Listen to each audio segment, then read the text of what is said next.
call the Wednesday, May 25th, 2022 meeting of the Cumberland Planning Board to order. Roll call. Ms. Rasha. Here. Mr. McDonald. Here. Mr. Butler. Here. Mrs. Stone is absent. Mr. Bush. Here. Ms. Reese. Here. Mrs. Ambrosia is not here yet. Mr. Costa. Here. And Chair Steve. Oop, okay, before I begin, I've got a slight standard announcement. This meeting is also being held virtually on the Zoom platform. If you have any interest in any item on the agenda, we will turn on your audio and promote you to a panelist as the item is called. If you would like to comment or ask a question, please raise your hand by clicking on the little button labeled raise hand, and the chairman opens the floor for public comment.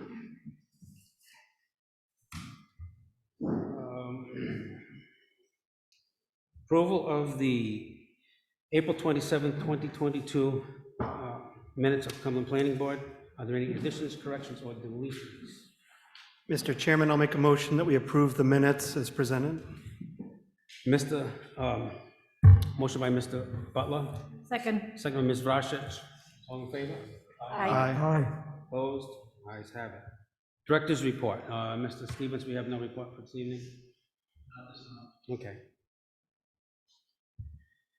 Public informational meeting, subdivision preliminary plan, owner applicant Brian McCary, location 3070 Diamond Hill Road, Assessors Plat 29, Lot 41.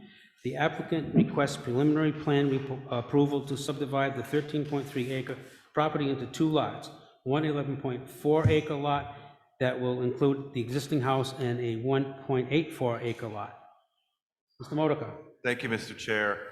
So this property is about 580,000 square feet, 13.3 acres, as you said. It includes a single-family dwelling built in 2013.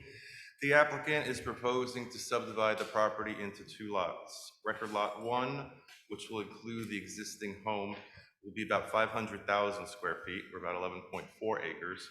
And Record Lot 2 to the south will be 80,000 square feet, or 1.84 acres, which meets the minimum lot size in this A2 zone. There are wetlands at the rear of the property, but this doesn't affect the required minimum lot area for either lot. And there is a small solar array south of the house, which, if this subdivision went through, it would encroach upon proposed Record Lot 2. So, as stated in our staff report, the planning department finds that the proposed minor subdivision is consistent with the goals and purposes of the comprehensive plan, and we recommend approval of the preliminary plan, provided the following condition is met: that the existing solar panels are moved within the new building setbacks for Record Lot 1. Does the board have any questions for Mr. Modica?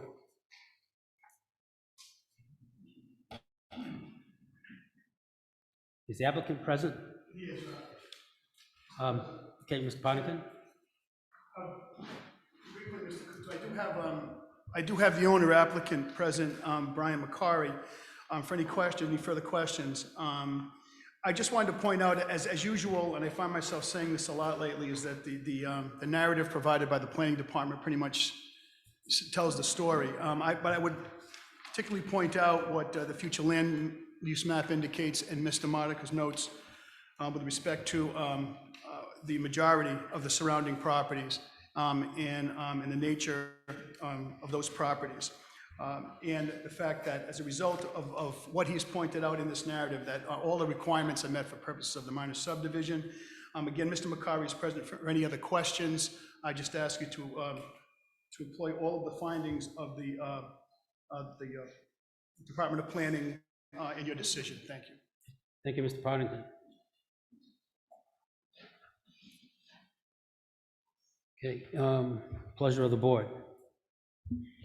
I'll make a motion in regards to 3070 Diamond Hill Road that we approve the minor subdivision preliminary plan with the caveat that the existing solar panels are moved within the new building setbacks for Record Lot 1 prior to final plan approval, and that final plan approval be delegated to the administrative officer, and that the findings of fact in Mr. Modica's memo of May 17th, 2022 be put on the record. I have a motion by Mr. Butler. Do I have a second? Yes. No, I didn't, because it's a minor, but minor doesn't require an open,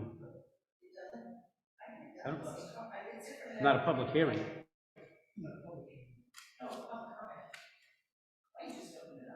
We can do it, certainly can do that. Is there anyone here who has any questions regarding the proposal? Sir, please come to the podium and give us your name and address for the record.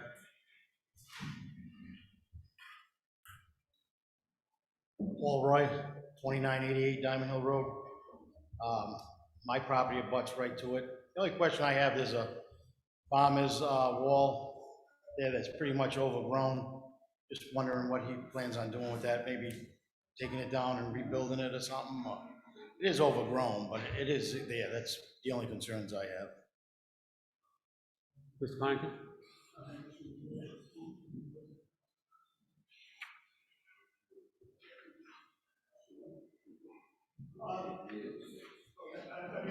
For the purpose of Mr. Roy's comments, actually, Mr. McCarry hasn't really even considered the wall, that particular area of the property at this point. He hadn't considered at this point taking it down, but he's willing to speak to any of the neighbors about any of that stuff. Okay, thank you. Is there anyone else who wishes to speak at this point? Okay, thank you. For the record, please note that Mrs. Ambrosia entered the chambers at 6:40 p.m.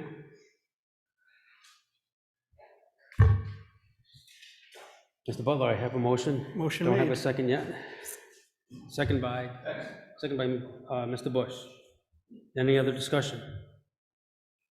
Hearing none, all in favor? Aye. Opposed? Ayes have it.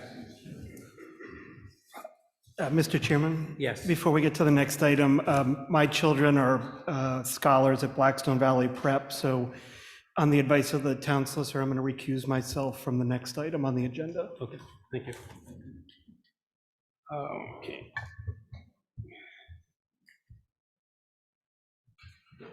The next item on the agenda is a public informational meeting, Major Land Development Master Plan, project name Blackstone Valley Prep, High School expansion, owner applicant RI Mayoral Academy SM, Blackstone Valley, location 65 McCundry Street, Assessors Plat 2, Lot 3, and 5 Jones Street, Assessors Plat 2, Lot 158. Mr. Resnick, the board has agreed to, as a courtesy to everyone here, especially the youth that is present, that we would open up the public hearing, allow them to speak.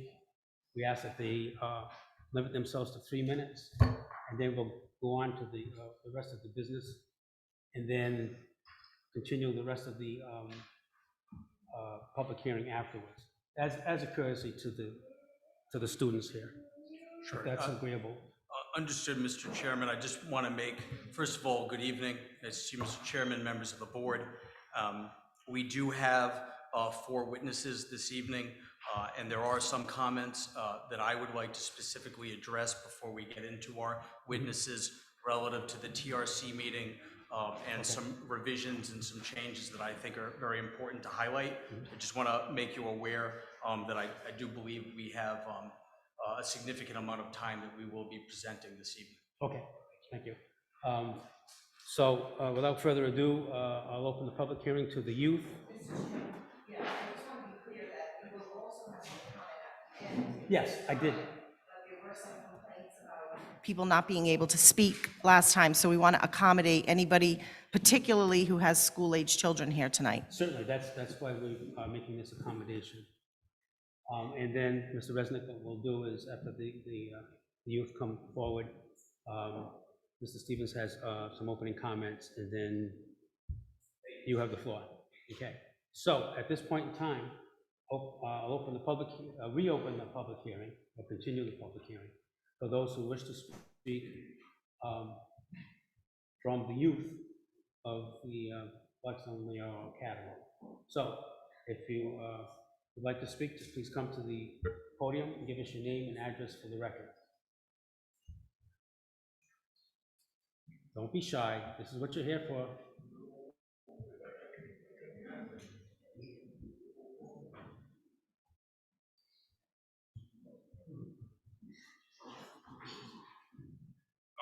Hi, everybody. My name is Matthew Silva. I'm a resident in Cumberland. I've been here all my life, and I attend BVP. I've been attending BVP since kindergarten, so I've been through the elementary school, I've been through the middle school, and now I'm at the high school. I'm a convict. Um, Could you provide your address, please? um, Oh, at your address? 31 Garden Street in Cumberland. And what year are you? What's that? What year? Freshman? Sophomore. I'm sorry. Sophomore, okay, thank you. Yeah. First off, I want to start by saying what BVP means to me as a scholar. BVP has invited me as a student into a sense of community in a place where I can feel comfortable and advocate for my learning, as well as have others around me that I feel can support me. I have the privilege every day to walk through those doors and be welcomed by generous staff and welcoming teachers who are there for whatever my needs are as a student and as a friend and as a member of the community. I'm able to thrive and focus on my education, and because it's a charter school, I don't want to get into the specifics, but I know that I have teachers around me that are dedicated to my individual learning, not just a big public school like, for example, Cumberland with 1,400 or so kids who go through those halls every day, who don't know every teacher's name or every student's name. I can walk through those halls proudly and let you know every teacher's name, let you know what they do. I can tell you a joke or two about them because that's the sense of community BVP offers to me. BVP has several different learning paths, and I feel they offer a variety of different resources for students who have different learning needs. Hands-on, kids who learn more independently, kids who need a little bit more help and assistance. I feel like BVP offers that for students of all types, of all backgrounds, race, creed, religion. There is no discrimination. BVP does not tolerate any sort of BVP doesn't tolerate any discrimination of any kind. Anyone and everyone is welcomed at BVP, including myself. BVP combines all four districts, as you know, Cumberland, Lincoln, Central Falls, and Pawtucket. And I feel that I started in the elementary grade at kindergarten, and now I'm a sophomore.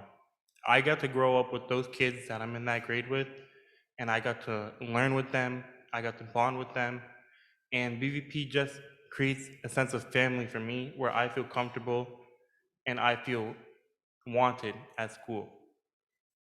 I can wake up every morning proudly and say, I want to go to school. I want to go to Mr. Deicher's class and learn about A, B, and C. That's that sense of community that BVP offers for me. By allowing for the expansion of this high school, I feel like you would be allowing for more students to be able to experience this more hands-on and direct learning where they feel comfortable and they feel supported and they are allowed to express themselves and feel whatever they need, they have at their disposal. I think by allowing for the expansion of this building and allowing for the expansion of our school, you are creating more opportunities and more classrooms and more programs that are allowed to be expanded at BVP. So our learning and our extracurricular activities and sports and who knows what can only flourish from there. I know personally that BVP has plans for adding a few science labs in the expansion of the building, which would be greatly beneficial for me in a field that I'm interested in taking and pursuing. And by allowing for that to happen, students can have more resources and they're allowed to feel that anything they need and anything they want to achieve is possible at BVP. And I think that it would be wrong to assume that BVP doesn't have the ability in the plans to address the traffic and address any sort of problems that could come along the way. BVP has stepped on any obstacle and any problem at any school or just in general, hands-on and in the right manner, in an efficient manner. And I feel like as a student and as a resident in Cumberland, it would be wrong to assume that we can't do it again. I'm sure the traffic, as you know, as a resident personally, I believe that it can be, there's a plan and they have a plan in place that can address all of that. We are doing just fine with the construction on Broad Street right now. We have cars going around and cutting through further and further. They push back, and there's a detour further and further every week, every day, I should say. When I come to school, cars are going through there and there is no problem. Kids are getting dropped off and kids are getting to school on time, and people are just taking that that other route and they're getting to where they need to get. And so imagine once they're done with this, which they should, I don't know any plans about that, but it should be addressed soon. And once all that is said and done with, things will run smoothly. BVP has a plan in place to address parking and address parent and pickup and drop off. So I feel like we should all understand what this high school means to us students, the staff and family who have sent their kids there for a better learning experience in a charter school where it's less students as opposed to a public school.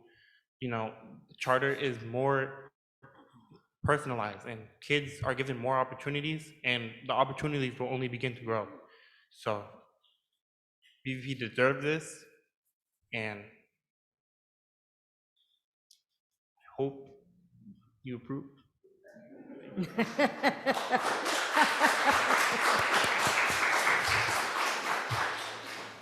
Anyone else?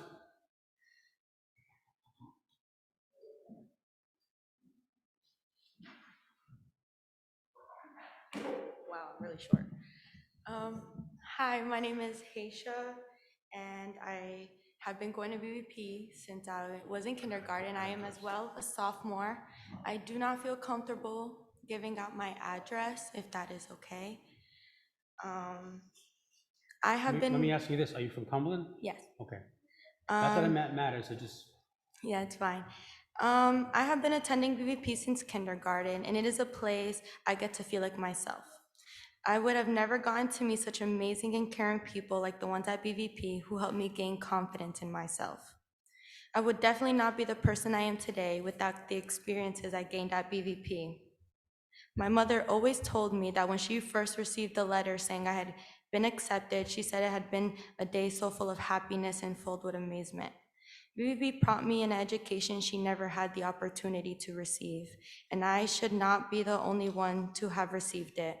Now that I am in high school, I actually feel like I have to help kids get to where I am. I have so much support by my side that I'm so grateful for due to BVP. All the kids in elementary schools and middle schools should also have this opportunity waiting for them. These parents should not have to worry about whether or not their kids are going to school when they were promised to be in. They shouldn't have to worry about the stress of signing up and paying for another school where their students are already comfortable and where they are now. I have little siblings who go to BVP and have made it a long way, and we owe it all to BVP. These children deserve their education and not have it taken away from them. I encourage you to approve this expansion for the sake of our young minds. Thank you. okay.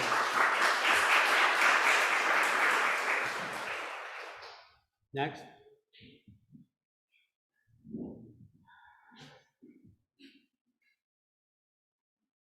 Good evening, everyone. My name is Alexander. I'm a resident of Cumberland, Garvin Street. I rather not disclose the number, but I'm a resident for the last 12 years in the city of Cumberland. And as you can see, many kids over here are looking forward to the opportunity to grant this expansion. The reason is my daughter, Valeria, she started kindergarten with the BVP. And I can be witness how my daughter and all the colleagues has been a great opportunity to learn something different that is outside of the box. Being a pride, with the values of the pride, also having the courage to give the opportunity to the kids to say, you going to college, something in our community we don't have. I'm coming from, original from Colombia, 22 years ago by accident over here in Rhode Island. But what I can say, 12 years ago when my daughter started was one of the greatest, when she was elected on the lottery, it was one of the greatest things that in my family happens as a first generation for her. Now she's almost graduating and going to nursing school, Salve Regina. And part of the resident of Cumberland, I'm a realtor as well. And I can see how is the community growing for the last 20 years. Diversity is a whole, diversity in our city is growing. And pretty much thinking about not giving the opportunity the expansion is gonna be a bad negative message to the community in the entire, not in the entire Rhode Island, but over here, Cumberland, Central Falls, Pawtucket, and also Lincoln. So diversity as immigrant and the different flavors from different places, we are as a whole, we are all in this together. Once again, not having the opportunity to grow in will be reluctant for the next generation. That would be my goal for today. Yeah, pretty much that's it, guys. Thank you so much, appreciate it. Thank you. Again, though, I ask that if we're opening this portion up for the students, so that if we get late in the night, they're still going to sit here for a long time. So I would like to just limit this portion of the public hearing to the students, and yet the adults, or the parents and so on, will have an opportunity after the presentations are made. So are there any other students here who wish to speak? I see a lot of faces out there. This is your opportunity.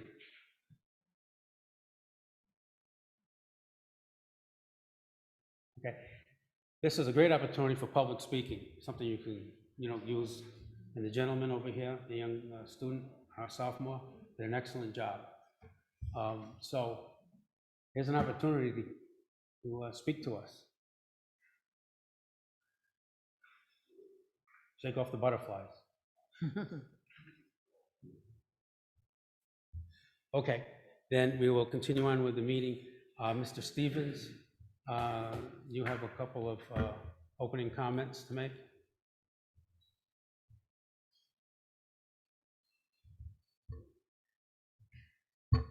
Thank you. I hate this button. There we go. Thank you, Mr. Chairman. Consistent with the meeting of last month, the planning staff, Solicitor Salvatore, Glenn, myself, and VHB traffic expert met with the applicant, Michael Kelly, Michael Resnick, Steve Izzy, Esquires, Michael DiMatteo representing BVP, Tim Thompson and David Potter of PAR Engineering, Doug McLean, the land use expert, and Ann DeSalva of Peregrine. This is a TRC, a technical review committee meeting last Monday. So this is only a couple of days ago. So if it's okay, I'd like to summarize that and we can get you more formal minutes. We circulated the draft minutes to the applicant to make sure that these are accurate and specific, but we want to make sure that when made final, these minutes are have their review as well. So in summary, there are 4 or 5 major points discussed. I characterize it a very constructive discussion. One was enforceability of conditions. BVP has stated that they will propose an agreement that will make them subject to zoning enforcement under jurisdiction of the town municipal court. I'm not an attorney, so I may not get that entirely accurately, but in essence, they are seeking a path to allow them to receive enforcement from the town if any of these conditions are not met. BVP is also prepared to propose a $10,000 account to pay for any municipal fines that are incurred for violations of conditions relating to traffic and parking. BVP might agree to have that amount replenished if and when it is drawn down upon. And then BVP may be agreeable to having a lien on its property for such violations.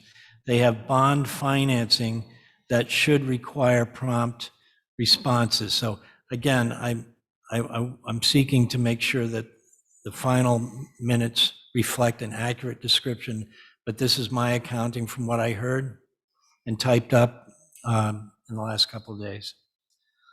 The solicitor's position, however, is that she cannot anticipate there is a way, or any way, that the planning board conditions can be effectively enforced. BVP has already failed to live up to the board's conditions relating to traffic circulation, drop-off, and parking permits for the existing high school, and unilaterally increased the school enrollment from 330, which was the threshold on which you made your approval in 2016, to 403, which of course affects the number of parking spaces required by the zoning ordinance and has traffic impacts accordingly.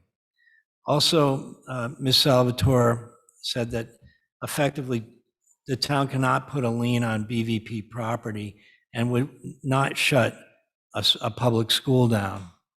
The town is currently involved in another situation, not to say that we would ever have this situation, but we have a flagrant violator of zoning ordinances, and fines have exceeded $123,000 in just a few weeks. So a $10,000 limit is maybe an idea or a threshold that needs to be discussed. But again, she's saying that she can't anticipate there is a vehicle for enforcement of any conditions that the planning board may place on approval. The second issue that came up in the planning board meeting was registered student threshold. There was a concern of the planning board that the current 550 proposed limit might be exceeded in the future, and BVP's attorney said that that is subject, such a increase would be subject to town council approval. Solicitor Salvatore issued a memorandum of opinion on April 27th to BVP, saying that in fact, based on state statute, that a mayor of a host municipality has the unilateral authority to increase the number of registered students, and that no council approval or a public hearing is required. A third item that was raised was about Broad Street business impacts, and the town reiterated that the planning board should be concerned with BVP's potential impacts on the economic vitality of businesses within the Broad Street corridor. As early as 2003, the economic development element of the previous comprehensive plan spoke to the need to revitalize this corridor. And the current plan builds on this, reiterating that this Broad Street regeneration initiative which was started in the early 2000s before the mayoral academies came into existence. This agreement and cooperative between Central Falls, Pawtucket, and Cumberland in the designing of the $18.5 million road reconstruction project with improvements designed to strengthen economic development are a critical economic development strategy. And further, just recently, the town is gone to the market with a $100,000 economic and social equity development plan, a grant from the Commerce Corporation to bring in a New York-based consultant to harness potential economic and private investment relating to anticipated redevelopment of Ann and Hope, St. Patrick Church, and North Shore Mill. Such planning efforts are entirely relevant to the board's decision on this project. The eroding of traffic service levels, which we heard from our experts at the last meeting, and other negative traffic and circulation impacts associated with this project proposal on Broad Street Business District, as well as the surrounding neighborhoods, remain a valid and legitimate concern. There's nothing in the planning department's position or opinion that that was presented at the TRC meeting that alters the planning department's negative recommendation for this master plan. And then briefly on traffic and parking mitigation, which I'm sure will be discussed further. To summarize the proposed conditions we went over, there to be 3 distinct pickup areas. Again, to be clear, drop-offs just don't appear to be the real issue. It's the pickups, which are all done at a one simultaneous time in the afternoon. That BVP will be issuing stickers, colored stickers, to parents for each of the 3 pickup areas, parking areas. There to be 30 passes issued to students. BVP will be hiring a full-time student resource officer, or an SRO, for BVP Prep, ES1, and ES2, and there was an offer by BVP to share that officer with BF Norton Elementary School. Further, BVP has entered into a lease to 2034 with Cadillac Mills to provide parking. For special events, parents will be advised where to park, and the small lot at the corner of Maple and Broad could be used for parking or donated to the town. The VHB traffic engineering expert, Bob Clinton, who's here tonight and can speak for himself, made some points during the technical review committee, which I'd just like to summarize. He stated that there's a big difference between the double stacking regimen at the elementary schools, such as ES2, where there's more control, and a high school such as BVP High School, where, quote unquote, it's like herding cats. There was a BVP's engineer at your last meeting stated that they had participated in designing double stacking for high schools, but we've not received any evidence of that, and that they may want to speak to that tonight. So the point is that elementary school, there's more control, high school, herding cats. Mr. Thompson handed out a diagram showing a perspective drawing with the 24-foot width at the new queuing area where it's going to be double stacked, two side-by-side row of cars going in, and saying that the 24 feet with the 2 stacks is more than sufficient. And Mr. Clinton said that such a configuration was actually dynamic, where you can have doors opening, drivers changing lanes, pedestrians mingling with vehicles, drivers can feel trapped in a queue and may decide to pick up outside the queue. There's a discussion about current double stacking at ES2, where the cars are lined up over vacant parking spaces. So they're not, the planning board, when it approved ES2 parking spaces, They're actually now being used for double stacking queues. And then finally, Mr. Clinton said that under present conditions, students disperse more freely and randomly. So right now, there's dispersion, and it's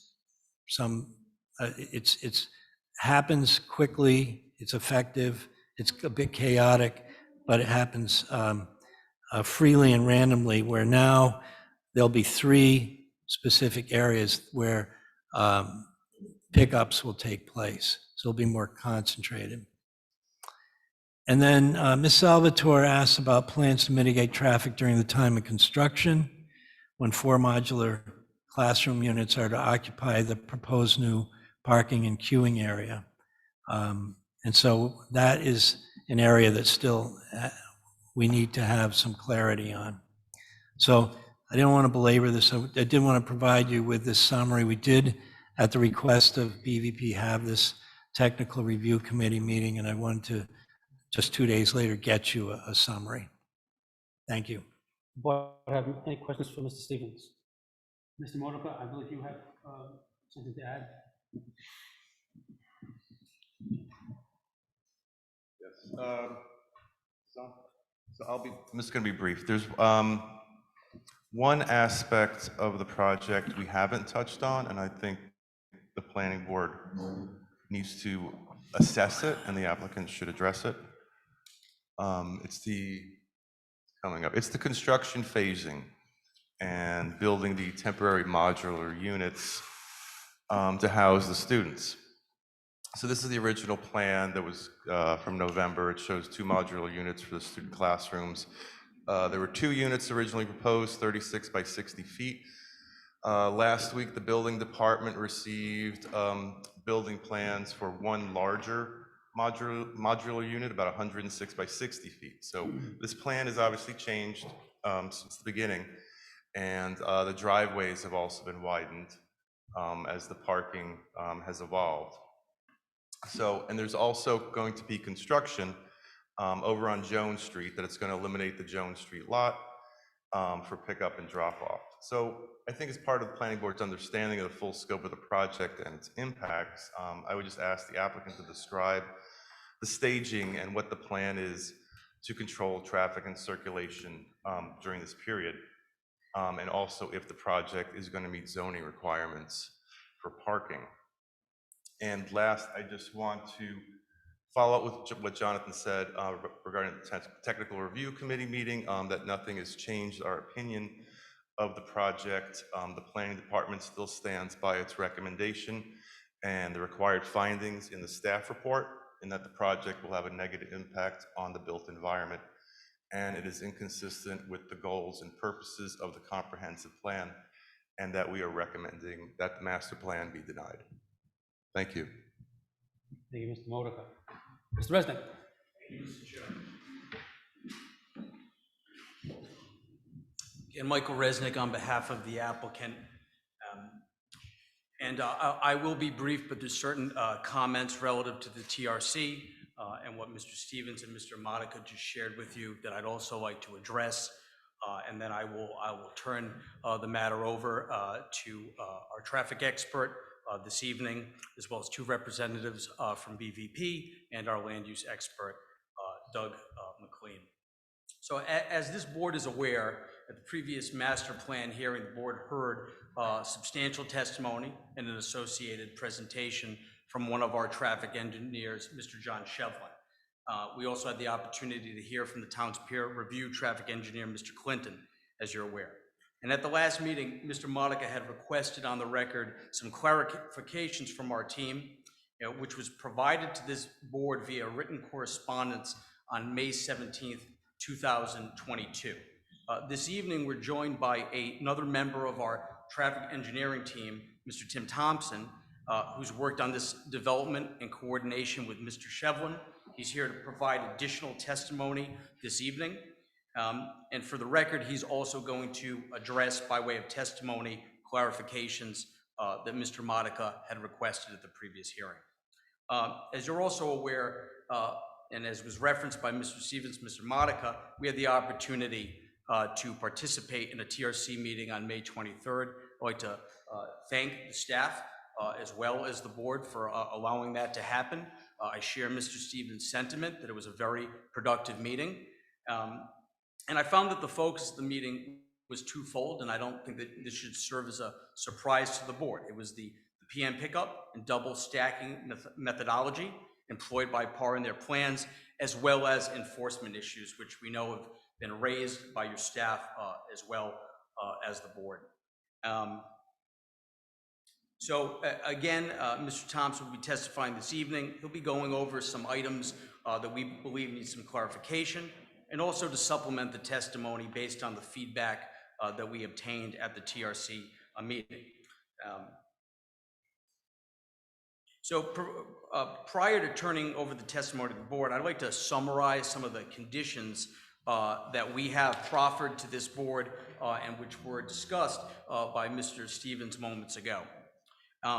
And we believe that these conditions should be obviating the concerns of the staff as well as the board, and I'm going to go through them quickly. However, during testimony, these conditions will be touched upon by my team. So, as this board knows, we have a sticker program for parents, the color of which will designate where they have to wait for pickup and drop off between the 3 locations that will be used for this purpose. We have the existing parking on the soccer field, the area on Jones Street that will be created under the new plan, and of course the parking lot adjacent to the building. Mr. DiMatteo, the Chief Operating Officer of BVP, will be testifying to this program this evening, and I would note that the sticker system is only required for pickup, since arrival is naturally staggered over a longer period of time, and only 2 lots to the east of the building will be required for the arrival. As we've also referenced, there will be 30 student parking passes that will be issued. There is a lease for Cadillac Mills. The Cadillac Mills locations will be utilized for events, sporting events, and the like. And at this time, that lease has been extended to 2034. Again, the location can be used for additional parking, and it's a 4-minute walk from the parking lot to BVP High School. BVP owns a parcel of property at the end of Jones Street in the corner of Broad Street. And if the planning board so required, this parking lot could be used for additional parking. It's approximately 150 feet away from the school.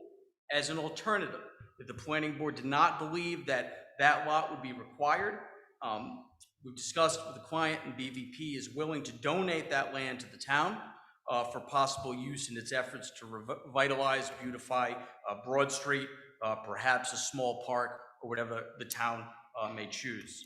Now, the next condition I want to highlight and emphasize, because this is a new condition, and we believe it's very important to the board's review this evening. Our client, obviously from the TRC meeting and the various meetings that we've had with you, including pre-app and multiple master plan hearings, understands the great concern that the board has to enforcement. Obviously, there's disagreement as to whether or not there have been violations of the approvals that were previously obtained, but we understand that enforcement is a main issue here.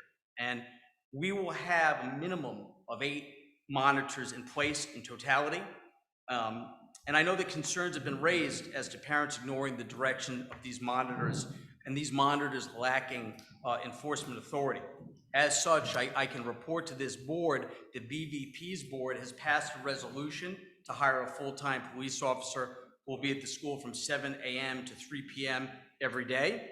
And also, as Mr. Stevens had referenced, BVP is amenable to working with the town in order that that SRO police officer could work with BF Norton as well.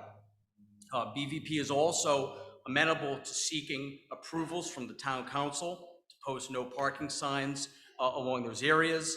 In addition, as I noted, we will have a police officer on site to supervise the dual stacking in the parking lot and to otherwise, in his discretion and professional judgment, direct and work with the monitoring agents that I had referenced.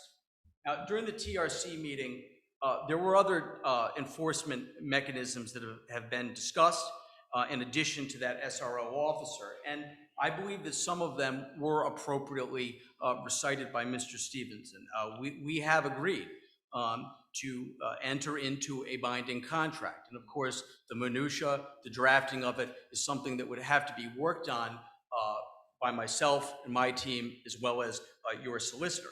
But we would agree to a binding contract whereby BVP would submit to the municipal court and essentially be subject to penalties not dissimilar from zoning violations, or to the Superior Court to obtain monetary fines and injunctive relief to prevent any violations. State of Rhode Island, the Superior Court is the court that you would go to for injunctive relief, equitable relief of that nature. And what we would propose in this agreement is a cure period, which is not an unreasonable or uncommon item that would be in this agreement of this nature. And we would basically describe that as, to the extent that a violation of an approval or conditions were identified by your administrative staff, they would send a cure letter. And BVP would have a 10-day period to cure that issue. And if it was an issue, they would have the opportunity and the ability, the town would, to prosecute the matter in the municipal court or the Superior Court. I also agree with Mr. Stevenson's recitation that we've agreed to put $10,000 in escrow to potentially cover any fines to the extent they occur. Now, another item that I think is very beneficial to the town and has some real teeth is that in this agreement, we would be willing to put together a prevailing parties provision that awards attorney's fees to the party that would prevail in the litigation, whether it be a municipal court or Superior Court. And you can see how that type of provision would be very powerful to implement by the town, because in that situation, not only would they be able to recover fines from BVP, but they'd be able to recover the costs incurred by the town in prosecuting the litigation. Now, one thing that I wanted to note, and I wanted to take a step back from this when I've heard from your solicitor, both at the previous meeting as well as the tech review committee, that she just didn't understand what enforcement mechanism was available to the town to the extent that there was a violation. And I want to tell you that I think the agreement that we're putting forth to this board, it's a powerful agreement. We're willing to do it, but in some ways it's superfluous. And I'd like to tell you why. If there is a building code violation, if there is a zoning code violation, if there is a violation of an approval that's been obtained, whether it be from a zoning board or a planning board, your administrative staff has an absolute ability to identify that violation, send a cease and desist order to BVP or the appropriate party, and to the extent that that item or that issue is not resolved by way of that cease and desist order, every party, whether it's a public party, a private party, a municipal party, or the state, can go to the Superior Court to seek injunctive relief. And I can tell you exactly what the framework would be. It would be a declaratory judgment. It would be a breach of contract action, whereby the town would sue the defendant, BVP, for violations of the approval and the conditions found therein. And what would the Superior Court be able to provide the town? They could specifically compel the conditions. They could provide injunctive relief by way of a court order. What happens if BVP floats the court order or floats a decision ordering specific performance? It's called civil contempt. And at that time, BVP would open itself up to a great deal more and much more draconian penalties than zoning violations. I can also tell you what I think that a court would likely do in the extent that there was, in fact, an order that was issued by the Superior Court that was violated. The court would likely appoint a special master to serve as a babysitter at the cost of BVP to sit at the school from 7 to 3 or at the particular times, the arrival, the departure, and determine that the processes that have been promised to this board are in place. And I've seen that happen in many different circumstances where a special master has been appointed by a court when there's an issue that needs to be regulated and there's a court order that needs to be conformed to. So while we sit here and we are willing to provide this agreement, we believe that as we stand here today, this town has the ability to ensure that its approvals, whether from building, zoning, or planning, are abided by. And I've given you what I believe to be the appropriate blueprint for that. I also want to address one more item relative to the expansion of student enrollment. I've had the opportunity to review your solicitor's memorandum. And after looking at the legislation, I agree with her assessment. However, respectfully, I believe that that's a red herring, and I'm going to tell you why. Because there's a specific path that's outlined in the statute for which BVP would seek to expand. But like any party that has statutory rights, we have the ability to contractually augment them. And we can contractually, with this town, preclude BVP from expanding. And so as we sit here today, specifically, BVP is willing to agree to limit its total expansion to 550. This position was echoed in a letter that was sent to this board on April 20th, 2022. And BVP stated therein that there are no plans to expand beyond the authorized cap of 2,360 students. BVP also stated in the letter, to be clear, and I quote, BVP has no intention or plans to house more than 550 9 to 12th grade students at our high school. To the extent that these representations are not enough, BVP will bind themselves to this cap contractually with the town. Just one final item, and I appreciate your patience, and then I will turn it over to my team. This board, respectfully, is not an enforcement body. Your staff and the town has enforcement obligations, but this board is not an enforcement body. And in fact, to the extent that we have heard that there have been all of these violations of the conditions and approvals that were previously sent, I'm not aware of any CD or any enforcement action that was ever taken by the town relative to any of the issues that have been complained of. And that's their obligation, not this board's. And again,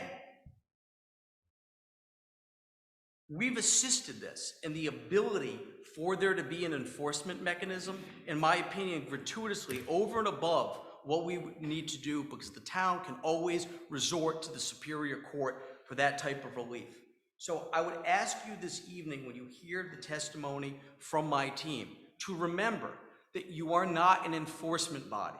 And the concept that there could be violations of the conditions of approval, quite frankly, is speculative. There is no one in this room that can state with certainty that they know that BVP will violate the conditions of these approvals if obtained. It is absolutely speculative. And your charge in reviewing your findings of fact under state law and your ordinance, whether it's to benefit this project and grant it, or whether it's to deny it, and I invite you to look at it, it has nothing to do with enforcement. And I'm not asking you to view this project in a vacuum. I understand that there are real-world issues that need to be vetted here, and we are going to do that this evening as we did at the other hearing. But in my opinion, based on my experience, I believe that judging this project and denying it based on the speculative concept that there could be enforcement issues is against the law. And with that, I'd like to turn it over to my team, Mr. Tim Thompson. Before you do, Mr. Resnick, does the board have any questions, Mr. McDonald, for Mr. Resnick? Good evening, Mr. McDonald. Good evening, Mr. Resnick. Is it your client's position, is it still its position that hiring a police officer aside, that its staff can direct and regulate the flow of traffic on a public road? No, we've never taken that position. I'm sorry? I'm not aware that we've ever taken the position that our staff was able to regulate traffic on a public road. Well, Mr. Kelly implied it in the newspaper, the 13th of April. Well, I can tell you that I wasn't part of that correspondence. I don't know what's in the newspaper. but- And the only thing that I'm aware of as what was presented to this board at the previous master plan hearing and what will be presented this evening. Have you forgotten the little tete-a-tete that you and I had about whataboutism, where you backed Mr. I Kelly would never up? forget you, Mr. McDonald. So you did back him up and say that it's, that crossing guards have regulated traffic in other places? Well, I just made an observation because there was items in respectfully to Mr. Monica, there was Okay. a lot of information. Please let me finish. There was a lot of information in the report that spoke about those issues. And I'm not from Cumberland. I don't come here often, but when I drove down the street one day to see what was going on, absolutely, there are monitors that are directing traffic on public streets. It's clear. Okay, let me ask the question one more time. I don't believe you answered it. Yes or no, is it their position that their staff can direct traffic or regulate traffic on a public road? We believe. Not aware of is not an answer. I said that our position is no, but what we're doing is we're putting an SRO officer in place Okay. that will have those types of duties and obligations, and based on their professional judgment, can work with the monitors to achieve what we believe to be a really well-placed plan. Okay, thank you. Mrs. Salvatore, can I ask you, the non-lawyer in me, what was the point of this board not being an enforcement body? Well, that is true. You're not an enforcement body, and generally applicants are going to remind you of that, which I've done. The thing is, there is a history of prior violations. And I mean, this was a lengthy discussion by Mr. Resnick, and there's a lot I have to say about it. But in terms of the contract and, you know, what the town can do to enforce, we're already dealing with violations, and we have been.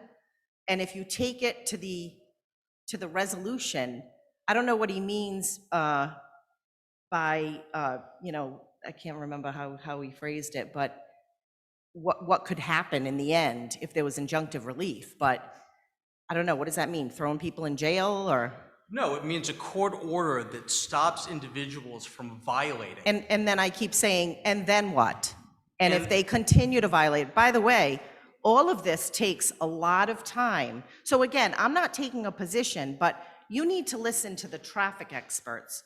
What you really need to focus on is what the traffic circulation is and what the queuing issues are.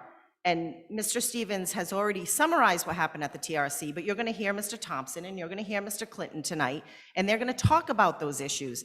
That's what I want to see you focusing on. The enforcement is just that they're actually proposing these contracts. And all I'm saying is, it's not going to work. So I agree with most of what Mr. Resnick is saying, but what I'm saying is there are prior conditions that were not followed, admitted on the record by Mr. DiMatteo. So, I mean, there is a history. This is not speculation, as Mr. Resnick says. But what I ask you to do tonight, and in all meetings, is listen to the experts and decide for yourself whether this is even going to work. And I would respectfully request that the board not consider the history of prior violations for an approval that was obtained previously from this board. What is before this board is the application that is before this board for the expansion of the school. We are not on trial for a history of prior violations this evening. That is not your charge. May I Anyone else have questions at this point for Mr. Resnick? Mr. Resnick, Thank you, Mr. Chairman, and my first witness is Mr. Tim Thompson. And Tim, if you could just briefly, before you launch into your testimony this evening, if you could just provide the board with your education and experience.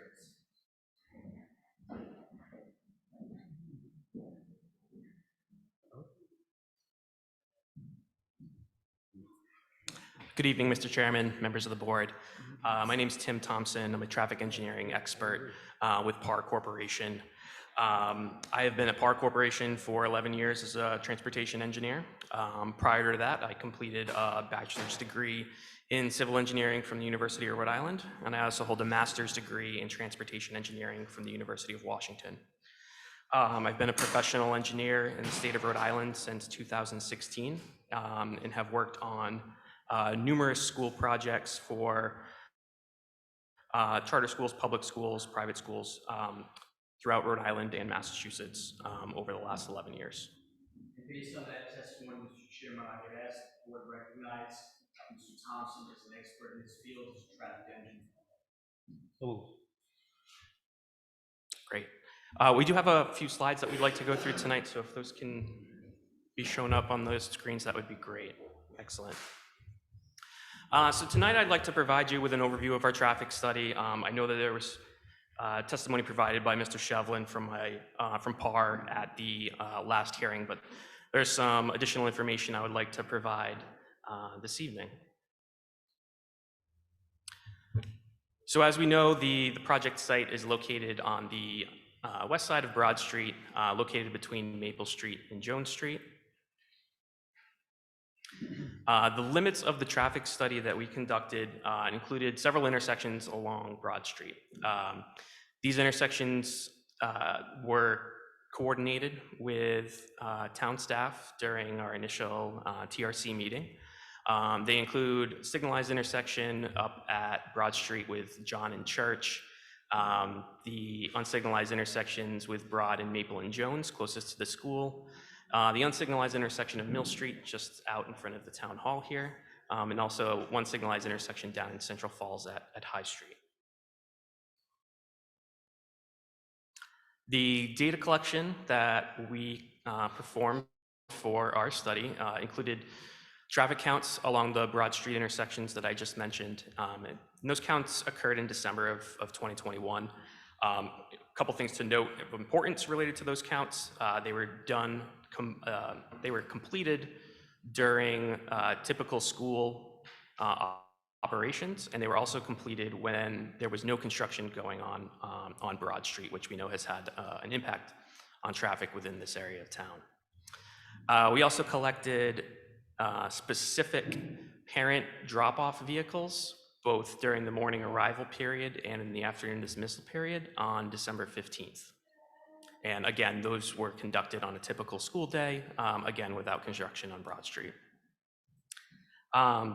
Given the situation we're in right now with the COVID-19 pandemic, we compared traffic volumes along Broad Street from December of 2021 with volumes that we were able to obtain from RIDOT from back in 2017 and 2019, so pre-pandemic traffic volumes. And we were able to determine from that the volumes that we were seeing in 2021 were equal to those collected in pre-pandemic conditions. So we did not make any overall adjustment to our traffic volumes for COVID impacts. Again, with COVID-related impacts, the BVP High School is currently seeing an increase in the number of parents that pick up students and drop off students, and that is evident through the percentage of students that have signed up for their bus ridership this year. So the numbers that we have shown here, indicate that 75 or 78% of students are registered for the bus in pre-COVID times, so that would be approximately 312 students. For this 2021-2022 school year, only 56% of students registered. So us as engineers, we like to take a conservative approach when we're doing any data analysis. So we made the determination to not adjust numbers down. So the numbers that we've used throughout this study include parent traffic volumes that are slightly inflated compared to pre-pandemic conditions. And we do expect that those to normalize, hopefully, in the future, given the conditions of the pandemic. We also looked at crash data that we received from the Cumberland Police Department. We gathered speed data within the study area. We also performed site distance measurements at the proposed site driveways to ensure safe access to and from the site. The future conditions that we assessed in our traffic study, we added a annual background growth rate, just a general rate of 1% annually to our traffic volumes. And then we had discussions with town staff regarding the potential for several residential developments within the area. So we actually added traffic associated with the potential Ann and Hope, St. Patrick's Church, and Noshawn Mills residential developments. So all of that background data was built into our feature conditions. And then finally, we included the proposed signal improvements that are currently under construction along Broad Street. So those included some signal adjustments at John Street and then at High Street. So the tables here summarize the trip generation that we established for this project. So the table on the top shows the number of vehicles associated with each type of school user under the existing condition with 400 students, and then the proposed condition with the 550 students. So in the morning, you can see that we were able to count a total of 194 parents dropping off. If we expand that out proportionately with the expansion in student population, our future condition gives us a total parent drop-off of 267 parents in that morning peak. So that's a total increase of 73 cars associated with parents in the morning. Buses, we're going from 5 buses under the existing condition to 6. Some of the existing buses are under capacity, and based on our coordination with the school, the 6 buses is anticipated to accommodate the number of students that we anticipate using the bus. So that's just one additional bus compared to existing conditions. With the additional students, looking at adding 34 faculty staff, and then the school will be issuing 10 new student driver parking permits. So that brings us up from the existing number of 20 student drivers to the future of 30. And also to note, through the student parking permit system, the school BVP does have control over the number of student drivers. Just quickly to go over some of the more important numbers for the afternoon dismissal. You can see there's quite fewer parents that are picking up in the afternoon as opposed to dropping off in the morning. That's evident in the data that we collected with the 86 parents currently picking up. Projecting that out with the 550 students, that gives us a total of 118 parents picking up, so a net of 32 parent cars compared to existing conditions. One of the more important figures I just want to point out here, another task that we did through our observations out at the existing school was to determine the maximum number of parents that are waiting to pick up a student or positioned around the school on the side streets that they currently use for pickup at one time. So this generally occurs just after the dismissal bell rings, where you have parents that have been waiting for their students to come and they're just loading into the car. So again, we observed 41. This number is fairly consistent with what has also been reviewed by or observed by the peer reviewer. So if we again extrapolate that out with the 550 students, that gives us a total queue under future conditions, or total maximum number of waiting parent vehicles of 57. And on our site, we're providing room for 58 cars, so greater than what we're anticipating into the future condition.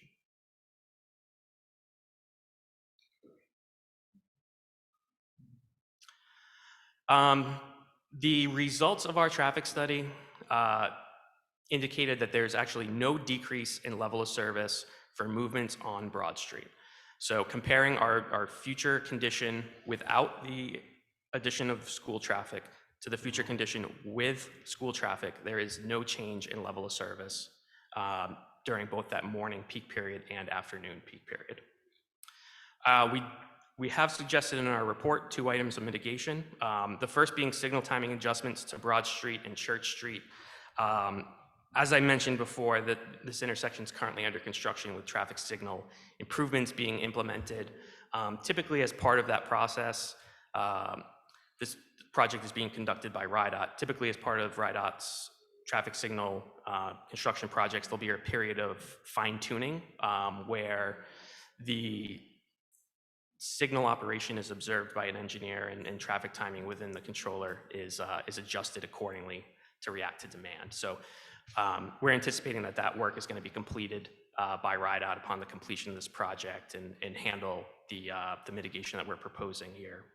The second item We did determine that the intersection of Broad Street and Mill Street meets a number of traffic signal warrants under existing conditions. So this is without even the projection of traffic demands into the future.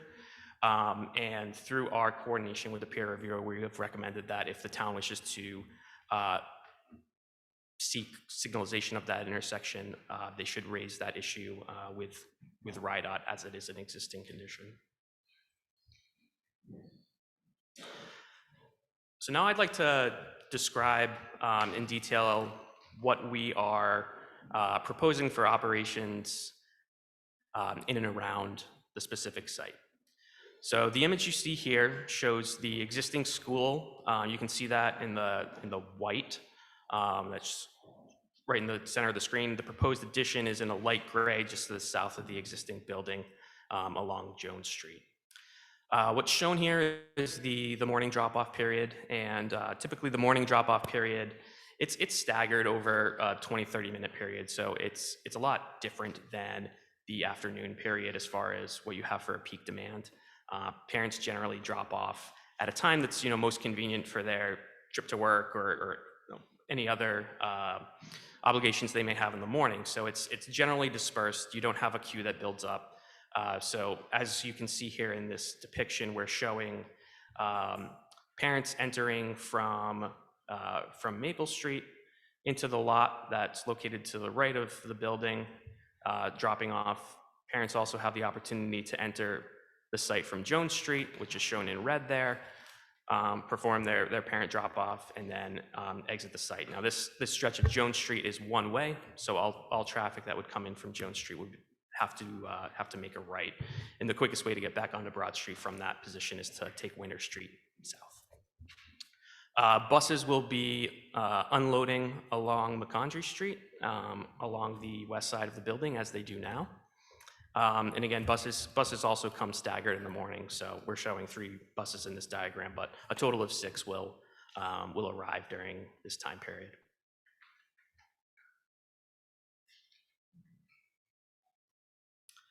And then the afternoon pickup circulation. So I know this was described at the last hearing, but I'd like to provide some additional detail with this operation. There are 3 locations, as it's been described, where pickup activity will be occurring.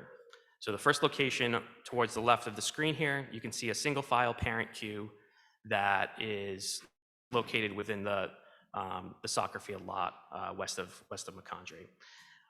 This particular location, we're able to allow 17 parent vehicles to stack within the limits of that parking lot.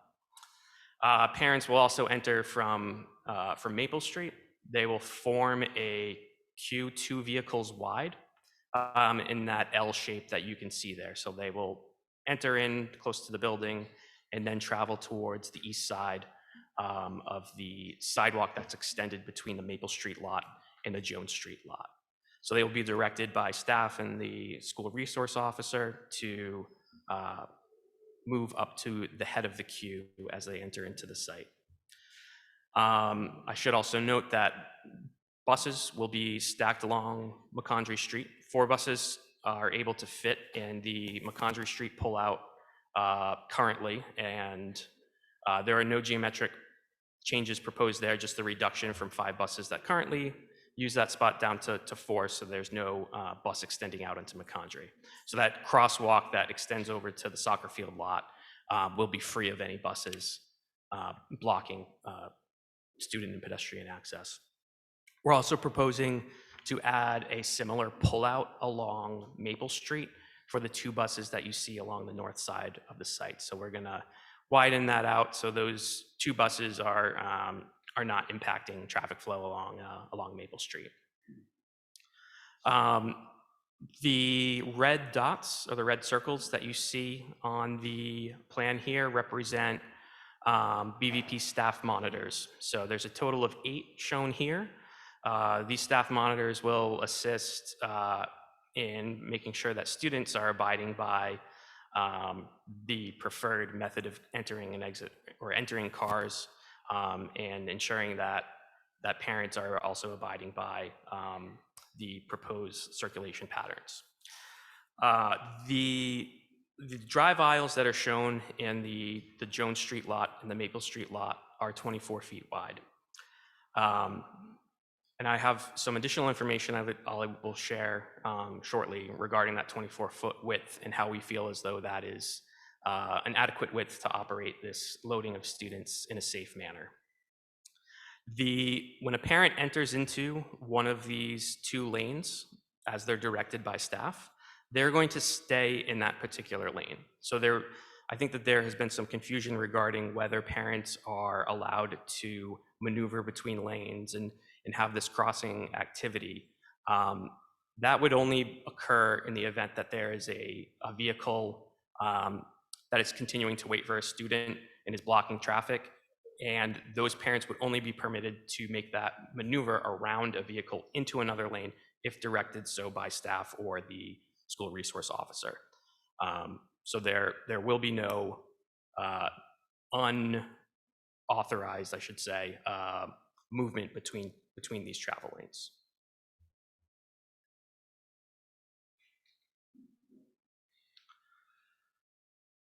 So what you see here is a cross-sectional graphic of the pickup operation utilizing the double stacking of parent vehicles. So this particular cross-section, if I just go back to this drawing here, would be represented by the location immediately east of the school building within the Maple Street lot.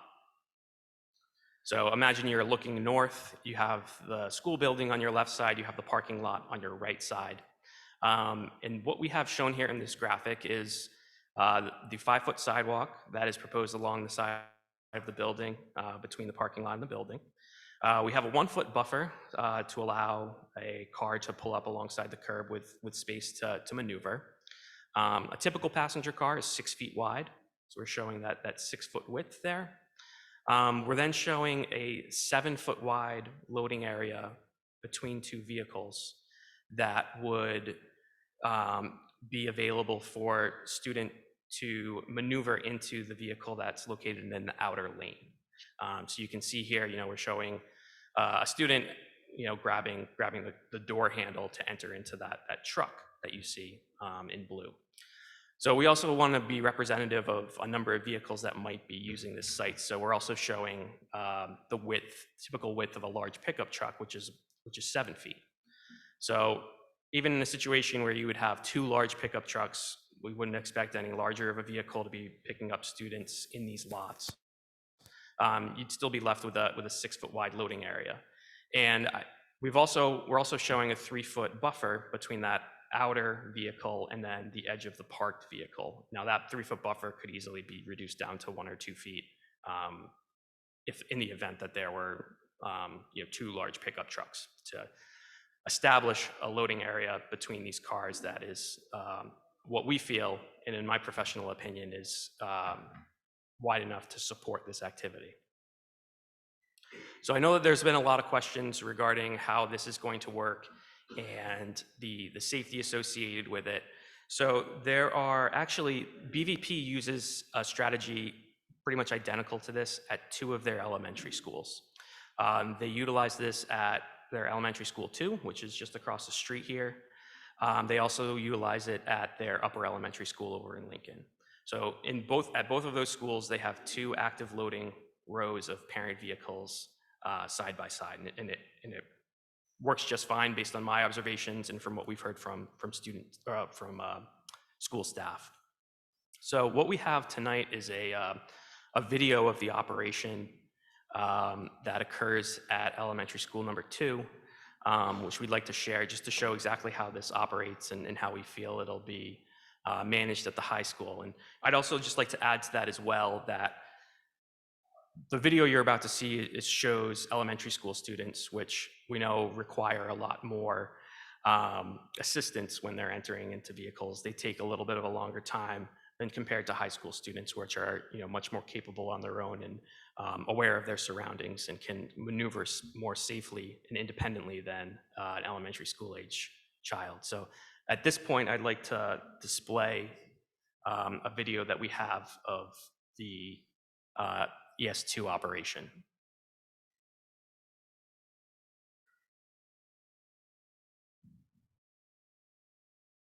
There's no audio, so I'll try to chime in for some components.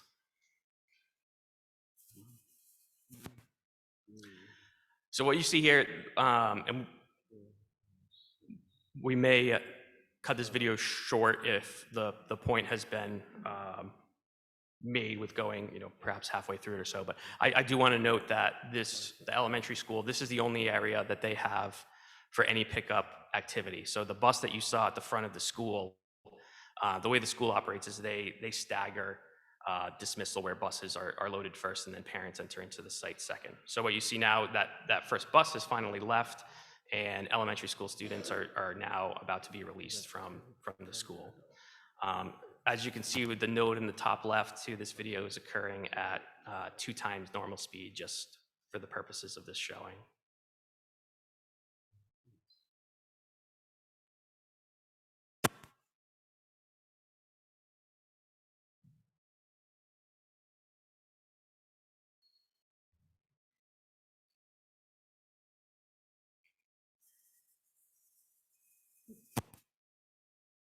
Is there any So way you- you can zoom in on this?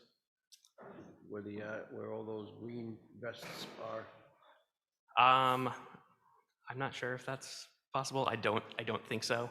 I do have a zoomed in caption that I'm gonna show after this. It's a still, but maybe that could help.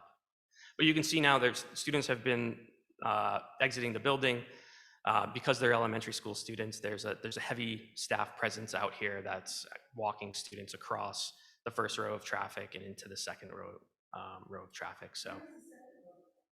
So the first row of traffic you can see moving along the left side now. There's a set of cones that are located along the left edge of that diagonal parking, and then those vehicles are turning into the second row of traffic right now. So that black. They're going into the vehicles that are located along the right side, that are occupying the diagonal parking right now.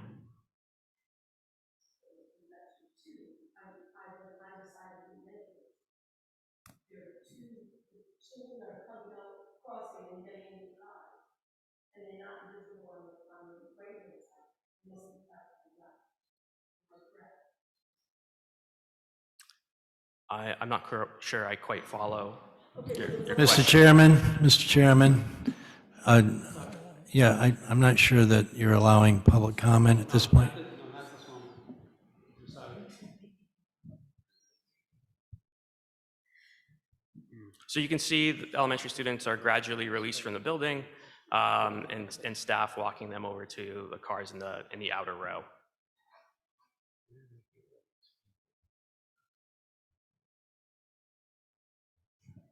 Mr. Chairman, could we get a clarification about how wide this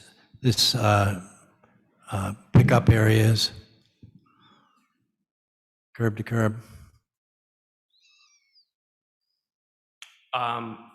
If I may, yes, I have a diagram that I'll present right after this video.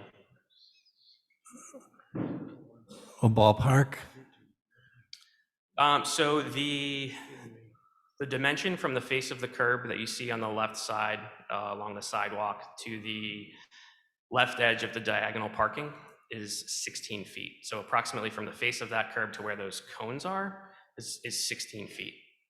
The total width of this area, curb to curb, so that, again, that curb that's along the sidewalk to the outer curb on the right side that is next to the grassed buffer, is 35 feet 6 inches.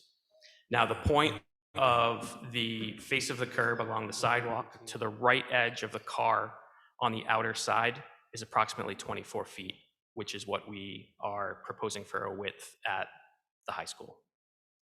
Now, I'd also like to point out, and again, the figure that I'll show in 1 second here, the vehicles that are located along the left row have quite a bit of room between the face of curb and the edge of their car. So there's additional space that they are not utilizing that could be used in to directly load from the sidewalk as we're proposing. Who parks in these parking spaces on the left and on the right? BVP staff would have to answer that. I'm not So aware. they remove their automobiles for dismissal? Again, I'm not aware of the specifics of the parking situation at the Well, school. it makes a big difference here, because if there are cars on the right-hand side, then you can't, that blue car that's going up wouldn't be able to do that. You wouldn't be able to have 2 rows of cars if there were cars parked on the right side. Yeah, I agree with you, and that is why, in our condition, we aren't using any occupied parking spaces. So this is a condition that the school has put in So was to help deal with was- some of the extra traffic associated with parent drop-offs and Was this COVID. done just for the video? No, this operation occurs, So if I were every to day. drive to this school tomorrow, I'm gonna see no cars over there on the right to my knowledge, yes. and left?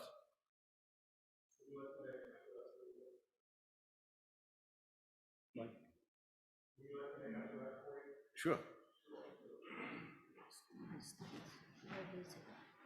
I think I'll be more formally introduced later, but Could you state your name, please? yeah, my name is Michael DiMatteo. I'm the Chief Operating Officer for the school, so thank you for this evening. We have Cadillac Mills that we've mentioned previously. We also have a lot that we lease on Meeting Street. And so we have all staff park off-site for elementary school too, just so that we can do this double row because we have so many cars due to COVID than we did pre-COVID. So we have secured more off-site parking and no staff, other than the 3, you'll see when you watch the video, there's 3 little parking spots on the left there in that pullout. 3 people park there every day. Everyone else parks remotely. So nobody's allowed to park on right there? No, the only ones are all the way down towards Broad Street, which are technically public parking within our lot. So Why- that's why you see the lane swerve towards the end, because the 6 or 8 places closest to Broad Street are technically public parking, but no staff park on site other than 3. During the day, are those spots used by people coming and going? Throughout the day, yeah, like you can probably go over there now, there's people parked there that are eating at Banditos. This is the school right across the street. Yes, So we are looking at Chase Street going to Broad Street. yes, you are looking from the Lusitano Club parking lot. Chase Street, line. Miss Reese, please turn on your mic or speak into the mic. Sorry, so sorry. So we're looking at all of this traffic coming from Chase Street, Yes. somewhere, Chase Street, going down to Broad Street. Yes. Okay. Thank you. At this time, I'd like to share some more specifics on the dimensions of that particular dismissal operation.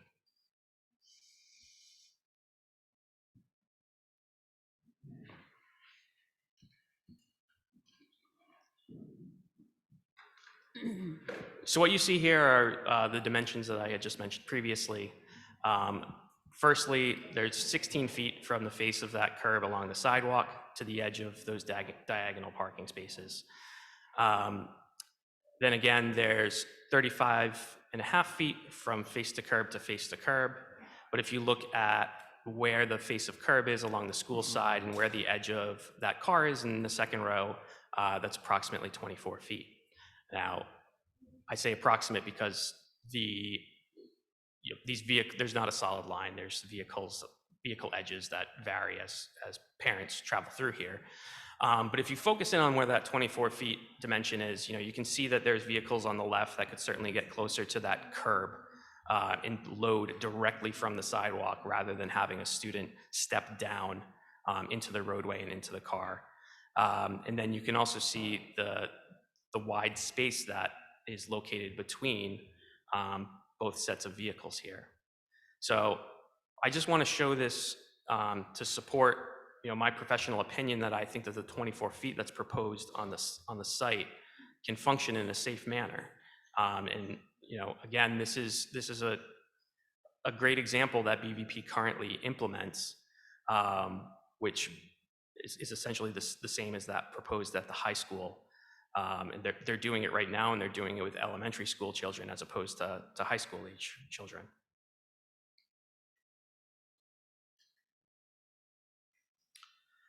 The other item that I'd like to specifically address a little bit more in detail is the adequacy of the Mr. Chairman, can we go back to the previous slide, though? So the 24 feet goes from the curb to the edge of the innermost car. So you're saying that 20, so what, if you have a car that's parked 24 feet away from the curb, how's that going to work? Yeah, so that's why we're showing the 3-foot buffer in our diagram here, right? So we're giving a little leeway between the edge of that vehicle and the back of that car. So I think in my assessment, those 3 feet can be made up by having those vehicles on the left shift closer to the curb and also potentially slightly reduce the space between the 2 rows of cars. So the reason that there's this configuration at ES2 is simply because they have 35 feet to operate within. In my opinion, that 35 feet is certainly not a requirement of this particular operation. And the fact that they're only utilizing approximately 24 feet of this space is a great indication that this type of operation can work at the high school as proposed. Can I ask one question? You don't have, may I put the mic on.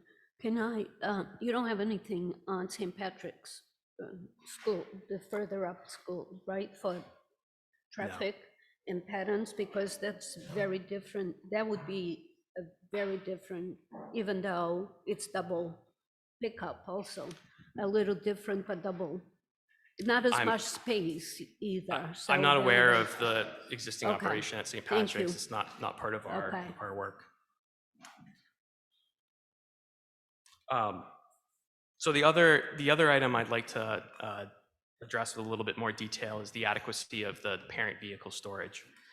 So we've been out on the site.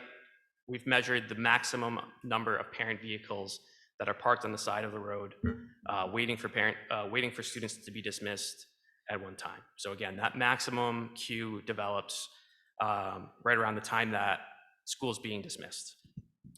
After that point in time, the queue dissipates. Parents leave the site. Other parents come in, but all the parents that are there are, students exit the building, they enter into their parent cars. That maximum occurs at that point in time. What we have assumed for the future condition is, given the 37.5% increase in the student population, we've applied that same 37.5 increase to the anticipated maximum queue of parent vehicles. So if you apply that math, we get at 57 parent vehicles for our maximum queue under the proposed condition. What we have shown on the plan accommodates 58 parent vehicles. And if I go back to that particular site layout, there are also a number of locations within the site where, if there ever were a need to, and we do not anticipate this, but if there were a need to extend the parent queuing area, there are opportunities to do so within each of these lots. On the McCondra Street lot, that parent queue could easily be extended to the north, adding additional cars. Similarly, on the Maple Street side, that parent queue could also be extended to the north by several spots.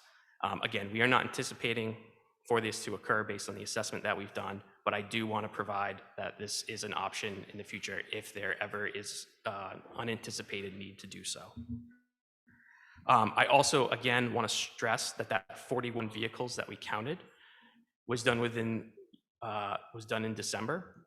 We know the impacts that COVID have had on the amount of parents that are dropping off and picking up students at this school. So that 41 vehicles that we counted include the additional vehicles that we know are using, or additional parents that we know are dropping off, picking up at the site. We did not reduce the number of parents based on COVID. So the numbers that we're using are very, very conservative numbers.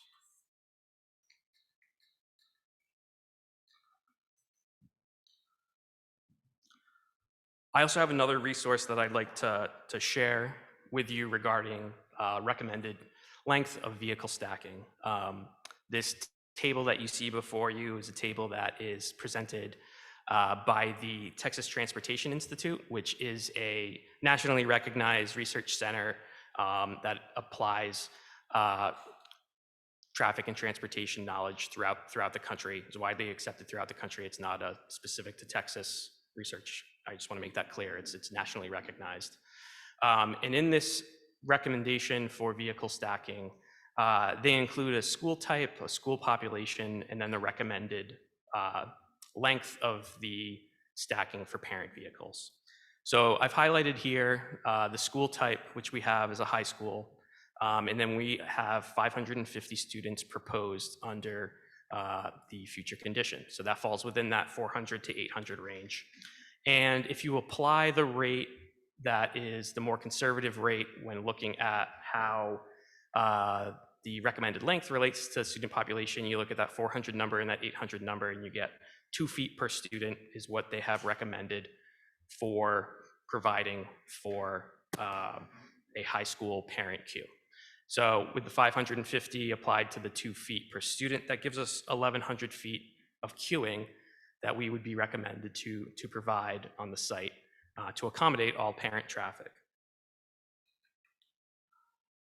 So you can see if we add up the queuing space that we have within the proposed condition, we have 300 and I think that's an 80, I can't quite read from here, on the McCondry Street lot, 240 on the Maple lot, which of course would be, we have the 2 rows of traffic there. And then on the Jones Street lot, we have 180 feet. And again, that would, we have 2 parent lines that are forming there.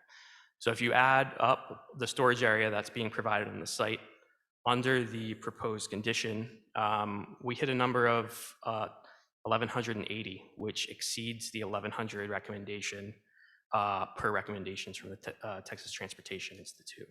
So I just want to make the point here that we've compared what we're providing to nationally recognized results from research, and we've also done it specifically with what we anticipate for parent pickup at the site based on the numbers that we see now, knowing that these numbers are higher because of COVID impacts.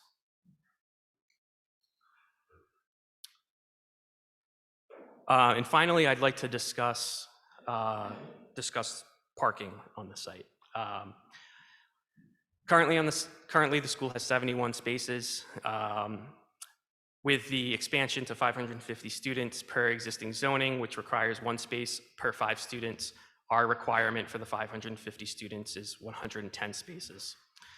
We have proposed with the site plan 128, so we exceed zoning by 18 spaces. And that results in an increase of 57 spaces compared to existing.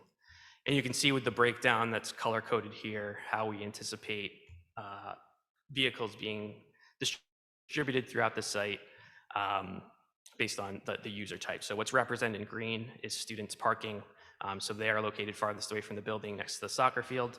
Faculty and staff are dispersed through the McCondry, Maple, and Jones lot. And then there's accessible spaces identified as well as excess spaces, which are indicated in red.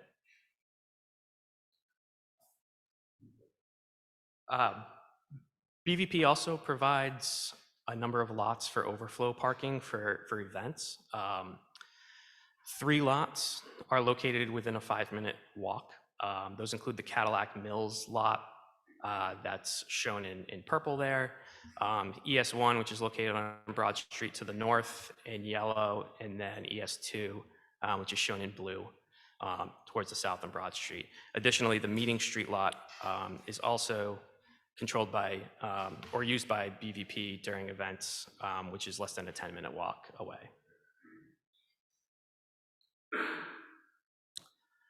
So finally, some conclusions and recommendations from our traffic assessment. So again, our analysis was completed using conservative numbers due to what we have observed with COVID-related impacts.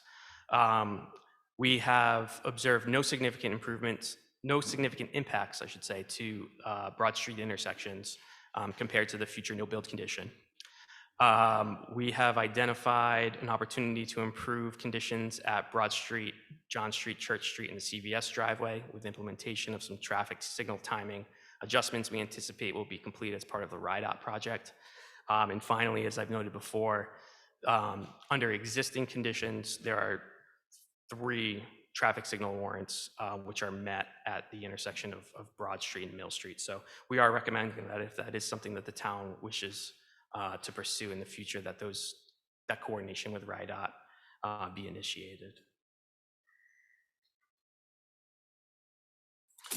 And I also just want to point out improvements that are associated with our plan. So we are adding a bus drop-off loop along Maple Street. That's going to help with the bus storage in the area around the site. Better traffic flow on McCondra Street and Maple Street are associated with providing those pullouts for the buses. Traffic monitors will be deployed at the site to direct parents and students as drop-off and pickup occurs. As it's been mentioned, a school resource officer will also be deployed during the drop-off and pickups for enforcement purposes. And I think what's also very important to note is that this proposed plan provides a significant improvement over existing conditions. We're able to provide the space on the site for parent vehicles during pickup and drop-off.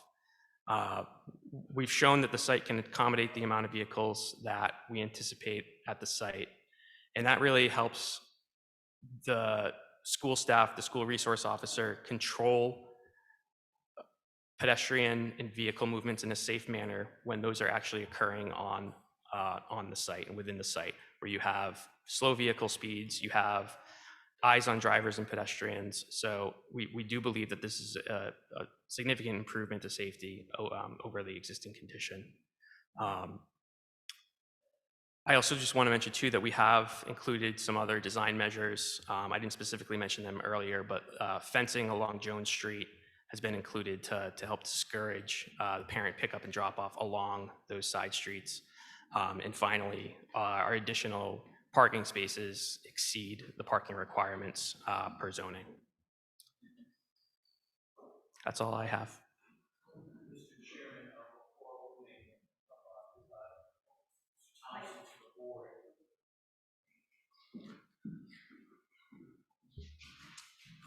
Before opening up Mr. Thompson to any questions from the board, I just have 5 questions and you can hold me to that number of 5. Mr. Thompson, how many field observations has Park completed between November 2021 and today? I personally have been at the site to witness operations on 2 days. My colleague, Mr. John Shevlin, has observed operations on another day. We've had staff on the site to do the parent vehicle counts on a separate day, and then we've done what you will soon see as some drone aerial videos that were performed by staff on another separate day. Mr. Thompson, as a traffic professional, are there existing epidemic traffic issues around the BVP High School project site? In my opinion, there are not issues at the existing site that are any different from what you typically see at schools within an urban environment such as this. Mr. Thompson, board members and staff have relayed observations that roadways are consistently backed up. Were there any observations inconsistent with a typical urban environment? We have made no observations that are atypical of the environment around the school, and I will add that we have not personally witnessed what I would consider excessive delays or queuing at intersections immediately around the school. Mr. Thompson, are impacts to neighbors at the high school greater than what you typically see at schools within urban environments? They are not. The operations that occur at the existing high school are very similar to what we see at schools in other urban environments, where you have parent pickup and drop-off activity occurring on side streets adjacent to schools. Mr. Thompson, will providing off-street loading and drop-off for students improve conditions in the surrounding roadways and intersections? Yes, by providing an opportunity for parents to drop off of adjacent roadways, there will be a safety improvement. Mr. Thompson, the testimony that you've provided this evening, I apologize, Mr. Chairman, I forgot my magic words. Mr. Thompson, the testimony that you've provided this evening, is it to a reasonable degree of engineering certainty as it relates to your profession in traffic? Yes. And Mr. Chairman, finally, I would just request that the final question that I asked Mr. Thompson, which was, will providing off-street loading and drop-off for students improve conditions in the surrounding roadways and intersections? I would respectfully request that the chairman ask this board's peer reviewer that same question.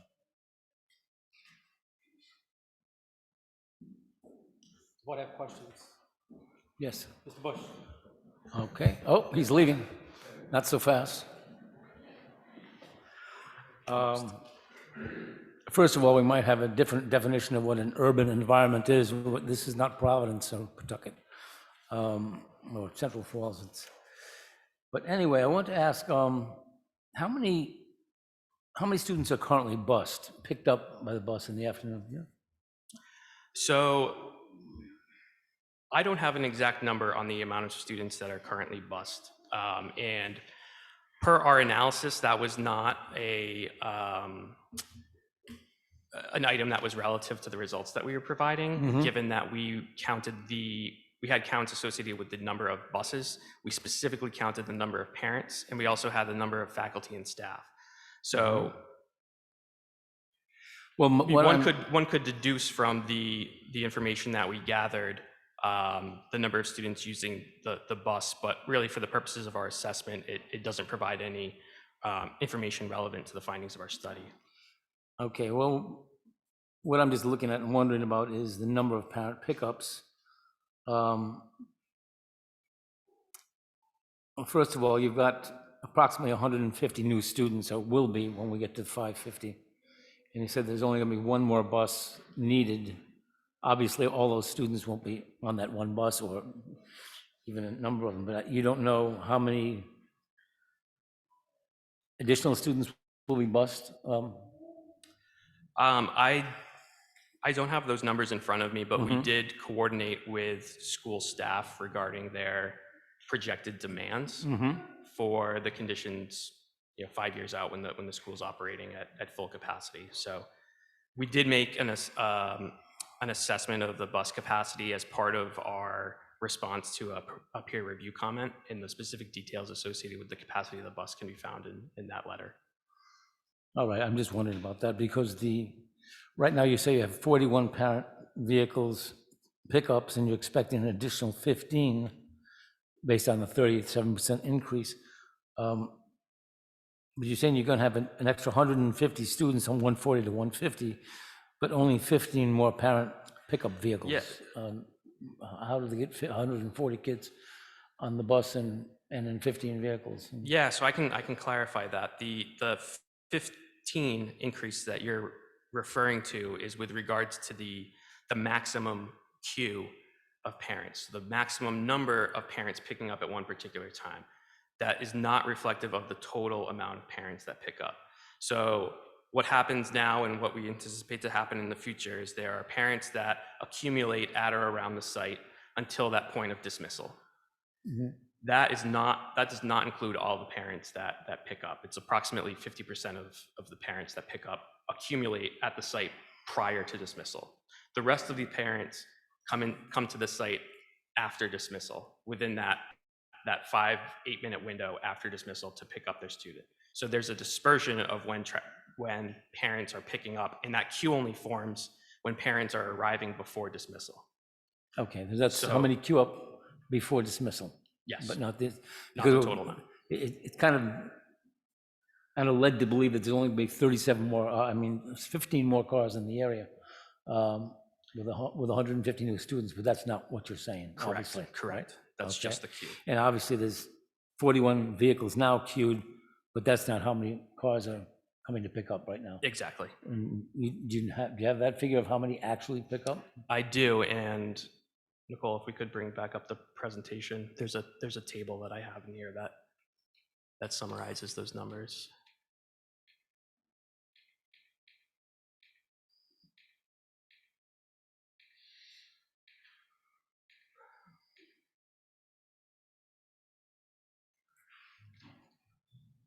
So in the afternoon, which is shown in the green here,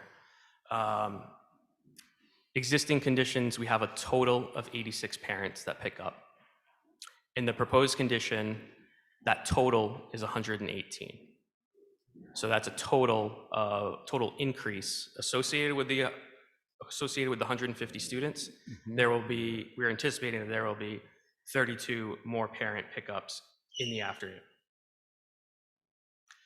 Then the next row down, you see the 41 maximum queue that we observed today.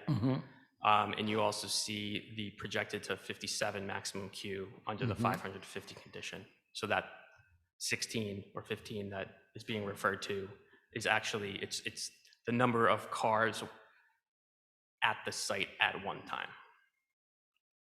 Okay. So yeah, with 118 pickups, well, we don't know how many kids per car. But 118 from 550 is 432 kids left to pick up. I don't know how many kids are picked up by buses. I'm just trying to see how many cars we actually have are going to be coming to the site. Yeah. Yeah, and I should add to that too, that, you know, in the afternoon, the school does have after-school activities that a large portion of the student population does attend. So Okay. that eliminates a portion of the 550 right there. Okay, thank you. Quick question. The large buses are 71 capacity buses. With high school students, it's probably a lot less than that. So to add this to your numbers.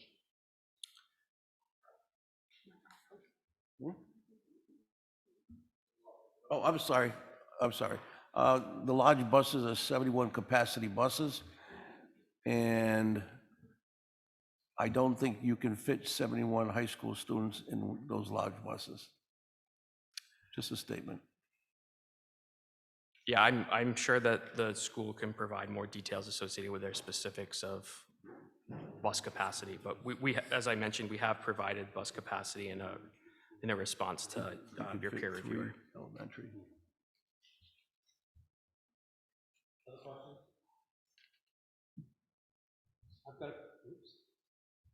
I've got a couple, and one of them is the two buses that you've got proposed for Maple Street. Is that section roadway going to be have signage that you can't park? Because from time to time, when I've been down there, there are, you know, few vehicles there, and then once in a while, further down Maple Street towards Broad Street, sometimes there's a tractor trailer there or a big truck, so. Yeah, and that's a detail that we'll be working out as the design continues, and we, you know, hopefully advance to preliminary. But from what I understand at the moment, that any parking restriction that we would propose along a public street would have to go through town council for approval. Certainly, So we would be seeking that. Yeah. The other question is your double stacking of cars in the parking lot, okay? For Maple Street and Jones Street. Turning radius. Okay, so when you got two cars going, is there enough? I mean, so now let's figure there's a pickup truck. You know, a lot of parents have good sized pickup trucks. Are those adequate turning movements? They are, and we have run that, and I believe that has been provided to town staff, again, as part of our response to peer reviewer comments. So I'm positive that we've run it with 2 passenger cars, and there's more than enough room to make that movement. And I'd have to refer back to the specific diagram to confirm on pickup trucks, but I'm fairly certain that's the case. In my experience, because I do have a grandchild who goes to a middle school in town, and I take him, my wife and I take him and pick him up about 2 days a week. And one of the things that I have noticed, once in a while, there's a van, or a father's got a pickup truck, or a very large SUV. Now, it's only single in one route in and one route out. And it gets a little tight to a point just for a car. So that's what I thought about. So, well, you've got double stacked vehicles. Can they make the turning movements? And that was a question that I had.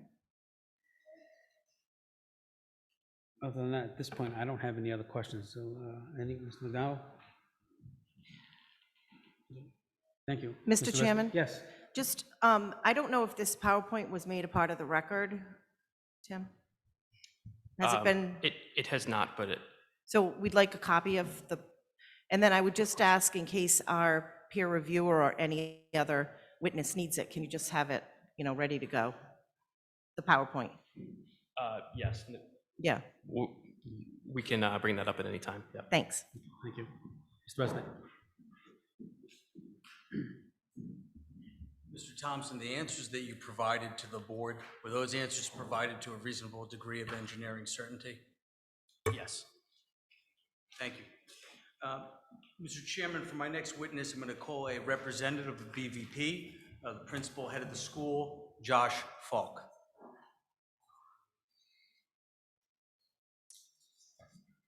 And just briefly, Mr. Falk will be addressing comments relative to drop-off and pickup. Mr. Chairman, sorry to interrupt, but I mean, might it make sense to have the peer review presentation being made now as opposed to? So everything's fresh in our mind. I have no objection, Okay, thank Mr. you. Chairman. The only thing, though, if he's going to talk about traffic pickup and Mike DiMatteo is going to talk about, I mean, I just want to make sure it's the appropriate time. I'm not. Yes. I would say this, Mr. Chairman. I actually think that Mr. Falk's testimony, as well as Mr. DiMatteo's testimony, will be relatively brief, and there are some items that I think would be germane to the discussion in order that Mr. Clinton could respond. Okay. So, may we proceed? Yes. Sure. And just to summarize, Mr. Falk will be testifying to address comments on drop-off and pickup, and we're going to show some videos and pictures of the existing conditions of parents parking on the street during the active drop-off and pickup to show that they do not block the road, photos of the streets surrounding the school to be displayed to show how wide they are, and Mr. Falk is also going to address his interaction with members of the community, and with that, Mr. Falk.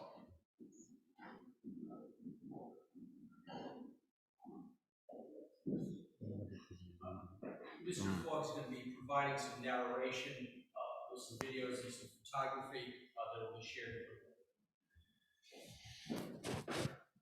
I don't know if I need to introduce myself, but I'm Josh Falk. I'm the head of school at BVP High School. I can just add, I've testified to this previously, but part of my responsibilities, including a number of other things, is that I'm regularly out at both arrival and dismissal as part of the operations out there. So almost every day that I'm there, I'm out on the sidewalk, usually on Jones Street. So if we show the video, I can narrate essentially what we're watching. Yep, so this was the drone video that was taken. As you can see in the corner, it's 2 times normal speed, so what you're seeing here is twice as fast. It starts at 7:17 a.m., which is a few minutes before the bell officially rings for student arrival, but as you can see, buses start arriving at around this time. And so, just to narrate, Jones Street is on the right, Macondry Street is at the bottom, and Maple Street is on the left. You can see Broad Street and Broad Street traffic up on the top of the screen there. At arrival, when scholars are dropped off from the bus, you can see where that crosswalk is. That's the pathway that goes straight to the front doors. Scholars that are dropped off there just proceed straight into the building. As you can see, again, we start official arrival at 7:20, so sometimes the people who are monitoring arrival are out there a minute or so after the first buses arrive. It's not an exact science for when they arrive, but you'll see in a few minutes. We have, most arrivals, we have 4 people stationed out there, 1 or 2 along Jones Street on the right, and I'll point those out when you see us come out. And 1 or 2 people, usually 1 person out where the buses are dropping off on Macondry Street, right there by the crosswalk, to guide students in. There's usually another person that'll be hard to see in this video, but standing by the front doors welcoming scholars.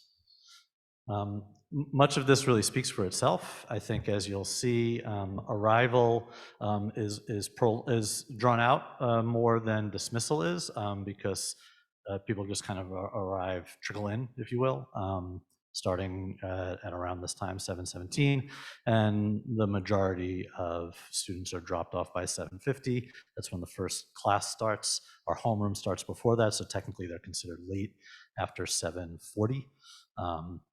So, over that 20-minute span from 7:20 to 7:40 is when the majority of students arrive.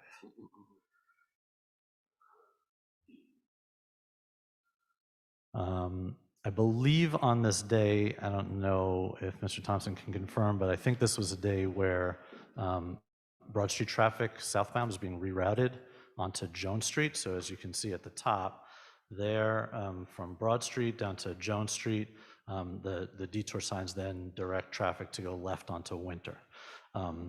So this was actually on a day when that traffic is being diverted from Broad Street onto Jones and then onto Winter. And that's arrival. I mean, again, I think much of the video speaks for itself. You can see that at arrival, it's really a couple cars at a time.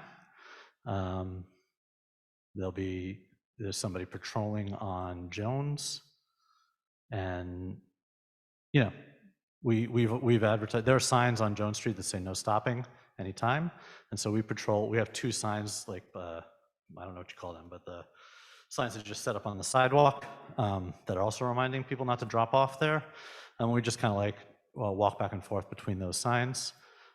Occasionally, somebody tries to do that. We then remind them of the policy. I've had interactions with a few families and scholars to that extent to remind them that there's no dropping off there, remind them that they can drop off on Macondri Street if they just turn the corner. And I rarely have had sort of repeat incidents of that when I've reminded families of that.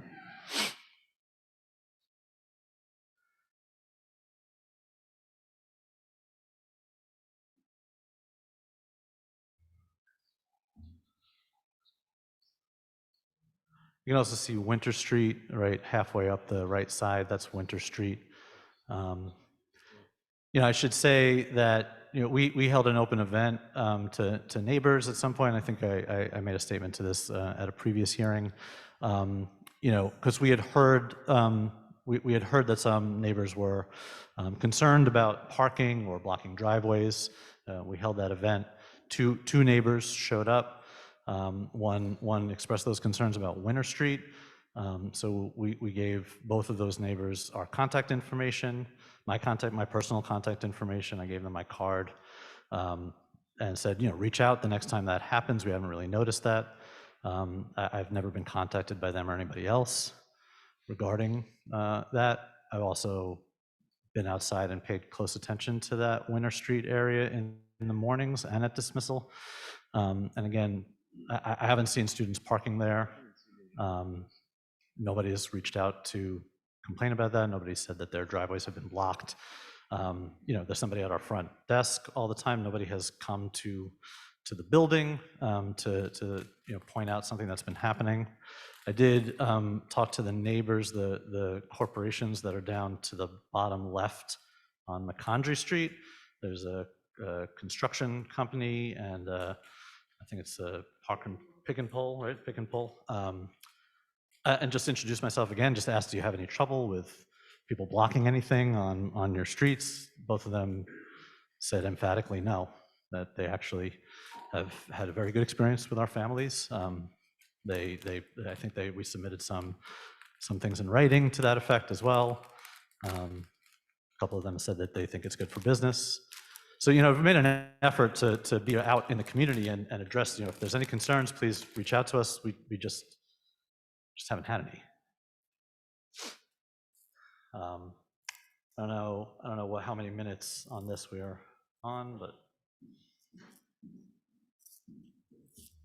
Mr. Chairman, if the board's seen enough of the morning process, if we could now switch to the afternoon PM.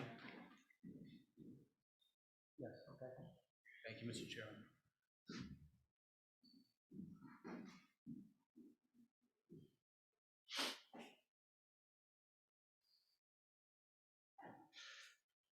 This is the afternoon dismissal.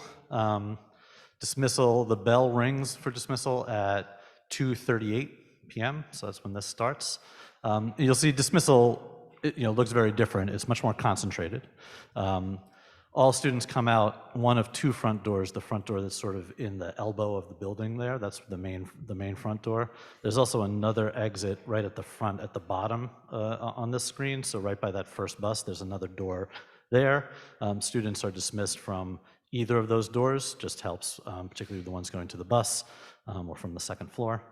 And so as you can see now, students have been dismissed at this point, and they're let out. Again, we have at least 4 people who will be out at dismissal, 1 or 2 patrolling on Jones Street, and 1 or 2 out by the buses in the south. I think at some point you'll be able to see sort of the reflective vests. Those of us who are out by the streets wear the reflective vests just to make sure we're visible. I say at least 4, oftentimes there's more staff. There are about 4 official duties, so 4 people who are expected to be out there every day, but oftentimes there's many more staff out there, just kind of helping with the smooth transition out. And then as you can see, I mean, I'll leave the testimony about the traffic per se to the traffic experts, but I think you can see from this video, and this is again double speed, there's really no blockage on McCondry, Jones, or Maple. Cars are, you can see, pulling into this small loop on Jones Street, or off of Jones Street, I should say, where those cars are parked in the upper right. That loop is where cars are directed to come in if they want to pick up on Jones Street, or they're directed to go to McCondry.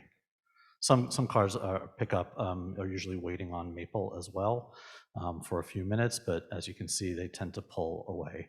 And some of the cars that are parked there, I should say that there are cars that are not associated with the school that are regularly parked on Maple Street. So some of the cars you see parked on Maple Street appear to be related to the businesses across the street there. There's a large truck down there as well that's not associated with the school.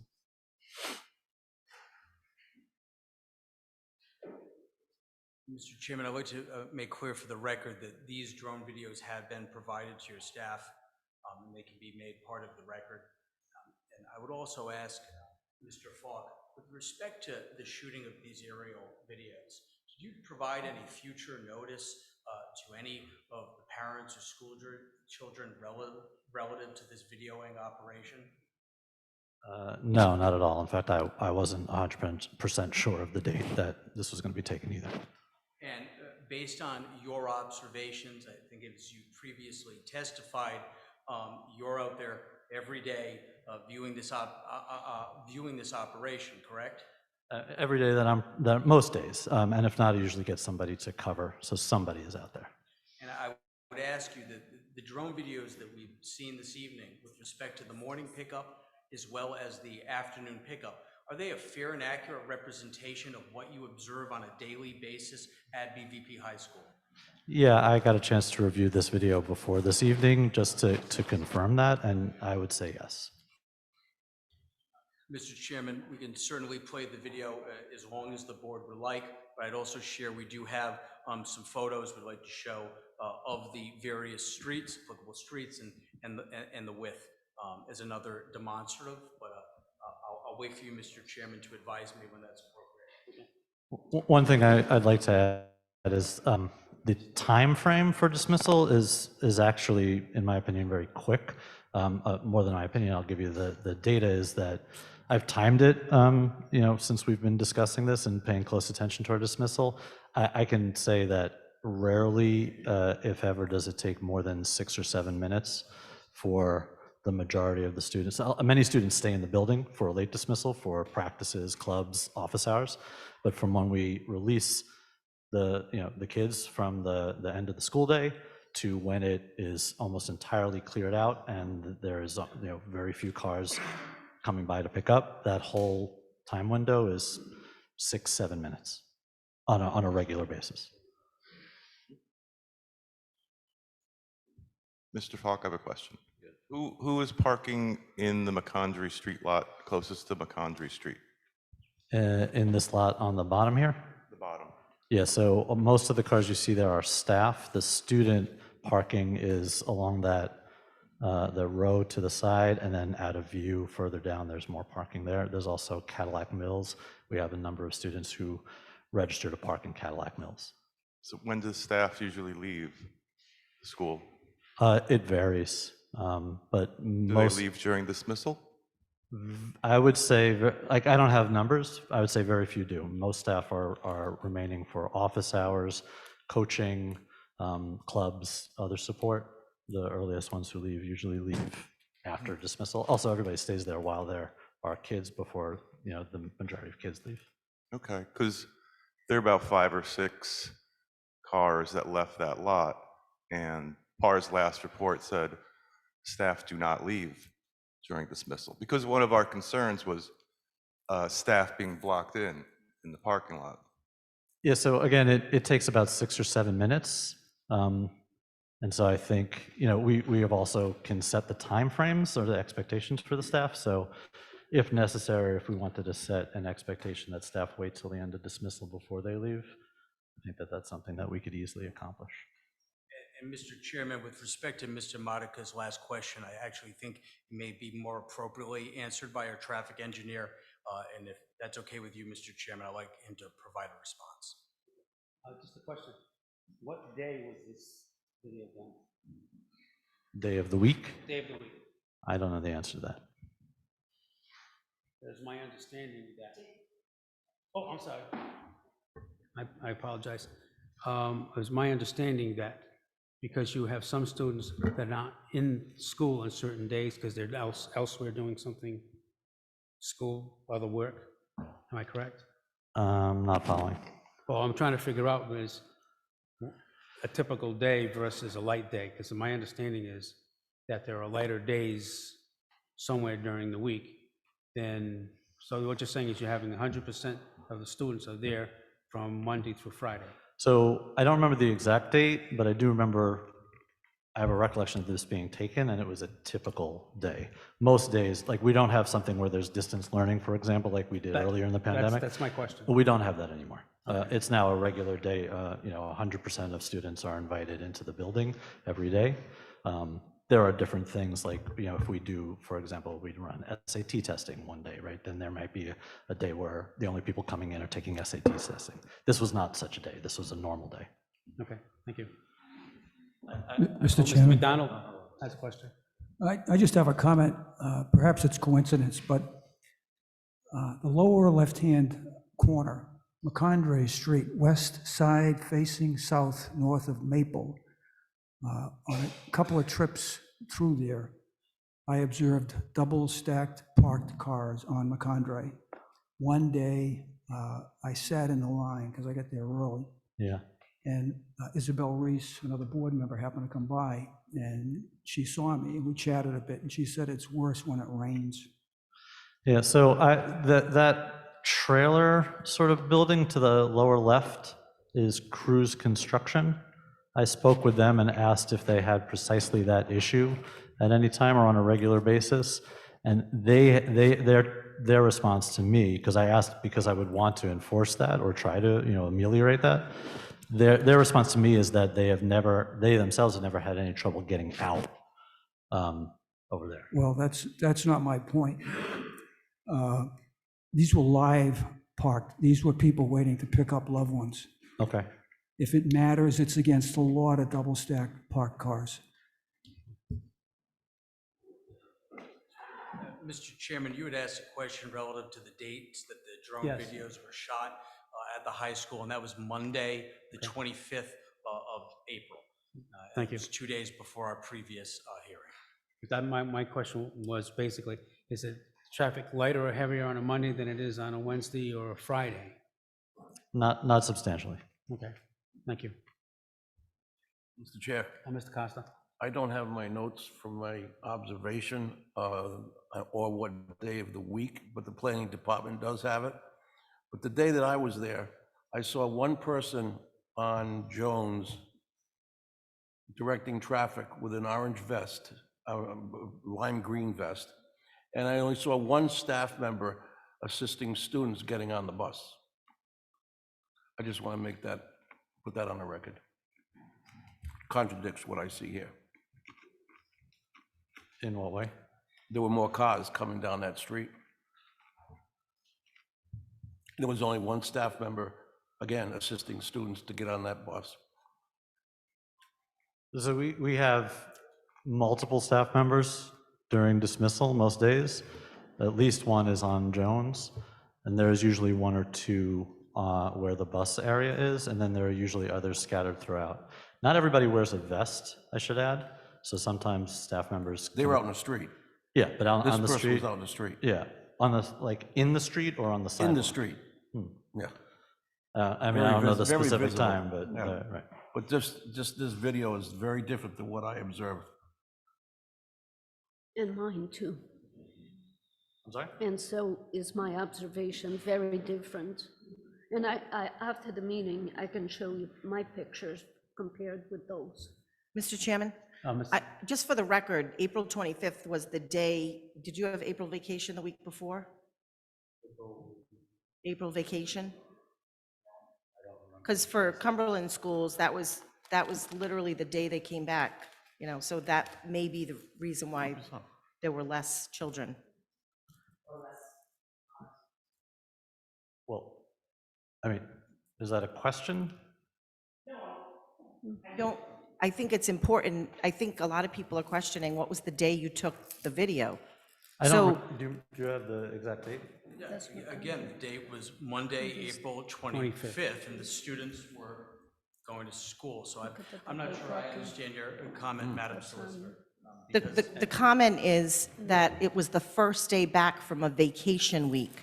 Right. So most of us who have children know that sometimes parents keep their kids out either before the Sure. vacation or after the We vacation. we could certainly pull up the attendance records for that day to see who was marked present on that day. Yeah, or, do you want me to wait for that number, or?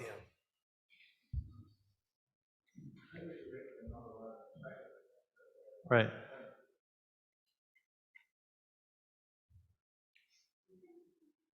%90 attendance, which is, yeah, typical, but it's usually higher pre-COVID, but that's typical. What are any other questions at this point? Oh, just another observation, that you have monitors out there in the morning too, correct? Is that? That's correct. And the street on the right, if I recall, is Jones Street?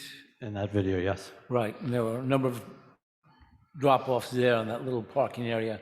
Correct. that swing around, okay. I was there this morning from about 7:15 to 7:50. And there was a monitor there for approximately half the time and then left for the other half of the time. I don't know how important that is, but it certainly wasn't there for the entire drop-off period that I watched. Was there a question? No, that was just a statement. Okay. Mr. Resnick? Mr. Chairman, that concludes Mr. Falk's testimony. Okay, thank you. Our next witness would be Mr. DiMatteo, Okay. who I expect to be similar in length. Thank you.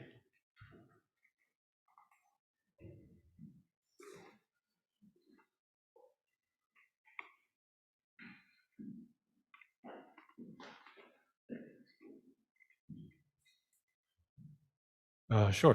What would you, I'm Mike DiMatteo again, Chief Operating Officer for Blackstone Valley Prep. This is my 11th year with the schools.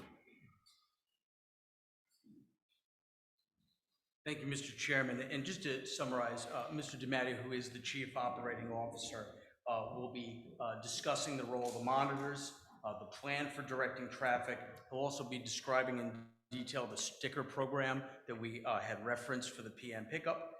He'll be addressing the student parking situation, as well as the parking that's provided during events, and also his experience with respect to any incidents, if any, that have occurred with respect to accidents as it relates to or involving pedestrians or vehicles relative to these operations.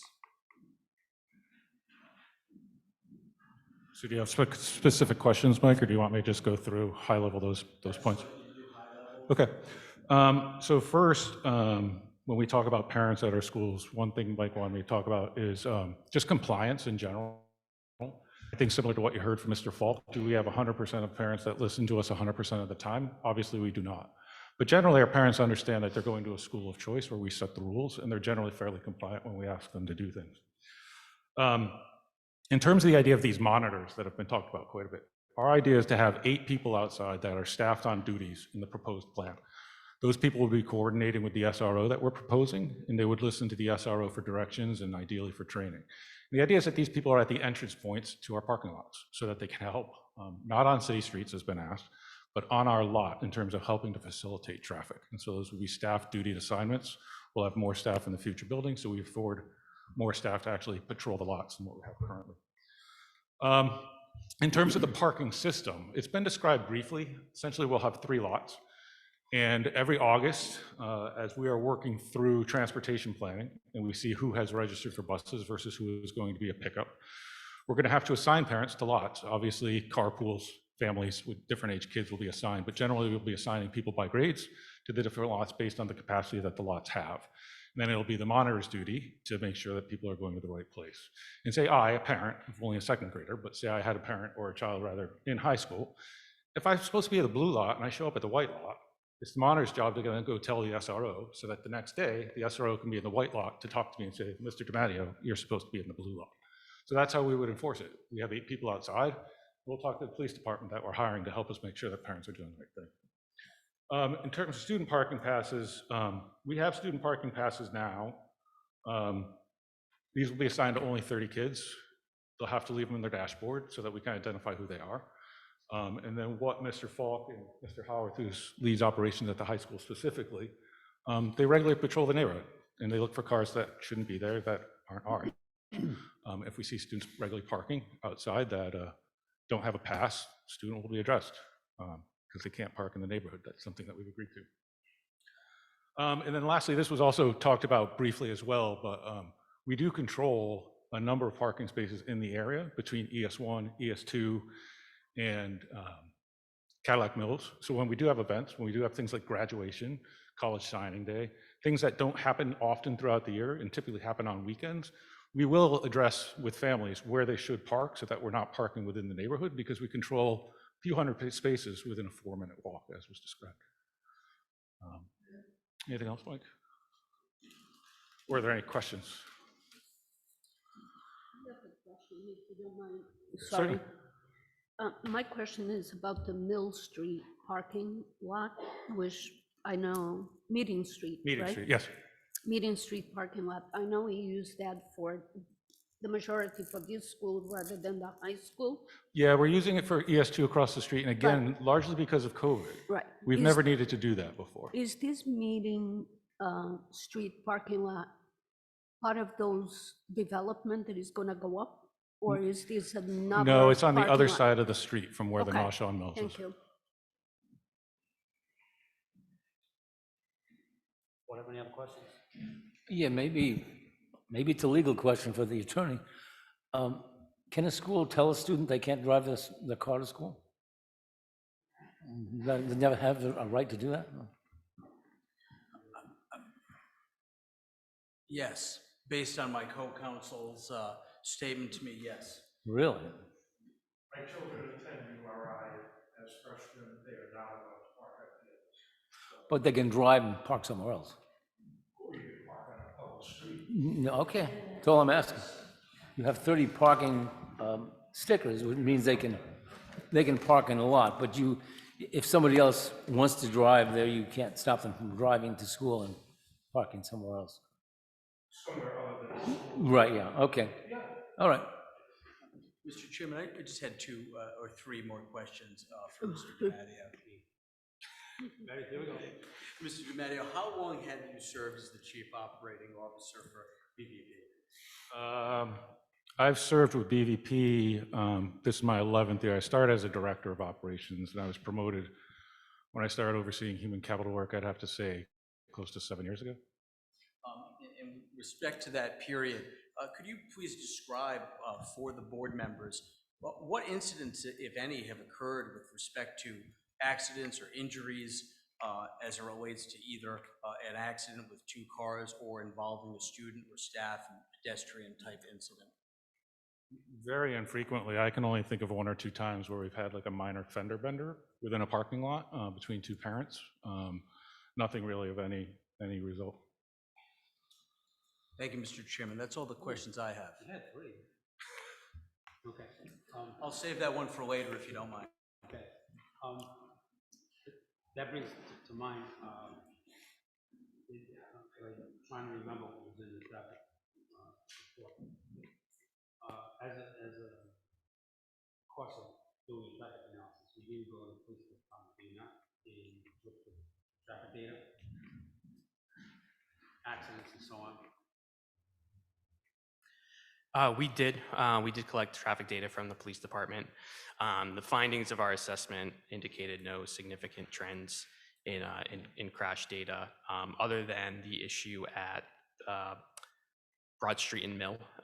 One of the traffic signal warrants that we look at as part of our assessment includes crashes that could be remedied with the installation of a traffic control signal. That location throughout our study area is the only location that had any significant trend.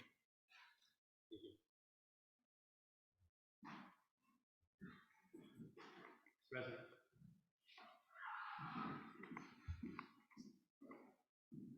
Mr. Chairman, I believed that your solicitor had recommended that Mr. Clinton now provide some testimony or answers for the board. And then I have one final witness this evening, which is Mr. McLean. I think it would be appropriate to take Mr. Clinton first because Mr. McLean will not be touching on traffic-related issues that I think would be germane to an engineering analysis. Thank you.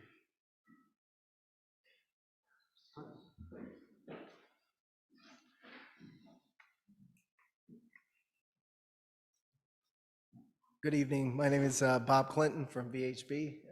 I performed the peer review on the study.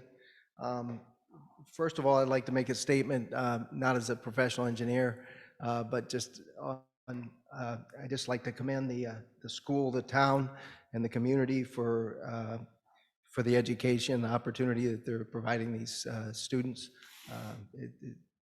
They presented themselves well tonight, and they should be proud of themselves. The proposed plan has changed and evolved since the original submission. They've made a number of changes, improvements. Some have had positive impacts, some have had negative impacts. I'd like to go over one of the most recent things that they've done. At our meeting on Monday, they included, they agreed to have a student resource officer, as they've been calling an SRO. That's a big benefit.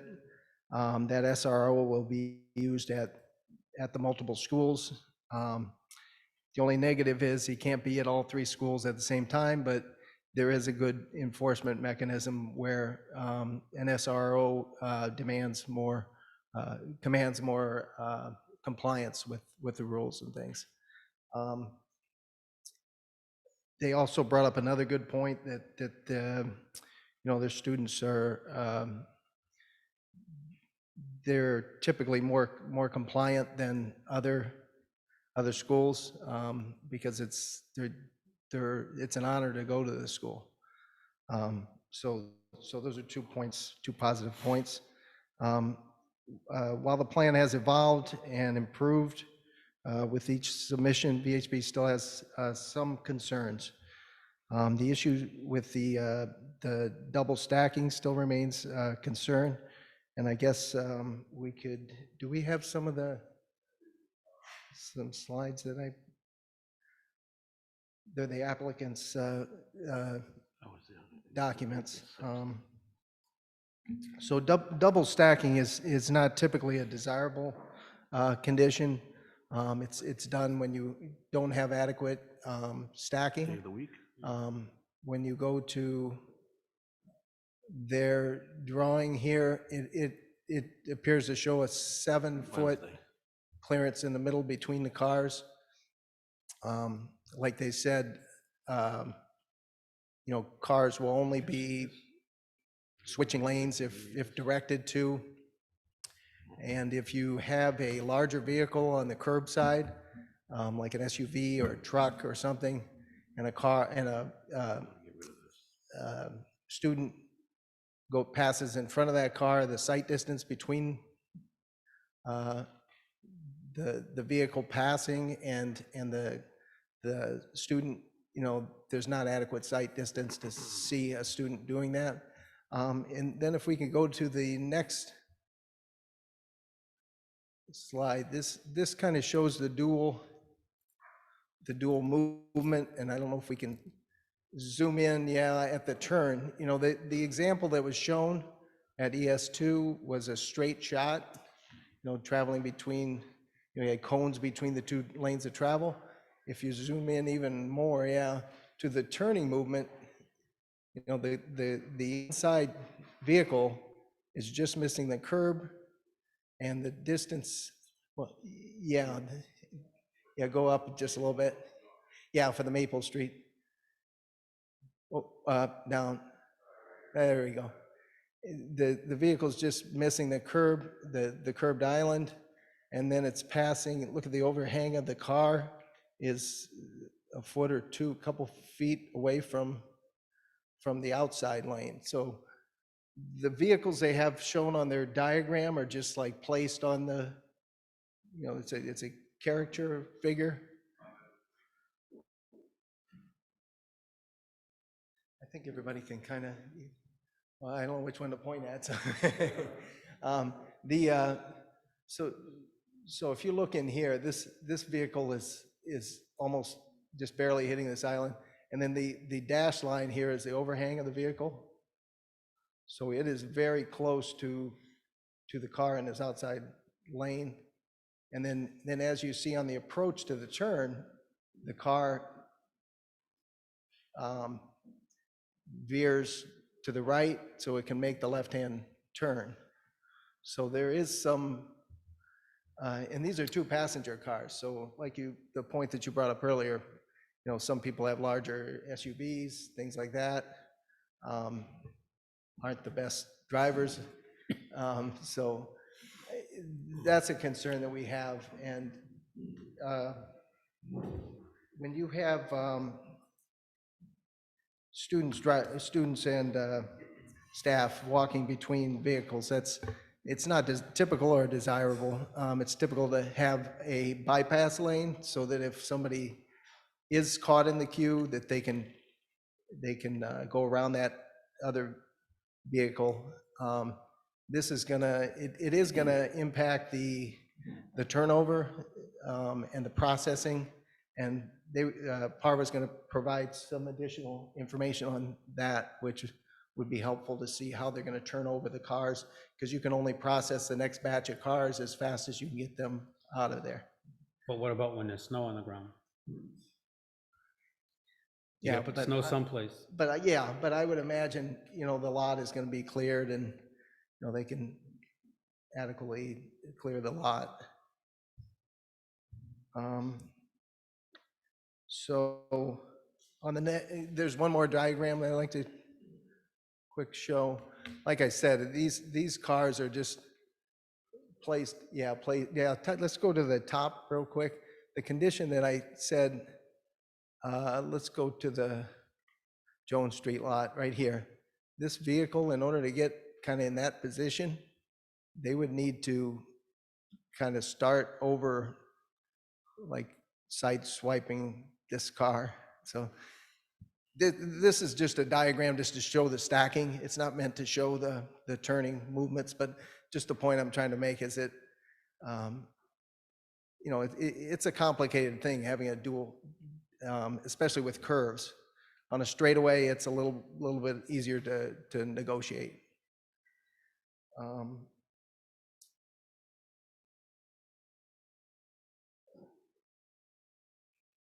The ES2 diagram, there is greater distance here, and like they said, if you look underneath these vehicles, you can see that the projection of the parking line extends there, so you have the 16 feet plus the 6 vehicle and 2 or 3 feet here, which they're saying, could be, the car could be up against the cones, and you could have some distance between the parked car, and you'd have 24 feet.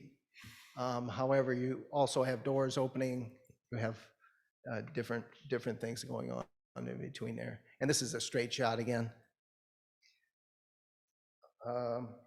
At the last meeting, and it was stated correctly tonight that there is no degradation of the level of service along Broad Street. However, there is a drop in the level of service during the morning and the afternoon peak at the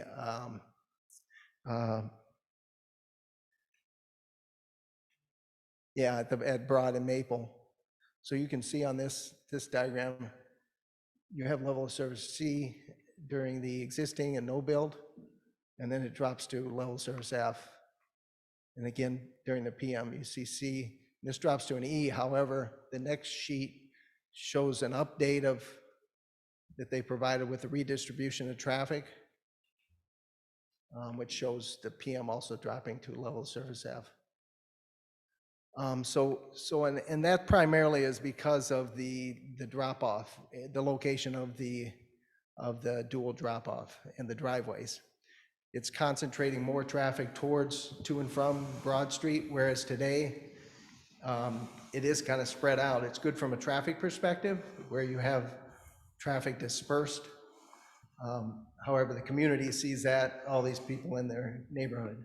So, Mr. Chairman, Bob, could you explain the difference between a level service C and a level service F? yeah, the level of service is based on the delay, and it's a calculated delay. It's not the actual delay. And if unsignalized intersections are the most probably unreliable because there's a lot of factors that aren't taken into the calculated delays. For instance, if you were to go out there and time how long somebody waits to get out onto Broad Street, you're going to wait less than the analysis says, because the analysis doesn't take into account all the driveways, curb cuts along there, where somebody's stopping to take a left turn or a right turn, and they create a gap in the traffic. So the level of service, and there are, let me just quick look this up. I think this was asked of Mr. Shevlin last time. And there are different delays. I hope I have that with me. But the longer the delay, level service A is minimal delay, whereas you see the delay if you go back one slide. You see level of service C there. It has a delay of in the 20-second range, whereas when you jump up to like 70-second delay, that's level of service F. So it's an increase in the delay that's experienced by somebody trying to get out of the side street. Just a couple more points. And I think this was asked before about the police chief allowing monitors to cross students. That, it depends on your interpretation of directing traffic. They are in the roadway, on McCondray Street. They are going to be assisting students to cross McCondray Street, which is, there's pros and cons of that. As long as they're trained and it's okay with the police department, that's a good thing, because you do have buses there that are obstructing the sight distance. If a student's coming out from behind a bus, you want to make sure that the people can see them. So it is a good thing if they're trained properly, and it's allowed by the police department. Also at the driveways, they said that if somebody with the wrong sticker shows up, it sounds like they're gonna be allowed to go in, but the next day they're gonna be told, you know, you gotta go to the right lot tomorrow. If they're gonna be enforcing the sticker policy and saying, no, you can't come in here, you got the wrong sticker, that's within the town's right of way. Kind of, and it's all about interpretation, whether that's directing traffic or not. So that's something the police department should do. And as far as the sticker system, it is a good idea, but they're gonna have to constantly be monitoring that and adjusting it to move like people who are early arrivers. If you're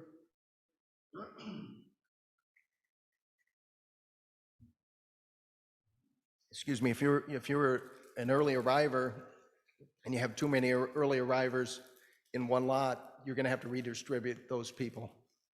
So that's something that they should commit to. And then the issue during construction, you know, that obviously should be addressed because they're gonna lose the drop-off space on Jones Street. And then I think that covers everything except for maybe one last point. As far as the distribution of people in the lots, they've assumed, and they did show that they could provide a couple extra spaces in some of the lots in case it's a little bit higher than the number that they projected. But the distribution of that is very important between the lots.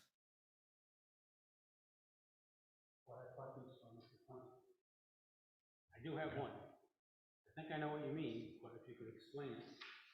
What is the term herding cats refer to?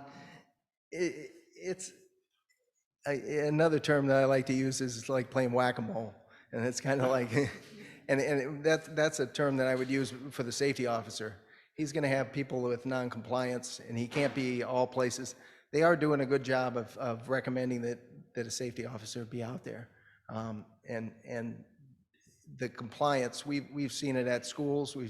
When the regular safety officer isn't there, things operate totally differently.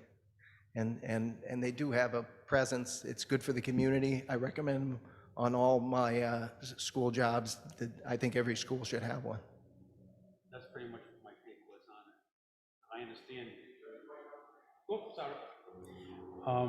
That's what I thought you meant, because of my experience is now from elementary school to middle school, okay? And I understand how the traffic flow works and how the parents pretty much stick to the rules. Some of them will pull over to the side of the road and drop their child off rather than take the assigned route to drop their child off. Happens very rarely, once in a while.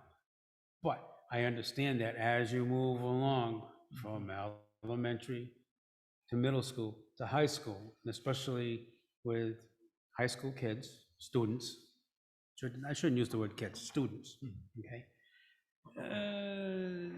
It's a little bit more difficult to control them because they're at that age when they kind of do what they do. Yeah.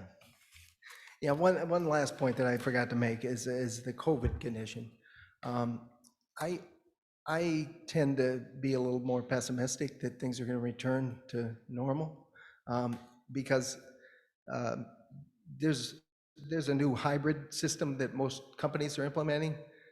Flex time, I see it at where I work. A lot more parents are picking up their kids, and I don't see that changing because they'll go pick up their kids.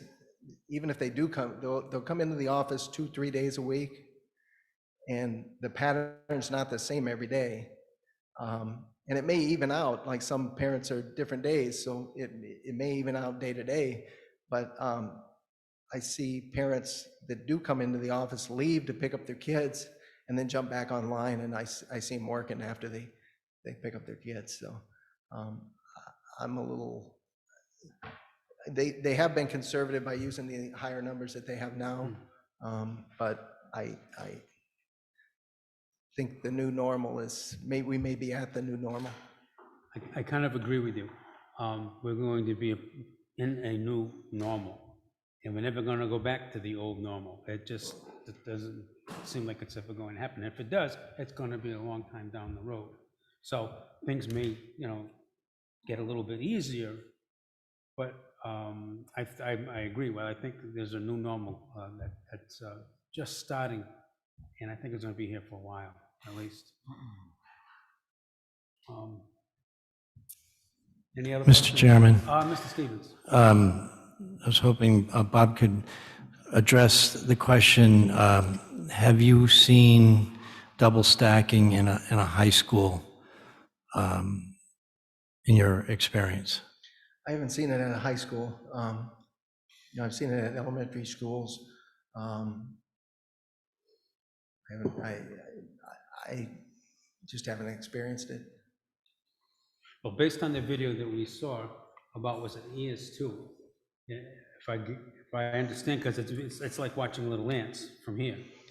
But it seemed as though the staff was actually taking the child by the hand and crossing them over in between, okay, and getting them in the car. And I don't think that any monitors that they may be at the high school are gonna wanna hold hands with high school students to help them. So we have to rely, so what I'm getting, my point is, we're gonna have to rely on the students to be aware of where they are and to, look both ways. But we know that the natural tendency is to scoot between cars and so on. So that is a good point. And it was a question that I did have, if you'd ever see double stacking at the high school level. Not to say it can't be, achieved properly to some level, but, teenagers are teenagers.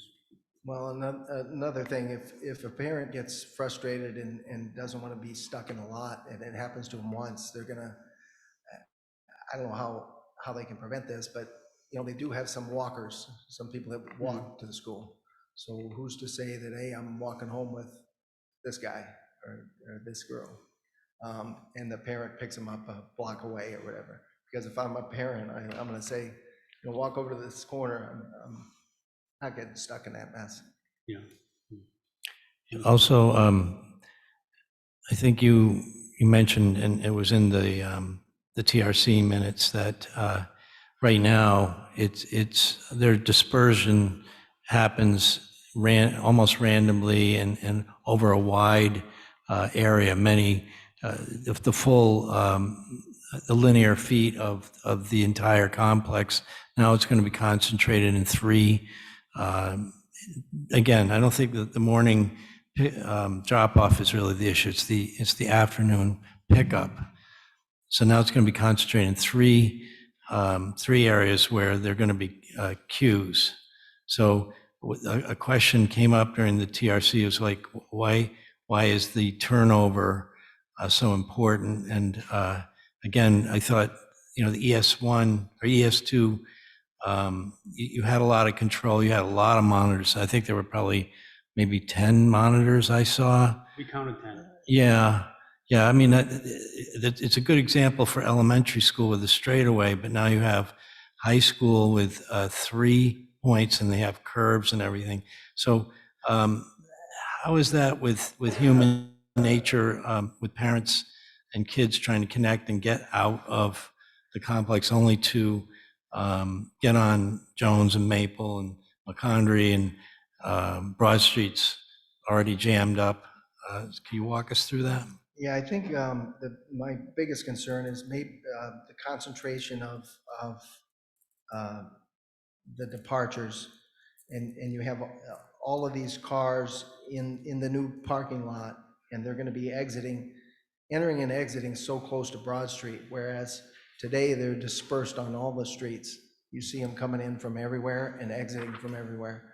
The location of the drop-off is located proximate to Broad Street. So people's shortest path is to come in and out of Broad Street. So you're moving more people over to Broad Street rather than cutting through the neighborhood. And one of the things I was asked to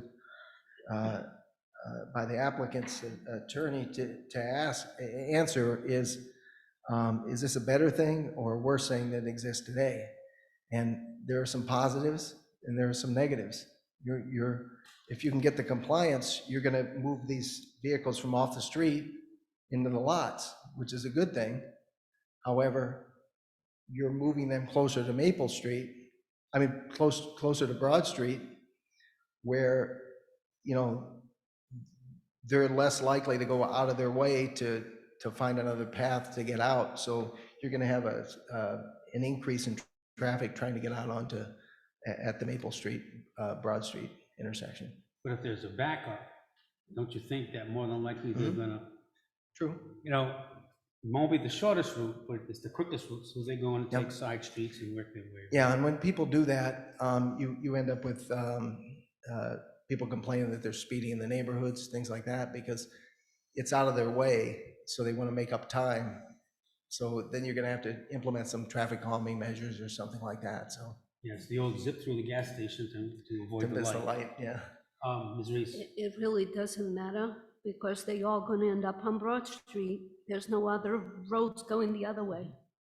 It's going to be all Broad Street. It doesn't matter if it's Mill, if it's Chase, Jones is on one way, if it's Elizabeth, if it's all of them. They all have to end up on Broad Street.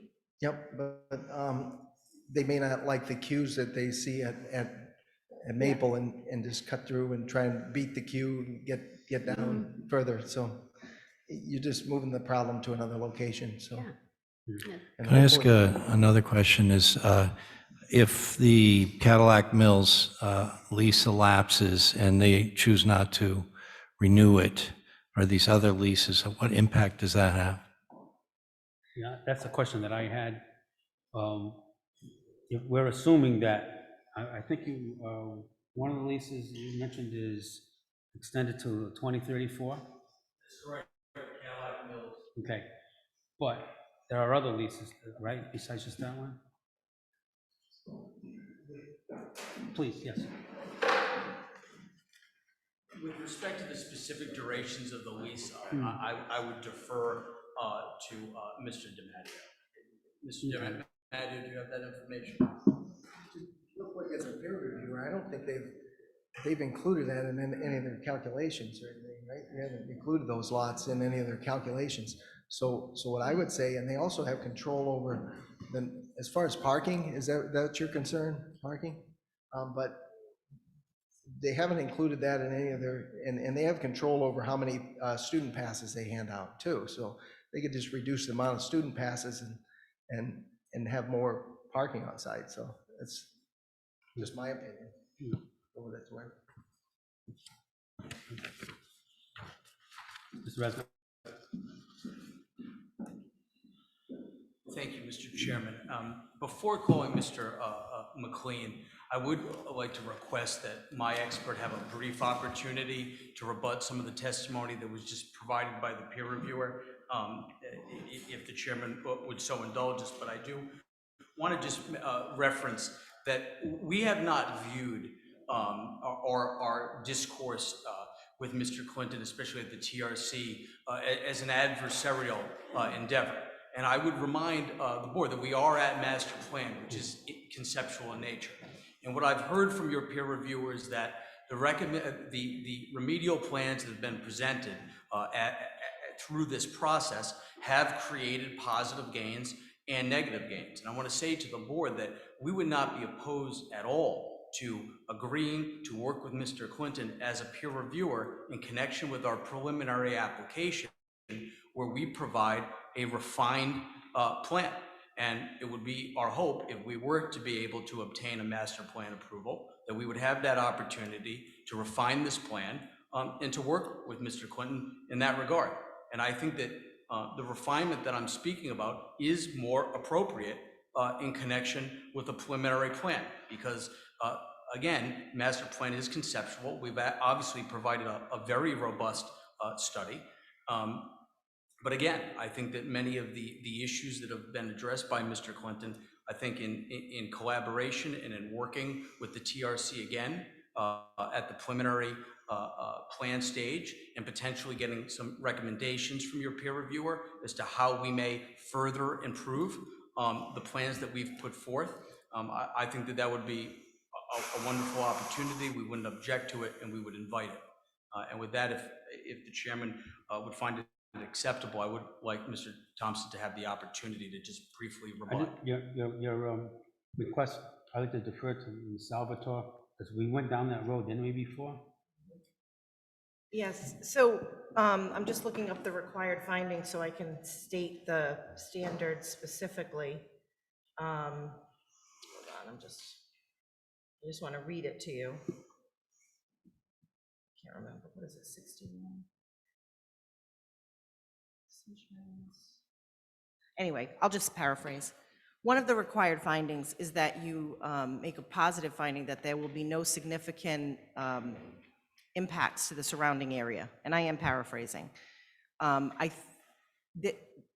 This is a major issue. You have to make that finding at master plan. There's case law on it. So once a master plan is granted, there are very important vested rights for the developer. I also want to say that we have engaged with the applicant since October. We've had a peer reviewer since probably November. We've met with them. When you talk about refining a plan, I don't know what that means. I don't know what that means. When we've talked with them, you know, many, many times, both before the board and separately. So you have to make the finding that it will not have a negative impact on the surrounding area. Could I briefly address that, Mr. Chairman? Certainly. That finding is in the context of a master plan conceptual approval. Those findings also need to be made at the preliminary stage. So respectfully to your solicitor, I completely disagree that we have to have a final traffic plan that undergoes no changes whatsoever. You don't get vested rights with respect to a traffic plan at master plan. The fact of the matter is that if we cannot prove to this board at preliminary application whether related to environmental engineering or other types of engineering or traffic engineering, if we can't prove to this board that we can construct this development in a manner that does not have an adverse impact on the neighborhood or local traffic, then it will never be built. So there's a three-part process. It's master plan, it's preliminary plan, it's final plan. And in my experience, irrespective of engineering that is at issue, the concept of a peer reviewer being engaged at preliminary or at final to further refine a conceptual plan is more than appropriate. It happens every day in every municipality, and I've been part of it on at least 50 projects. And I'm 37, so I got some way to go, and I'm sure I'll see a couple more. I'm not going to tell you how old I am and how long I've been doing this. But what I would say is certainly if the developer wants to continue this master plan application and work to refine the traffic circulation and queuing, they have that ability to do that. I would not risk approving a master plan hoping that this refinement is going to take place at preliminary, because there are important vested rights that they will argue, mark my words, at preliminary plan, that you cannot now go back to traffic issues. That's the thing that I was kind of hung on a little bit, because you did mention vesting. Okay. Yes, so, Mr. Chairman, And- let me just be yeah. clear. They have the ability to continue this application so that they get what they want in terms of refining the traffic circulation and queuing issues, but they don't want to do that. They want you to grant master plans so they have those vested rights. That's the strategy. So do not risk that. Well, the thing that I've learned for the many years that I've been on the board is final stage, rubber stamp. Sometimes it doesn't even come back to the board. It goes to our administrative, or in this case, it would be Mr. Stevens, and he would approve it administratively at the final, unless there was something substantial that needed to come back to the board, okay? So pretty much, and this is what I've been told from when we attended those growth smart seminars and so on, is pretty much when it gets to preliminary, that's it. You've already vested it at master plan, and then preliminary is just, I look at it as preliminary is kind of the final, and the final is the final. It seems kind of weird, but that's the impression that I got.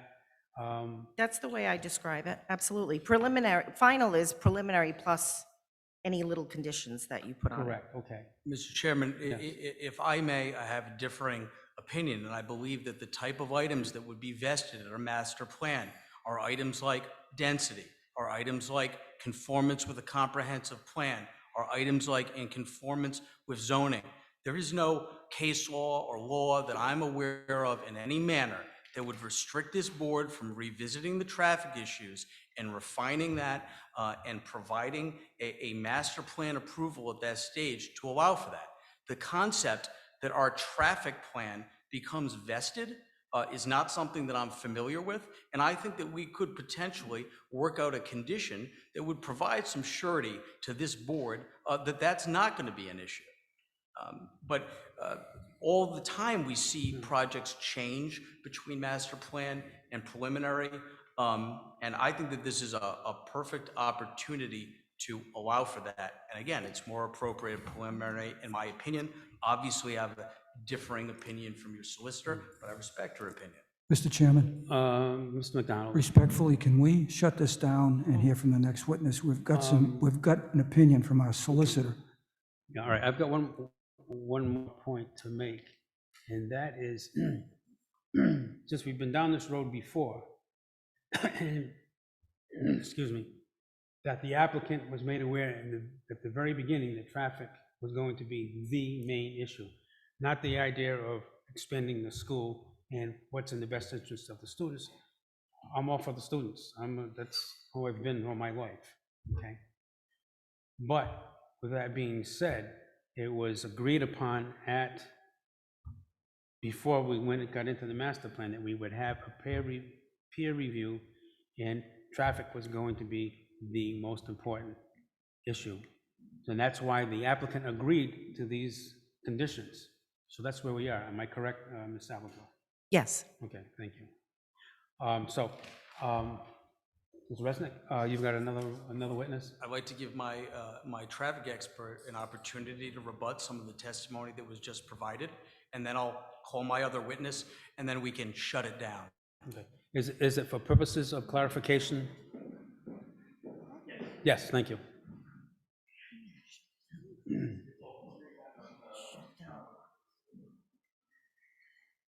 Thank you, Mr. Chair. I do just want to add to a couple of items that Mr. Clinton has brought to your attention. Regarding the configuration of the turning movements around the corners of the lot, I would echo some of the opinions that were presented earlier, that this is the radius of a vehicle moving through a site is a detail that we would typically modify at preliminary if needed. There are also some other design features such as slope curbing or other details that aren't presented at the master plan level that could be considered by us as we enter into preliminary to address some of those turning radius concerns. So again, it's my opinion that that detail is typical of what's addressed at a preliminary submission.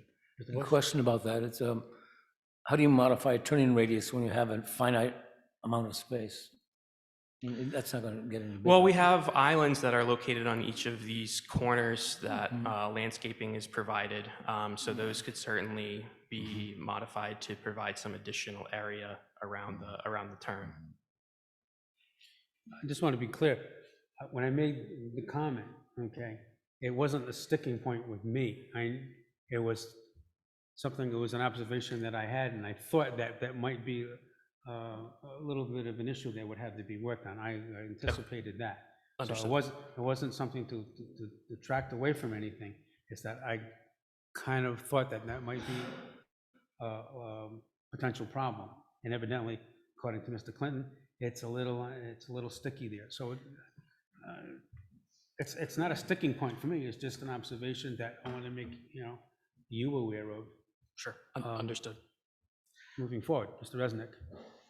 Mr. Chairman. Mr. Stevens? Yes, I think I heard the word landscaping, which is not apparently required here, or has not been part of this master plan application, and we're talking about modifying landscaping that does not yet exist. But also, there's a huge dependency on a porous pavement, frankly, to a level that this town's never seen. So the department hasn't really raised a concern about that, but that's another reason to address these kind of issues at master, because porous pavement needs maintenance. And we have a new public works director who's just been on less than a month, who may have an opinion about that. So there's still, I guess my point is, again, as we've been working on this since October, and every time there's been a request for a meeting, the department and the staff from the town have been there. And so to request master plan approval subject to additional negotiations and additional design, I'm a little confused about why you have to wait for that. Mr. Chairman, with respect to the comments regarding impervious surfaces, I'd like some clarification. Is the director asking that we provide a full and complete and final stormwater management plan at this stage of master plan? I don't believe that's the case. And it's kind of ridiculous to even go down that road. I agree. But it is a point well taken, okay? Moving forward, that we would be looking at are these things, and it's something that you could incorporate into your design, okay, moving forward. But yeah, I don't think that's what Mr. Stevens' intention was. Just wanted to bring that out, just as there was a mention of landscaping and so on. I mean, those details, we know that happens at the next stage, but it's always usually shown anyway in just concept form, okay, at the master plan stage. It's not a design, it's just a mention that we're planning on using a pervious pavement, and we're planning on doing some landscaping, and we show islands. Well, if you look at an island that's at the master plan, you kind of can almost assume it's going to be one of two things. Either it's going to be landscaped, or it's going to be island that's paved over with asphalt. So I think we're starting to get a little too nitpicky, but yet it's important to say, well, moving forward, we're looking at measures that are in the best interest of stormwater management, but we're not expecting a plan. I mean, that's... And I would suggest the same is true with respect to traffic. That I will disagree at this point. Mr. Chairman, I'd also like to remind the board that the board approved the original high school based on a capacity of 330 students, and now they're at 403. And so there's a representation that there'll be, the difference here is between 403 and 550, where based on your decision, it should be the difference between 330 and 550. So I believe that it's important to take that into consideration. Mr. Chairman, I just want to be very clear on the record that the applicant has the ability to request a continuance to refine their traffic circulation and plan before you decide on master plan. If they are foregoing that opportunity, that's their decision. We're certainly not forgoing that opportunity, and I would ask the board to recall that we did provide an extension. We provided an extension to July 15th, and it was my understanding that there was an intent for there to be a special meeting on this matter held on June 7th. So I don't think that we're at the point where we necessarily have to discuss continuances. There's certainly an opportunity to present to this board again if the board sees it fit to do so. And with that, Mr. Chairman, if there's nothing else, I'd like to call my last witness this evening. Please do. Thank you. Mr. McLean?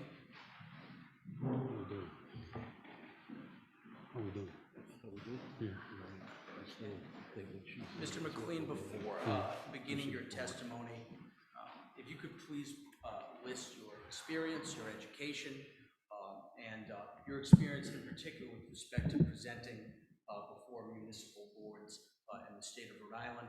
And I also understand that you have 2 exhibits, one including a CV that you'd like to provide this evening. Sure. Good evening, ladies and gentlemen of the board. My name is Doug McLean. I've worked as a professional planner in the state of Rhode Island for the past 15 years. I received my master's degree in planning from the University of Massachusetts. Mr. Chairman, we know Doug. He's an expert. Okay. For purposes of the record, we're going to do this and we're going to qualify. No, well, he can accept him as an expert. We're trying to move it along. I can, yes. For purposes of the record, please allow my expert to describe his experience before we qualify.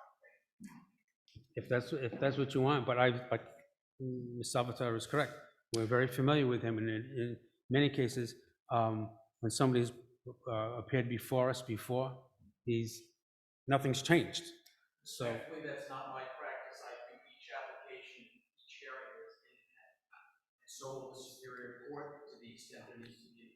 well, but if I accept him as I was trying to move it along. I think Yes. I totally disagree with him. If you accept him as an expert, he's an expert, but I would just let him do what he wants to do and delay again. Go ahead. Great.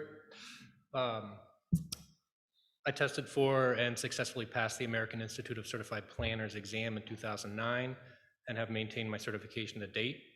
My background includes consulting work for private and public sector clients. I have worked as a municipal planner for the town of South Kingstown, as well as for the city of Cranston, where I currently serve as their principal planner.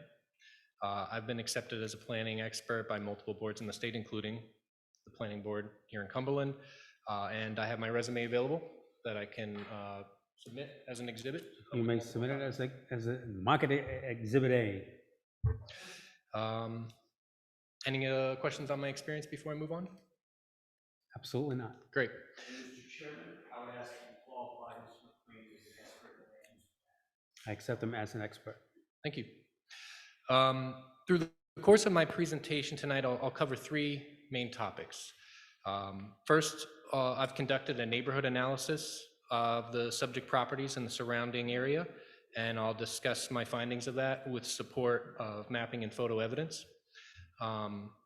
Second, I've reviewed the town's comprehensive plan, and I will discuss my findings that relates to this application's consistency with that document. And third, I've reviewed the stating findings on the record from the major documents and correspondence on this matter, including the planning staff memo dated March 25th, as well as the planning staff testimony from the March 30th planning board meeting. Planning staff in this case has rendered a negative recommendation on this project based in part on a negative finding as it relates to comprehensive plan consistency. So as my third topic, I propose to provide countervailing testimony regarding the content of the staff's finding on the record. And as a personal note, I would note that I have a great deal of respect for the planning staff in the town of Cumberland.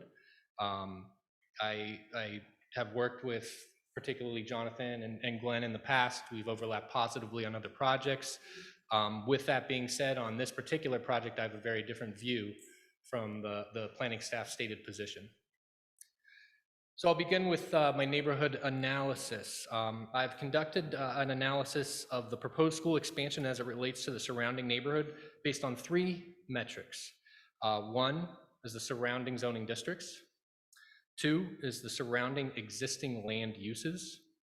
And 3 are existing conditions on the ground regarding streetscape aesthetics and site amenities. The radius for this review was all properties within 400 feet of the existing school properties, which equates to about 1 residential block or 1 block around the school properties. This neighborhood analysis is based on a review of several sources of information, including the town's geographic information system data portal, town tax assessor records, Google mapping data and imagery, and a site visit that I conducted to generate field data and photo documentation of the surrounding conditions. Note, I have not incorporated a review of any traffic conditions as part of my analysis. This is not something that I'm qualified to do, and as traffic is a technical issue that should be proven out by experts only, I believe Par Corporation's documentation and testimony stands on its own in that regard. So in order to illustrate my findings for this neighborhood analysis, I provide some slides, and I also have a hard copy of the exact same slides that you're going to see on the screen. If anyone wishes to have a hard copy, that can be submitted as a separate exhibit. What the pleasure of the board on that. If you'd like any hard copies, please do request them. So the purpose of the neighborhood analysis is to make a professional finding as to whether the proposed project is compatible with the neighborhood. In my experience, having conducted this type of analysis for a number of other projects, there are 3 possible outcomes of a neighborhood analysis. One is a proposal could be determined to detract from the neighborhood, to add a negative value. 2, a proposal could be determined to be compatible with the neighborhood, meaning that it fits and there does not lead to any inherent conflicts. And 3, a proposal could be determined to actually enhance the neighborhood. What we're looking for here is to avoid category number 1, that it does not detract, that it either fits or enhances. The standard of review is that it at least is compatible or fits. I'll save the suspense and convey that at the end of my neighborhood analysis, it is my professional opinion that this proposal actually fits into the 3rd category, that it enhances the neighborhood. To begin, let's look at the neighborhood zoning map, as shown in graphic 1 here on the screen. The zoning in this neighborhood is characterized by a pretty wide mix of different zoning designations, commercial, industrial, and residential zones that all reside in very close proximity to each other. It can be a little hard to make out on the map, but the pink is all commercial zones. The purple is industrial. You'll see the purple is the pick and pull lot that is to the northwest of the subject parcel. A little bit of purple on the other side of the screen, on the other side of Broad Street. The brown is high density residential, and the yellow is medium density residential. Only a little bit of yellow on that screen as it relates to my analysis. A close review of this mapping information is helpful in that whenever such a situation exists, when there are a notable mix of different zoning designations of varying types in close proximity, this leads to varying different types of scales, types of development, and intensities of development that are expected to reside in close proximity to each other. This establishes a baseline understanding of the neighborhood as enforced by the town's zoning code, that there is a wide mix of possible uses that can exist in this area. And as a result, it is my finding there is not one specific use or use profile that would be considered appropriate or fitting here. This is not the case of a project that is coming into a well-defined residential area in which any non-residential or intensive land use would be unique and create incompatibilities. Nor is this a case where the project is coming into an exclusive commercial center where only similar commercial activities would be appropriate or allowed. What we're looking at here is subject parcels that are designated as commercial and surrounded by a great mix of different zoning designations. But I'd like to pause. The properties in which the school is looking to improve and the school itself are designated as a C1 for limited commercial. And in this zoning designation, a school is allowed by right. So there's from my review of the zoning ordinance, there's no further zoning stipulations regarding the type of use or provisions regarding this specific property. So that would prohibit this use in any way, and this cannot be understated. Moving on to the next layer of analysis, which is existing land uses. So I'm using the same base zoning map for consistency. In this case, most of the land uses present in the neighborhood reflect commercial uses in commercial zones, and residential uses in residential zones. However, upon closer review, there are 3 non-conforming commercial land uses that are contained in the residential zones, and I've shown them and designated them here with stars on the map. There's a restaurant, there's a metal fabricator that's actually located in a residential zone, and a photography shop. This is noteworthy in that it displays that this neighborhood is accustomed to a certain degree of commercial uses intruding into residential zones.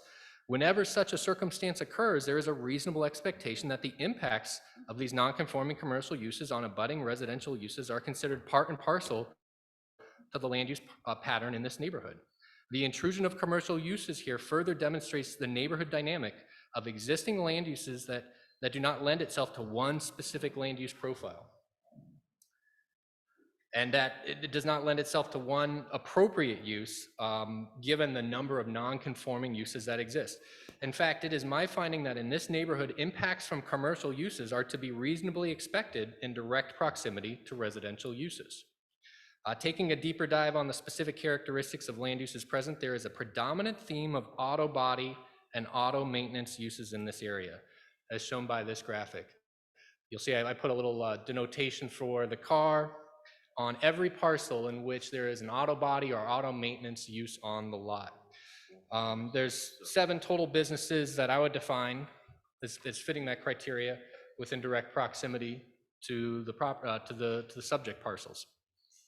Although this is not typical of a traditional Main Street environment, I might say that auto maintenance is one of the defining uses of this neighborhood.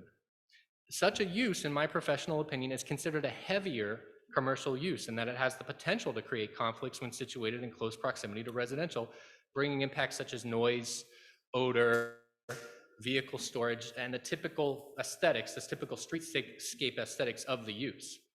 And I would note that an auto body shop is not an allowed use in the pink zone, the C1 zone, although there are several present. So this is another case of further nonconformities in which a more intensive land use exists than what is allowed by right. However, in this neighborhood, the juxtaposition of these heavier, non-conforming land uses nearby and directly abutting residential is prominent, and in fact, it is a defining characteristic of the area. So it is my finding that dissimilar land uses abutting each other, including heavier commercial uses directly abutting residential, is not antithetical to the land use pattern in this neighborhood. In my professional opinion, a school, and in this case, a modern charter school, is a land use that is not only compatible with, but is particularly well suited to operate in this varied and disparate environment. It is my finding that a school is a much less intensive land use compared to many of the commercial land uses that are currently present in the neighborhood. In fact, in my opinion, a school is one of the better non-residential land uses to have in close proximity to residential. It's a traditional arrangement, and it is well accepted in the field of planning that schools are appropriately sited within the interior of or in close proximity to residential neighborhoods. This arrangement helps facilitate the community building elements associated with the school's presence in the neighborhood. And I would note that the community building elements with the existing school, Blackstone Valley Prep's presence in this neighborhood, is prominent, as evidenced by a few elements. The school makes its spaces available as a resource to the surrounding community, including allowing events for groups such as Girl Scouts, cheering, sporting, or other neighborhood groups. They make their playing fields available to the public, and they help facilitate emergency needs such as hosting flu and COVID vaccine clinics. These are important community functions that present value when being integrated in or near a residential setting. Within this neighborhood, the school properties abut both residential uses and heavy commercial uses. In my professional opinion, a school is an appropriate land use here because it serves as a good neighbor to residential while also serving as a buffer between the more intensive commercial and industrial uses and the nearby homes. Now, to take a step back, this proposal that is actually in front of you is not bringing a new school to the neighborhood. In fact, it's just allowing for the expansion of an existing school. The expansion includes a new building on the current property, on the current site, and developing the abutting site, recently purchased site, identified as Parcel 2, Assessor's Parcel 2, Lot 158, moving this into a parking area, and I've actually identified that lot right here. This lot was most recently occupied as an auto body shop, which again is a non-conforming use in the district. That was utilizing the rear of its property, for lack of a better word, as a car graveyard. It is my professional opinion that this property is blighted, and that is not a controversial opinion. In fact, it's one that was accepted by the town as well in their memorandum. Practically speaking, in terms of land use compatibility, comparing the previous use of this parcel to the proposed new use of this lot, in my opinion, this is one of the better outcomes the town could have hoped for in terms of the reuse of this parcel. The next layer of my neighborhood analysis is to review the on-the-ground conditions as will be shown through a photo inventory. And I have a series of 25 images I plan to present as part of my photo inventory. And I don't wish for you to be intimidated by that number, and I will be brief in my talking points on most of these. As you'll see, there's a wide mix of existing conditions on the ground in terms of the streetscape aesthetics and the site amenities. So to begin, I'd like to begin with an image here at the intersection of McCondry and Jones that's just looking at the existing school site. I call attention to the various elements of the design and aesthetic of the current school. It exhibits a modern design, one that I find is suitable in the context of an area surrounded by industrial uses, heavier commercial uses, but also residential uses. In my professional opinion, the school offers an appealing streetscape based on the high quality of design of the buildings, the materials, as well as valuable landscaping amenities. You know, here in the next image, we see the other side of the school. This is at the intersection of Maple and McCondry, exhibiting the same appealing elements. Now, let's take a walk through the neighborhood. This is the purpose of my on-the-ground photo inventory, to take a look at the surrounding conditions. This is what you see if you turn around. This is a sheet metal fence to shield the views of the nearby vehicle scrapyard behind it. Now, moving through all of the images of this neighborhood analysis, I'm going to ask the basic questions. What are the streetscape aesthetics that you see here? What is the quality of buildings present? And what landscaping amenities are present? Those are the basic questions I'm going to revisit. And I'm going to move pretty quickly through these because I think the images can speak for themselves. So in this one, I think there's a poor aesthetic. The streetscape is dominated by an industrial barrier, and the only landscaping that you find present is at the very corner there, which is actually on the school property itself. That's the corner of the school as you would look to the left here, with the industrial uses beginning behind that sheet metal fence. Moving along, this is just looking from the same location at the other side of the intersection. I think that there are some quaint houses here, but also this is beginning to take on a more industrial look to the nature of the buildings. Again, no landscaping amenities present. This is moving further down McCondry, away from the school. The streetscape is dominated by more of an industrial look to the buildings. These buildings don't offer quite a bit of positive streetscape value. Again, no landscaping amenities present. Moving further down the street, looking across the street, this is the entrance to the pick and pull site. Again, an industrial zone. It has an industrial look. No landscaping elements present. Now looking across the street, this is actually a residential zone with the existing non-conforming use. The building itself largely represents and resembles an industrial type of use, largely dominated by garage doors. Not a whole lot of streetscape value here from my perspective of a Main Street environment. Also, no landscaping present. Moving down McCondry, and now this is looking down the side street of Elm, which runs parallel to Maple and Jones. Again, this looking at the buildings present, largely an industrial look and feel. This is a heavier commercial use. This is one of those more heavy commercial uses I described. Again, not a lot of streetscape value added, and again, no landscaping present. Here we see now we're on Maple Street. The school is essentially behind us. We're looking across the street at the auto body or the auto maintenance facility across the street.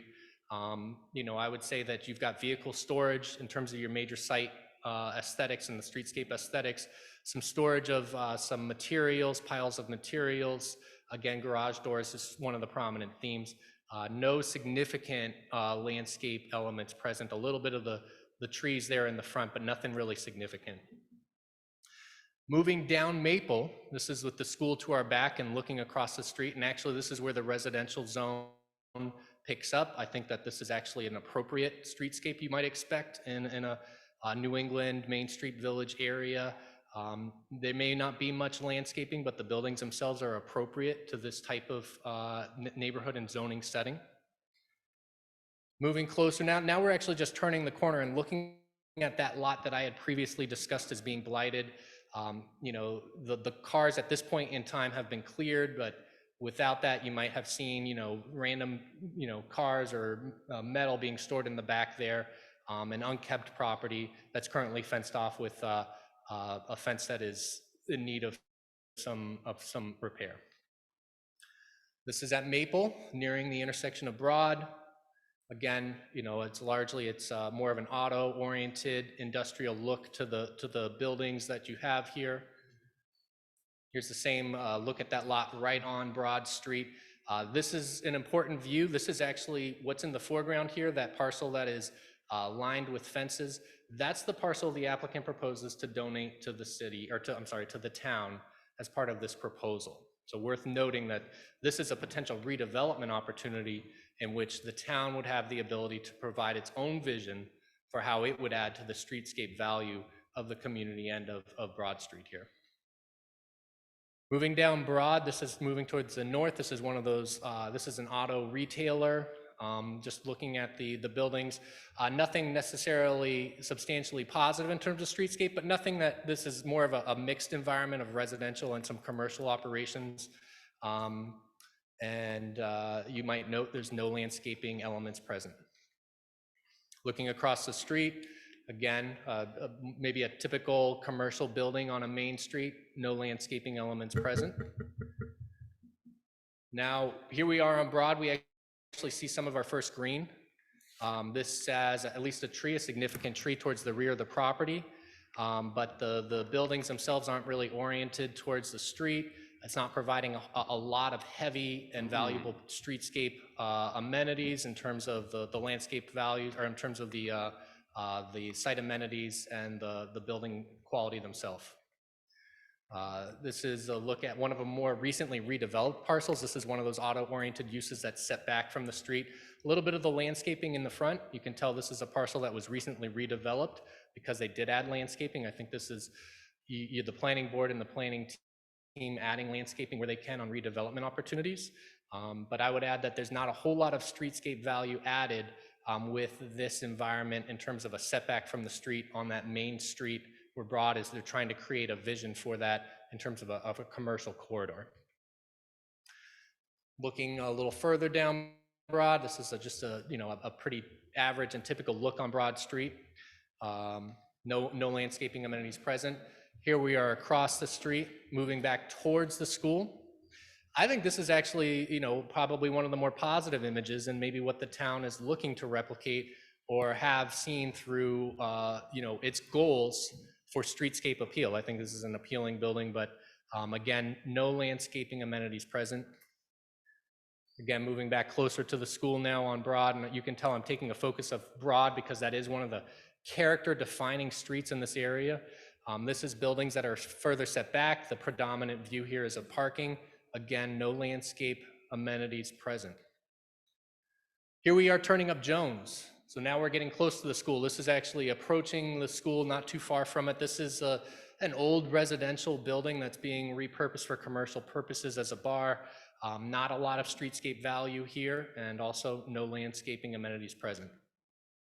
Moving further up Jones, this is now with the school on the opposite side of the street, so we're kind of across the street from the school. A typical residential setting, a typical ranch. There's nothing particularly good or positive or negative about this, and there is the traditional residential yard as some landscaping. This is now looking down McCondry the other direction. I would note this has one of those non-conforming uses I called attention to before. There's that restaurant. So here's a better view of it. This is a restaurant that is considered, and it makes up part of the existing streetscape value of the neighborhood. So, this restaurant, offers quite a bit of its space to, a paved surface, uncontrolled turning movements in and out, no landscaping amenities present. So now I'd take a pause and look at this particular parcel for just a second. This is the parcel that is proposed to be redeveloped as part of this into the parking area. Here's a look at the existing conditions. Took a couple of angles here. Before the cars were cleared out, before the purchase, you would typically have seen many abandoned vehicles in the back of this property. Here's one more look at it. This is actually the school property on the left side of the screen. You can start to see the difference in the maintenance and the approach. Now let's take a second and this pause from the existing conditions and look at proposed. So from that same area, this same view, this is the existing conditions, and the school is proposing to develop that side of the property into a parking area that is filled with landscaping amenities. Here's a look at the school again. This would be from the corner of Jones and McCondry. Looking at the school again, you'll see, I would note we don't have a landscape plan here, but it is pretty clear the applicant intends to offer quite a bit of landscaping amenities. Here's a look at the scale and the design of the building, which in my opinion, the scale and design of the building are suitable to fit in a varied environment like this. So at this point, I'd like to just pause and note the proposal is adding quite a bit of value to the neighborhood. It's cleaning up a site that is currently blighted. It's replacing that with a new parking area that is complete with trees and other landscaping amenities. I'll call up the site plan. Board members will be very familiar with this. While this is conceptual in nature, it's pretty clear this applicant intends to add a lot of green features within the parking area itself, some significant trees, to add some visual appeal, to add some much needed landscaping amenities to the area.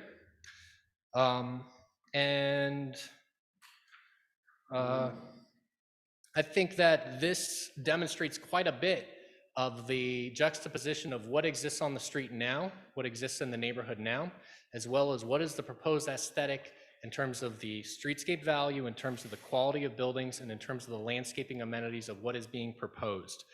The conclusion of my neighborhood analysis is that, in my professional opinion, the school expansion is not only compatible with the surrounding neighborhood in terms of land use, but it actually enhances the streetscape value and the quality of the built environment and the landscape amenities in this neighborhood.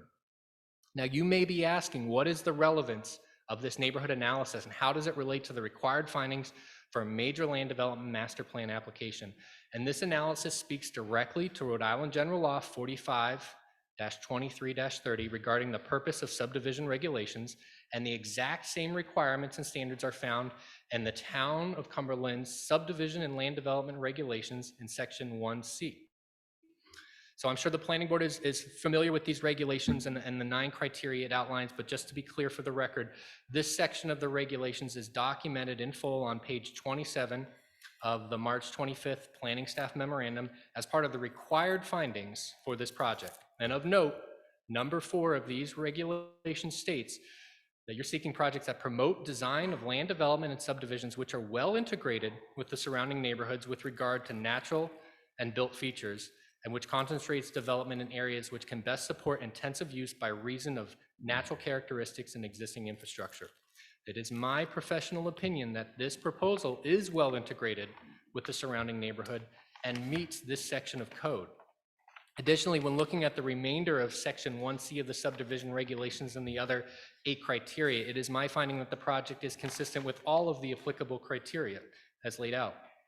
Now that concludes my neighborhood analysis, and I will promise you that the following 2 sections are actually much quicker, and that is the comprehensive plan analysis and then also the analysis of the stated findings and recommendations that have been provided on the record to date. So as you'll see, as I want to segue, the neighborhood analysis actually ties closely to my findings regarding the proposal of consistency with the comprehensive plan. So I've reviewed the town's comprehensive plan and have several findings that I'll convey through my testimony. In my experience of reviewing comprehensive plans, I believe the town has a very solid document here and the policy goals and objectives of the community are clear. My approach to present this information is I'll first cite the comp plan language for the record, topic by topic, and then I will tie it to specific elements of the proposal to demonstrate consistency. So to begin, the future land use map within the comprehensive plan designates the subject properties as mixed use. That's your future land use map designation. And that designation is entirely consistent with this application to expand the school and provide associated amenities. And as the planning board is aware, the future land use map is one of the most critical elements of a comprehensive plan when comparing a proposal for land use or for consistency with the intent of the comprehensive plan. And in this case, the evidence is undisputed that the application is consistent with the future land use map. That has also been suggested and stated as such within the planning staff memo on the record. There are a number of policies within the plan that speak to the importance of the factor of community character. So again, thinking about how this proposal integrates and is compatible with the neighborhood, community character is something that is echoed and mirrored throughout many different elements and in many different pages within the comprehensive plan. And I'll quote, page 50 of the plan states, the commercial district villages of Valley Falls, Berkeley, Ashton, Cumberland Hill, Diamond Hill, and Lonsdale, am I pronouncing that correctly? Yeah. Thank you. Have a distinct character based on their historical layouts, streetscape features, and architecture. Such character should be recognized for its cohesive elements, and new development should not arbitrarily detract from that character. Community character being an important aspect here. Page 53, economic development action item identified as E8, identify village business districts having a distinct historical physical identity and consider creating new zoning districts which encourage business development keeping with the character of the district, and discourage new development which promotes sprawl and a radical change in architectural continuity. This includes Valley Falls, and then it goes on to list those same other major villages. Page 53 of the economic development goal states, develop neighborhood economic development strategies that promote harmony between economic and residential interests and promote community and neighborhood quality and values. Discourage speculative development in inappropriate locations that is functionally incompatible with community need. Encourage infill redevelopment and economic activity which minimizes environmental impacts and infrastructure demands. So from my review of this language on the topic of community character, it is clear that the plan demonstrates that any development should not detract from or be incompatible with community character. And as I previously discussed and provided findings, it is my finding that this proposal is not just compatible with the character of the surrounding neighborhood, but it actually goes so far as to enhance the streetscape value and the quality of the built environment, and therefore is consistent with these sections of the comprehensive plan. The plan outlines a number of policies that speak to landscaping amenities. Page 84 of the Cultural, Historic, and Scenic Resources section, C8, install public art, landscape, vegetation, and other placemaking elements at gateway and public spaces. I think that's very applicable to this application. Page number 72, Natural Resources section, in 9, implement the Valley Falls Urban Forest Master Plan, which is essentially a plan to encourage further tree plantings and seeing significant landscape amenities. And this specifically calls out Valley Falls. So the plan speaks to the importance of these things, and while the majority of the neighborhood is void of such trees or landscaping amenities as demonstrated in the images, the submitted site plan submissions and renderings provide evidence the expansion of the school will come with significant vegetation enhancements as part of cleaning up of the former auto body shop as well as part of their existing properties. This project is delivering the types of landscape amenities the plan calls for, and therefore is consistent with these sections of the comprehensive plan. Moving on to economic development, the plan includes a particularly strong policy framework around its economic development goals, many of which are specifically applicable to this neighborhood and to this proposal. All these goals I'm going to read, these three next goals are all on page 53 of the plan. Promote an economic climate which increases quality job opportunities and overall economic well-being of each municipality and the state. Next goal, promote and assist in the growth of existing businesses when such expansion is deemed important to the economic development goals of the community. Next goal, encourage the redevelopment and use of existing vacant economic assets, including industrial properties and mill buildings where economically feasible. As far as economic development benefit, this proposal will create 14 new full-time jobs with an average salary of about $55,000. This project is offering the town solid middle-class jobs for teaching professionals. The proposal will result in 15 million of new investment into this neighborhood that is struggling to attract and maintain businesses. This proposal will redevelop a blighted property and put that property into functional reuse to allow for the expansion of an existing business, in this case, a school. The economic value being provided by the proposal is abundantly clear, and it is my finding that the number of jobs created, the investment proposed, and the activation of underutilized properties further demonstrates consistency with these sections of the comprehensive plan. Moving on, the plan does actually have sections specifically related to education and educational facilities.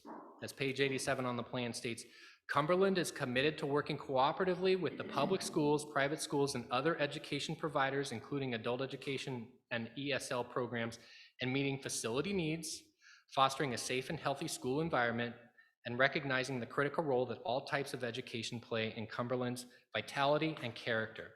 The plan dedicates about a page of text between pages 92 to 93, expounding on the positive attributes of specifically the Blackstone Valley Prep Charter School system as an important entity within the town. The plan specifically discusses the planned expansion of the Blackstone school network, and it is critical to note, and this can't be understated, the plan offers no discussion of concerns about the planned growth of this charter school network or concerns with how such expansion would fit within the surrounding neighborhoods.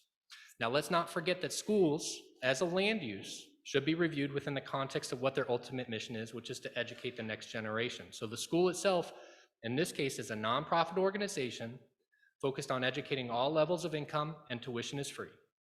A significant portion of the existing high school is made up of students that live in Cumberland, and many of them reside in Valley Falls. The school is serving Cumberland residents who are in need, and as previously discussed, provides a number of community benefits to the general public. This school is directly addressing several community needs at no cost to local residents. Now, as a final point on the comprehensive plan, I have incorporated findings of the specific parcel that has been offered as a donation to the town, and I'll note on my graphic here, graphic 35, that identifies that specific parcel, which is further identified as Assessor's Plat 2, Lot 93. The plan speaks extensively to its desired goals and efforts specifically related to the corridor of Broad Street. Broad Street Regeneration Action Plan is, in simple terms, and to quote, increase local participation in preserving cultural and natural heritage assets and support the creation of development principles that encourage a revitalized local economy. Again, the plan is my last quote from the comprehensive plan on page 57. In cooperation with Central Falls and Pawtucket, update the 2009 Broad Street Rejuvenation Plan for coordinating signage, improvements, and CDBG and other grant opportunities to reinforce the main street qualities of Broad Street from Mendon Road to downtown Pawtucket. This parcel has direct frontage on Broad Street. Donating this parcel to the town provides significant value based on its strategic location as it relates to many of the town's stated goals. The town has a number of goals that articulates its intent to devote significant resources to accomplish this goal. And the specific outcome of this parcel, whether the town wishes for it to be developed within its comprehensive plan concepts or to provide landscaping amenities as a pocket park, it's entirely up to the town to enact as it sees fit. And it's my finding that the act of donating this parcel demonstrates further compliance with the comprehensive plan, as its location is closely tied to several initiatives of the comprehensive plan speaks to. And the open-ended possibilities for the town to reuse this parcel, it gives them full control to implement their plan through the use of this parcel. The conclusion to my comprehensive plan review is that, in my professional opinion, based on review of several topical areas that I've gone through one by one, community character, landscaping, economic development, and educational goals, that the language specifically relating to this charter school, that the potential reuse of a donated parcel and all of the functions and plan aspects that I've spoken to, this proposal is consistent with the goals and policies of the comprehensive plan, and that is my professional opinion. My last topical area is moving on to a brief overview of the planning department findings placed on the record with a focus on the planning staff memo dated March 25th and the previous planning staff testimony on this matter, and I'll provide countervailing testimony to these findings.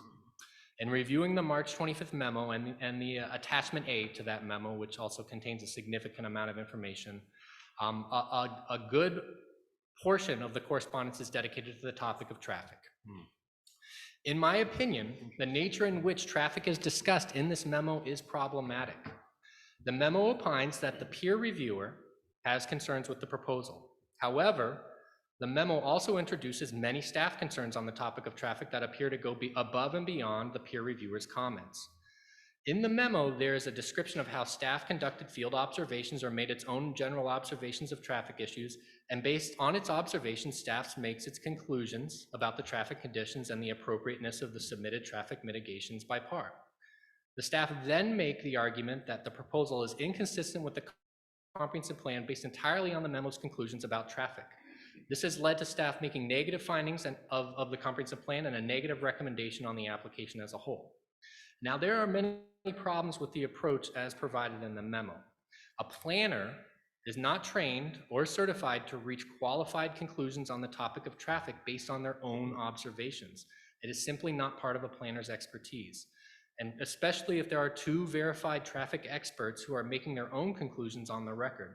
Now, as a fellow planner, I acknowledge this limitation in my own expertise and I defer to their experts on their conclusions.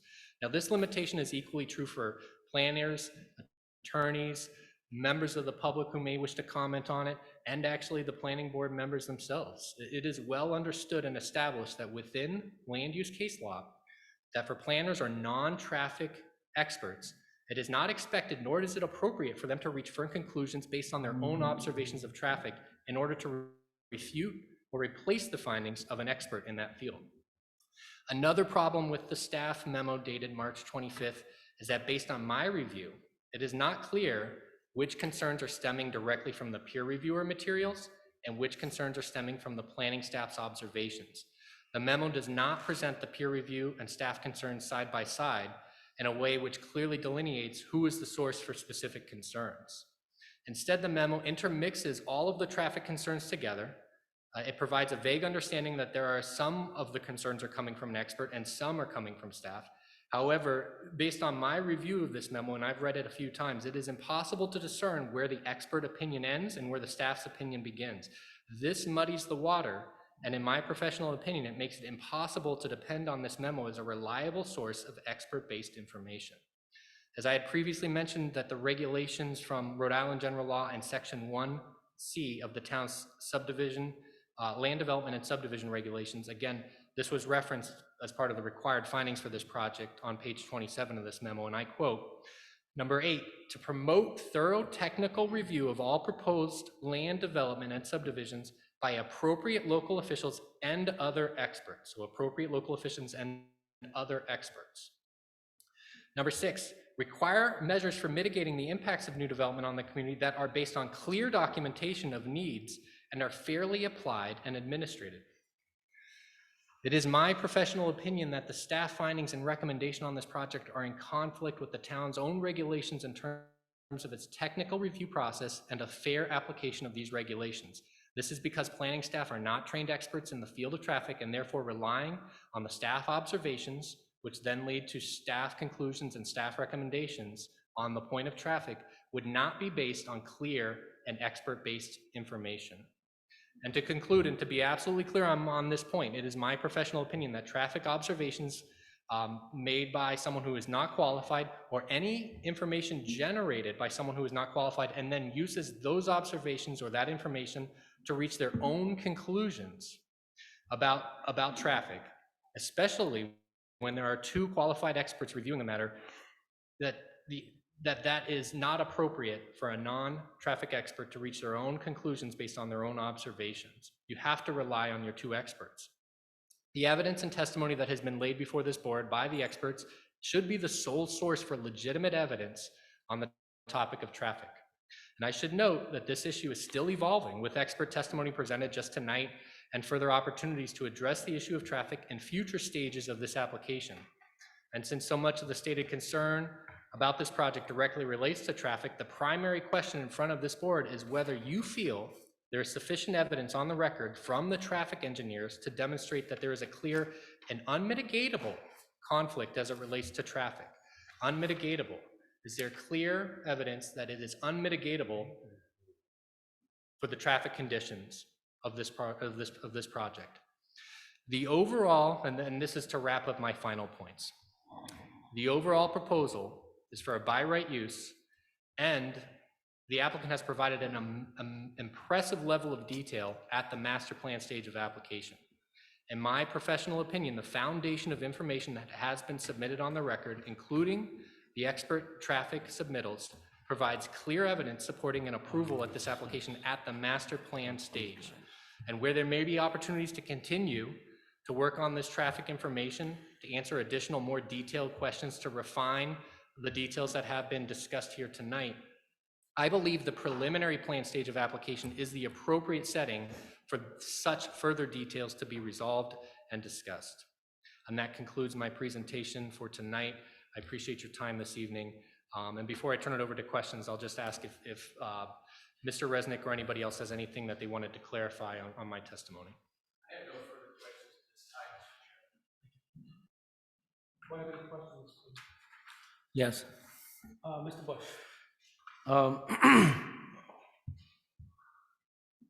First of all, your neighborhood analysis was very good. As an appraiser, I'm going to take pieces of it and use some of the language. Thank you, I appreciate it. Okay. You mentioned the future land use map, mixed use. What do you understand mixed use to be? Because I understand it to be commercial, residential, or office and residential.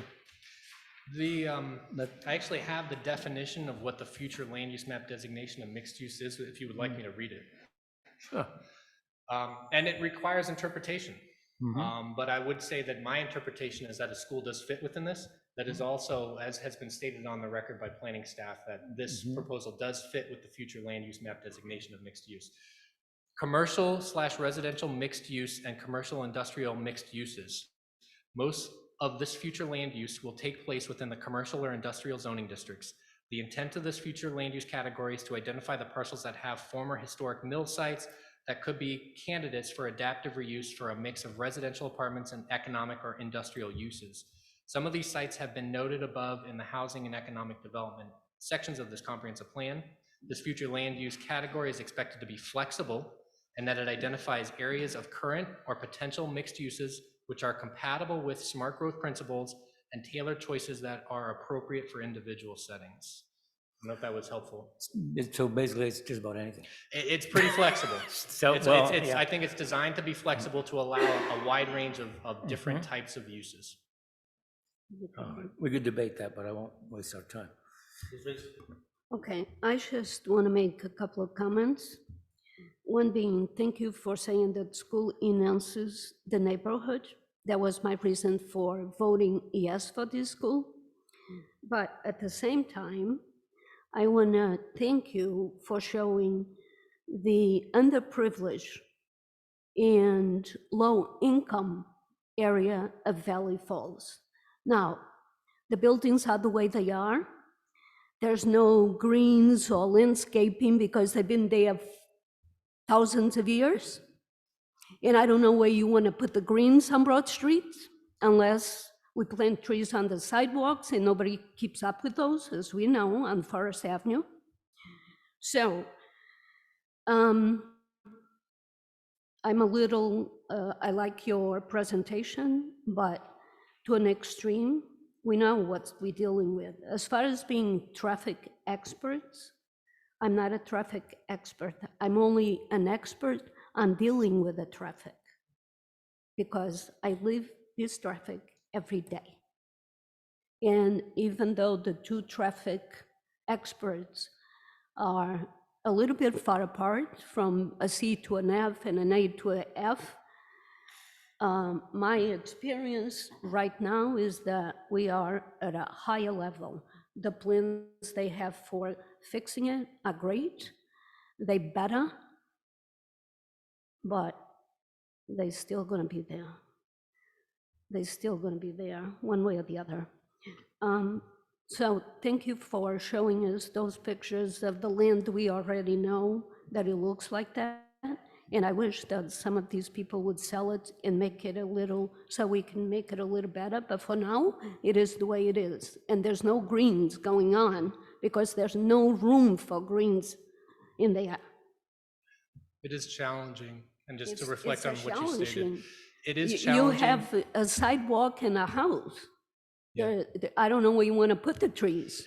It's certainly, I think the town has addressed it as a priority and a goal to bring more green space, and they've actually addressed that Well- specifically for this neighborhood, and that it's challenging to find opportunities, but this project is actually delivering on Oh, I know. that opportunity. But, okay. Yes, I'd just like to make a correction. You did a nice job. I felt as though you were very thorough, but a correction in one of your conclusions, in that it doesn't cost the local residents any money, but it does. It costs $3.7 million to send those students to Blackstone Valley yearly. It's true, there's public funding involved. I guess I meant directly. That's okay. I just want to put it on record. Yep, and I think I was trying to compare the value being provided in terms of community assets, the community functions that a school provides versus direct costs being paid by those people enjoying the assets. Thank you.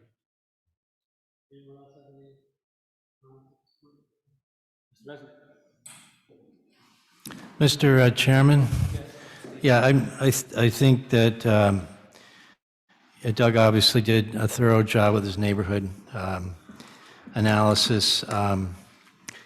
But, I mean, clearly we have a difference of opinion here. I think the applicants are frustrated because the department did a very thorough job, and the department did go out and monitor, and the department has never claimed to be traffic experts. We're not substituting the department's judgment for that of the peer reviewer. So it's a little, and I know it's tough to come into a town from somewhere else and make some assumptions, to go around the neighborhood and point out properties that have probably been in families for a long time and point them out as examples of failures, essentially failures, that Yomani's provides justification for an expansion of a high school is a little crazy. Doug probably doesn't appreciate that we just landed a $250,000 grant to plant street trees in Valley Falls, especially along Pick and Pull, that very spot that. So to make assumptions about one static moment in time, I think is a little unfair without checking in with the department, which we wouldn't do if we were going and doing expert opinion about activities in South Kingstown or Cranston. I'd like to take some credit for the architectural quality of the existing high school because it was the department over the objections of BVP that argued successfully for architectural elements that make it so distinctive, unlike the building across the street, which in fact used to be a town park, if I'm not mistaken, Courier Park, which Doug wasn't aware of. And now they're offering us a tiny little lot that's urbanized, and that, I guess, is supposed to be an offset for that. Also, I think to call BVP a business is a little disingenuous. It's a public school as far as, I mean, it can be what it wants because it's basically quasi. Rhode Island's famous for their quasi organizations that allow you to do some things and not others. And but the town also just received $100,000 from Commerce Corporation to work on the Broad Street corridor, and I did not hear. I mean, I heard very almost lip service in regard to the economic revitalization that is going to be cornerstone by Ann and Hope, 450,000 square feet of vacant mill building that's going to be 241 units. St. Patrick, we're saving the building. It's going to be 40 or so, 100% affordable units, and Noshawn Mill, which has been derelict for 20 years, which we're now bringing it back. These are, if you want to look at BVP, the fair in isolation in this department did support the original high school at 330 capacity, and now to say that an expansion that we should not be concerned about traffic impacts, which the expert acknowledged that he's not an expert at, is, I think it's a little short-sighted, and we will respond to this testimony at the next meeting.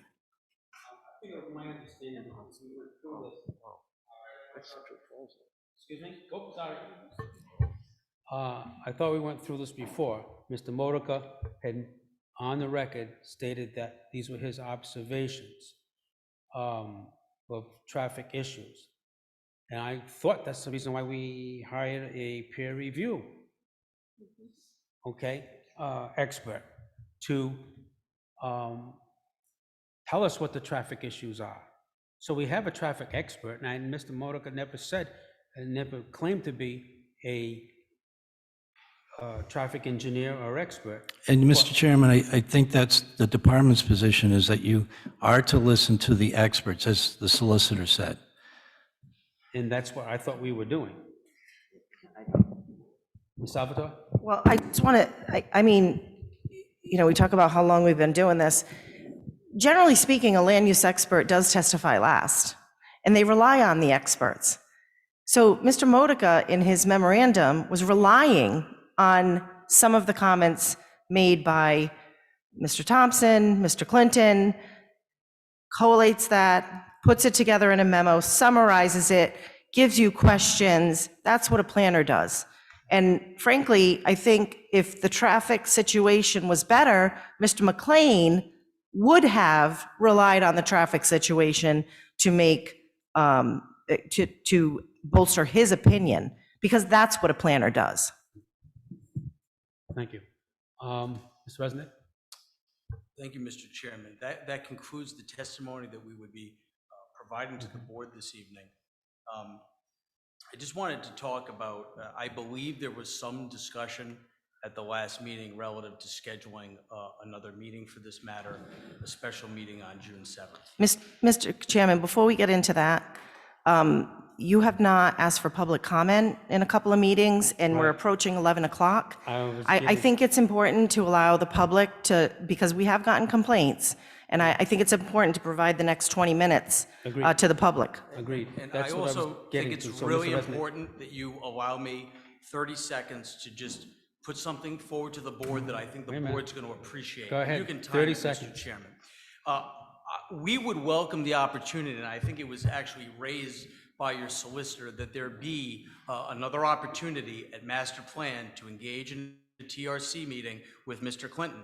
And we would welcome that. I had a discussion with my clients outside the purview of the board and the audience. And our thought process was there was to be a June 7th special meeting. That was my understanding. I understand there hasn't been a formal vote on that as of yet. And our thought process was perhaps we could schedule another TRC meeting to allow PAR and VHB to further attempt to refine and obviate the peer reviewers' issues. And I think this evening is the 25th. Potentially, we could schedule that before the June 7th meeting if there's an appetite for that. And I understand that we're dealing with a lot of schedules. So what I wanted to also put out there is I'm sure that there is a regularly scheduled meeting in June, which would also potentially provide us with a little bit longer period of time to schedule that meeting. But if that is something that the board has an appetite for, we would agree to it and we would welcome it. Mr. Chairman, Mr. McDonald. I just want to make a comment about peer review. Mr. Resnick, to use an electrical analogy, wants our expert and his expert to work in parallel, whereas they're supposed to work in series. Their expert says, he judges. That's the way it's supposed to work. And with all due respect, Mr. Resnick, it doesn't, you keep coming back to it, it's not going to happen. How do you know that? Are you the peer reviewer? And I completely disagree with your statement. I know you disagree, but what I'm trying to tell you is the solicitor, the members of the board, we're not going to allow Public comment. Your expert and our expert to get together and try to come to a solution. You give your plan, traffic, whatever it might be. That's the purpose of tech review committees that are done in public. We're talking about two different things. I'll yield. Thank you. Mr. Chairman, first of all, I want to advise you that a conflict's come up, so the June 7th meeting doesn't appear that's going to be able to happen. I think we offered you a couple alternative dates in June. I think it was the 13th and the 23rd.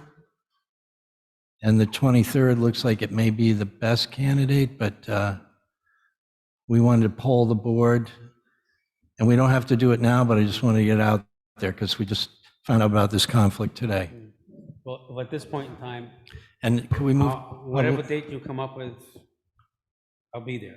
Okay, and I think we need to move to public comment. Okay, and thank you, Mr. Stevens. That's what I'd like to do. We're very limited in time. We have an 11 o'clock curfew. So if there's anyone in the audience that wishes to speak, please come to the podium, give us your name and address for the record.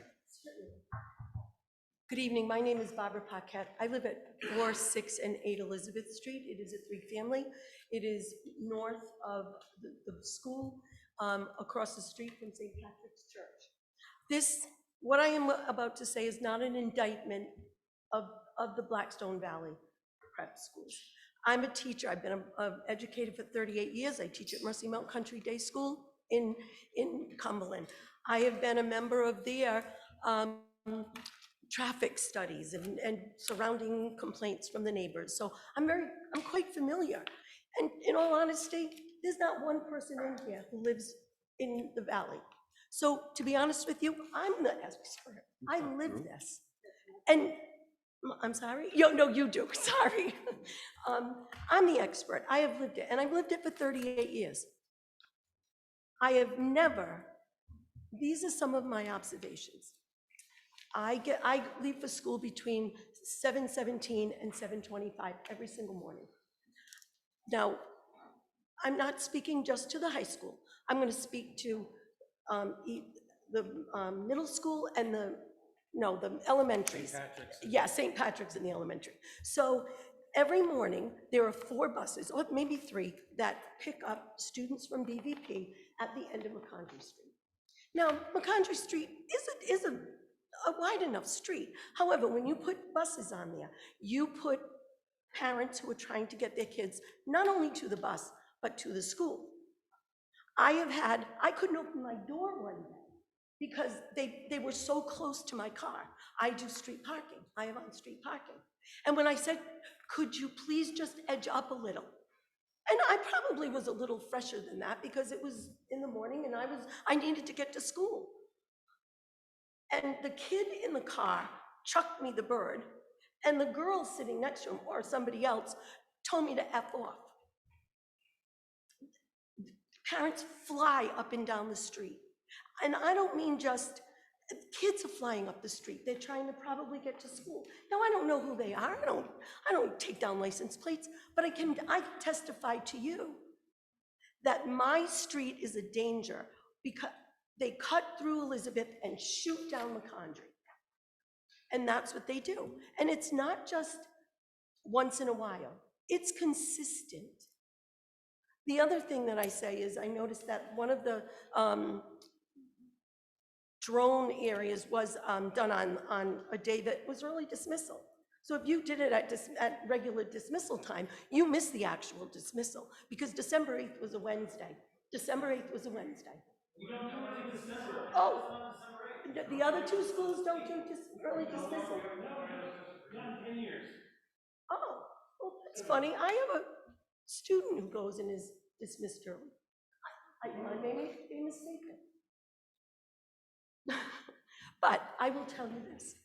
I am here to tell you that with all of the 3 schools, not 3, 4, because let's add BF Norton to this mix. We can't forget that. With the development that's going to go on at St. Patrick's, I am looking ahead. And I know that you're looking for your community, but guess what? I'm looking out for mine too. And I have lived there for 38 years, and it is not the hellhole that you described. My area, which is a little further up, is extremely vibrant. I have a great community. And I find it very upsetting that I have to sit here and listen to, oh, there are no traffic problems. There are. I don't know where you were getting that there aren't. And anyone who drives to school, anyone sitting here knows it. Anyone sitting here knows it. Well, then you don't come up my way. Okay, you're at the school. I'm talking about the people that drive Excuse me. through. Yeah, no, you have the right, you've got the floor, but, reversing back and Okay, forth. so that's basically what I am really here to say. I witness this on a daily basis. I don't witness it so much when I come home because I come home later. I teach school, I'm there till 5 or 4, but I do in the morning. And so I ask that you take that into consideration. I know that you're the experts, but I'm an expert too because I live it. Thank you so much for your time. Thank you. Anyone else? Mr. Silva. I'll never forget your name. Thank you for that. Actually, your last name. So, Matthew Silva, for the record. I've not compared to 30+ years in Valley Falls, but I certainly have been here for my whole life, 17 years. And I can say that from what I heard testified today and from BVP's presentation and the fine presentation evaluation of the community, that BVP would rightfully so bring a more appealing view to the community, and that property right behind the school that's fenced in, that is overgrown and like that can easily be fixed with the school property being built there. As far as the traffic, I am no traffic expert, I'll say that off the bat. I'm no expert of anything. But You're going into the sciences, right? yeah. So traffic's not gonna be, Well, you know I love the sciences. your career. For the traffic issues are going to be addressed, as far as I understand, through the planning and through the building of the loops and the stickers and the traffic enforcement and the officer they mentioned having on campus, which would be really beneficial to BVP as a community and a school.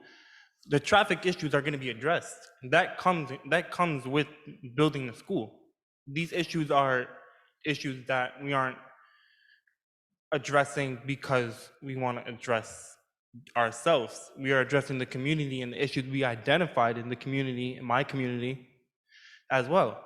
So allowing BVP to go forward with this would allow them to address issues that are brought up in the community. So rightfully so, that is what people do. That's what a democracy does. They debate, we talk, we discuss issues. If we talk about this, or if issues are brought up, then they are addressed, like parking on any type of street. My principal, Josh Falk, he spoke to you about, he hasn't had any complaints or any neighbor complaints and any business complaints around our school. If that was a problem, and if community felt like that was a problem, that should have, in my opinion, that should have been addressed to the town, to the school, for buses or cars or any sort of matter for that sake. So that's where I stand. Thank you. Thank you. Anyone else who wishes to speak?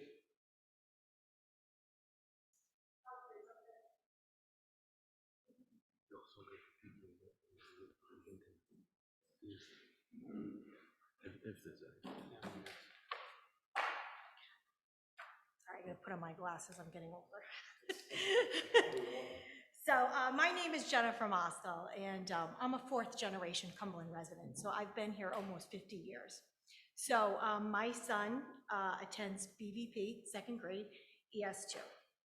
I'm just gonna make a very short statement about my experience as a parent with BVP.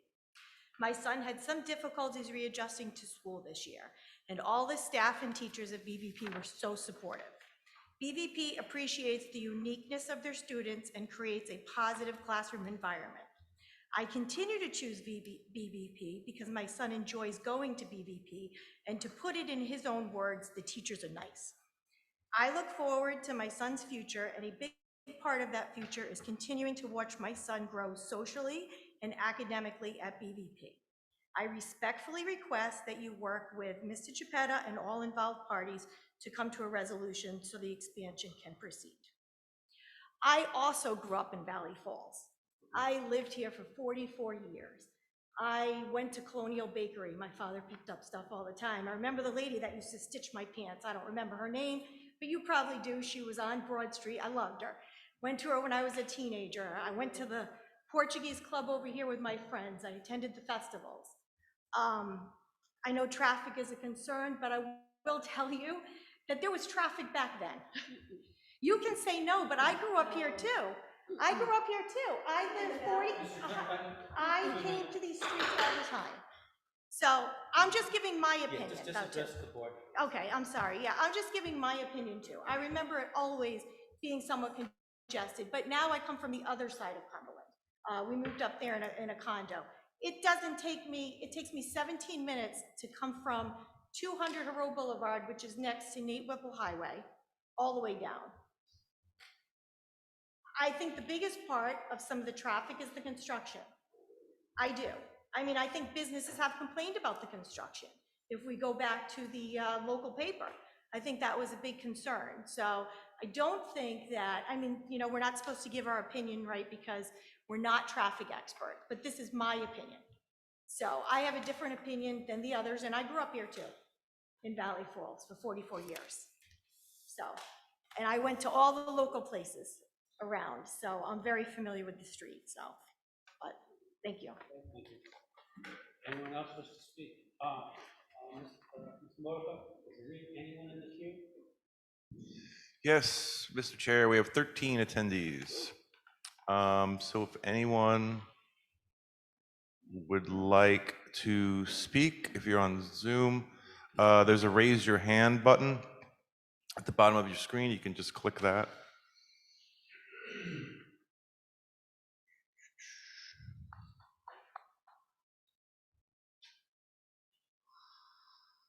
So last call, if anyone out there on Zoom would like to speak to this matter, hit the raise hand button. And there's one that disappeared. Okay. Zoom user, did you raise your hand? Do you want to raise your hand? Okay. Mr. Chair, it doesn't look like we have any takers. Okay, thank you. Anyone else in the audience?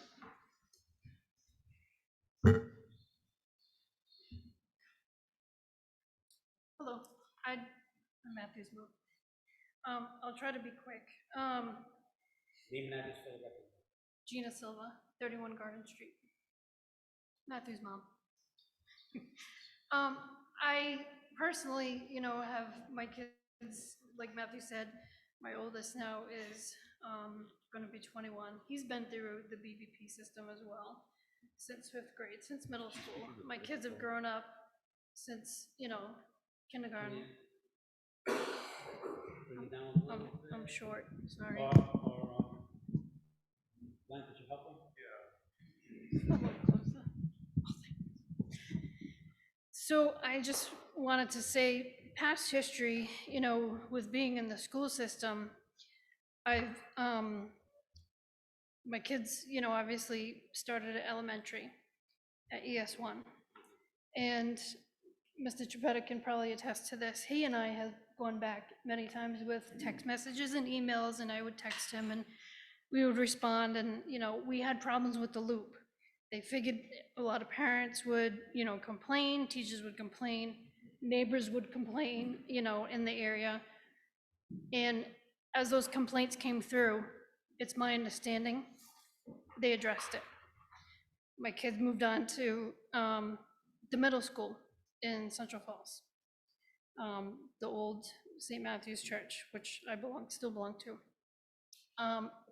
There was problems with parking on one side versus the other side. Buses can only pull on one side, everything with traffic flow. The school addressed it. They nipped it in the butt, they addressed it. The same at the high school. If there's any traffic flow, they're out there. I've seen them out there. I drop my kids off every morning. I pick them up every morning. I personally drive a truck. I have a GMC 1500. My husband has, an SUV as well. Any issues with traffic, I can, even with the double lanes and the parking, I can assure you it will fit. I mean, if there's any issues with with the spacing and whatnot, I'm sure the school would address it. Anything that comes above, in the forefront that anybody needs, attention to, the school's always been there and they've always addressed it from the beginning. That's what I want to say. Thanks. Thank you. Is there anyone else? Is there anyone else? Going once, going twice, 3 times. I will close the public hearing at 11 o'clock, 11 p.m. I wouldn't close the public hearing if you're I going to thought you continue wanted, it.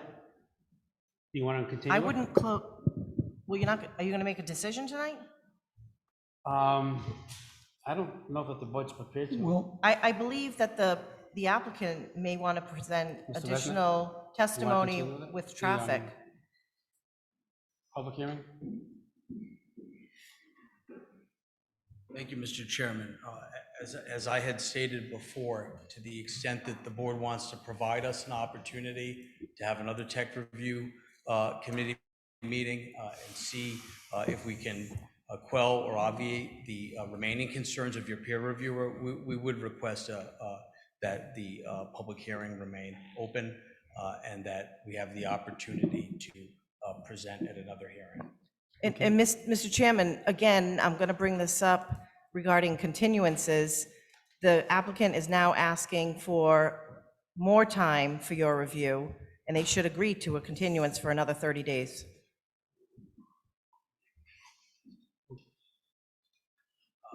Mr. Chairman, I'll have to confer with my clients relative to that. I will just note for the record that it is May 25th. We are requesting that we have, I believe one of the dates that was offered was June 13th. The current extension is to July 15th. So as I said before, I don't think that we're at a critical time where we need to provide an additional continuance at this time. But I'd be happy to confer with my client if you'd give me a moment. Okay. So for the record, the public hearing is still open. Well, and also if it's possible to caucus about the 23rd, how are people's schedules for the 23rd? Mr. Chairman, what are we looking to do with another TRC meeting? Or what are we looking to do? You're asking me. Well, Mr. Resnick said that it would give our peer reviewer or their traffic expert to discuss that. I'm lost. Well, we had a meeting on Monday. It was a constructive meeting, but there were issues that, there were issues about the enforceability. I'm just saying, that's very distracting. Mr. Chairman? Yes. It's very Ms. Salvatore? distracting. The acoustics in this room are terrible. The voices just bounce off the walls. So if you need to have a conversation, we certainly appreciate it if you would take your conversation outside of the chambers. Thank you. You were saying?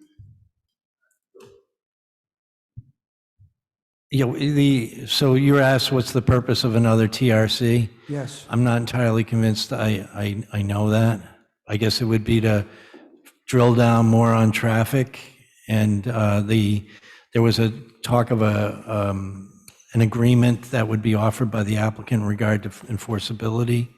And I don't know if we resolved the issue of whether the thresholds of registered students is satisfied or not, whether it's safe to assume there can't be more students.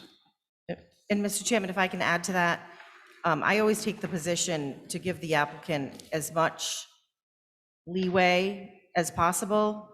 I think at this point, you're definitely making an accommodation to them. This has been going on since October.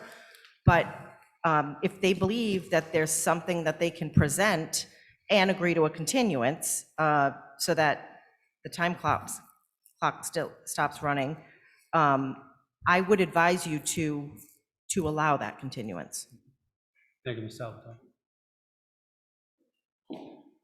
Are you going to give us you're going to let the clock? Mr. Chairman, I have no authority for my client to give an additional extension past July 15th, but I would like to state that we have no intent to provide any further testimony to this board. The intent of holding a TRC meeting would be to discuss, as your director said, the minutia of a potential agreement that would deal with the cap as well as the enforcement issues, and it would also provide an opportunity for our experts, respective experts, to engage and to see if we can remove the gap. I think that we heard some good testimony from your peer reviewer, quite frankly, that there was a lot of positive improvement. I'm an eternally optimistic person. It's in my nature. So I think that there is a potential for those issues to be resolved. And while we certainly understand that the peer reviewer is an impartial expert, the concept that two experts couldn't, in sharing opinions, collaborate in the sense to make a better project for this town and a project that this board feels more comfortable approving, I think that that's perfectly appropriate. And again, I just think there's plenty of time. If we're talking about a June 13th meeting, and if a TRC meeting was held beforehand, I think that in written correspondence from our respective experts, that we would know whether or not we've been able to close that gap. And you'd have the ability to discuss that, potentially take a vote at that next meeting, and also have time to have your staff reduce it to a decision in time for the regularly scheduled meeting in June. Mr. Chairman, one thing I just want to make clear. We had a TRC. We spent an hour and a half with Mr. Resnick, Mr. Kelly, experts, and all that. It did not move this department's needle. If there was some reason if there was a definite new evidence or information, there has been discussion about an agreement, but there is no agreement that has been forwarded to us since October. I mean, it's been clear that enforceability is a critical issue, yet we haven't received anything in writing. So I'm with you. Tell me what we got here. And I just want to add to that. My understanding is if there was going to be another TRC, that there would be additional testimony. I'm confused because it sounds like the traffic plan as presented is it for master plan. If that's the case, then I don't know why we need a TRC. I don't know why there needs to be another continuance, and the board can come back and deliberate at their next meeting. I must have misunderstood the solicitor's previous comment this evening. I thought that there was an invitation to do that at master. Apparently, I misunderstood that. It seems to me that your staff doesn't think it's appropriate. And Mr. Chairman, I would defer to you and the board members as to how you want to handle it. If there's a vote this evening, there's a vote this evening. I have no understanding of what he just said. Thank you. I have no idea what that was. So I just want to be clear. They talked about having a TRC where they could refine the traffic queuing and circulation. Mr. Resnick just said that there would be no additional testimony, which I would think would mean no refinement. So which is it? We're trying to give them as much opportunity to do what they want to do, but we're not going to advise that without a continuance agreed to by the parties. Mr. Chairman, what I meant by no additional testimony was we've exchanged a lot of paperwork in this proceeding. We've received materials from the peer reviewer. We've obviously sent exorbitant materials to the town. My feeling is that if we were going to close that delta, that gap, that I think that this board would be very well informed of that long before the next hearing.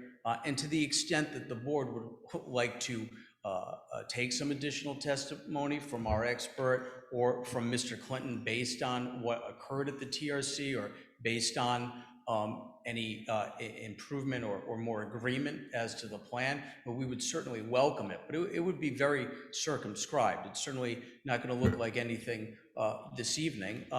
But again, it's the board's purview, and it seems to me that your staff is strongly recommending that it would be a futile effort, and there's nothing that I'm going to say to change that. I've offered up to you that I think that it would be could potentially be fruitful. I heard in your director's opening statement that he found it to be very beneficial and constructive, and now apparently a second shot at it has become less fruitful. Apparently he's not as optimistic as I am, and that's okay. That's Excuse me, ability. I have a question for you.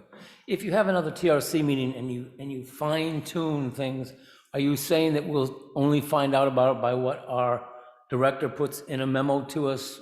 You won't be giving us any testimony as to what's been done, and we'll just hear from them and you're fine with that? No, I mean, I'm certainly not precluding us from providing testimony, but I get the feeling from the board that this has become protracted, that this has been pending for some time.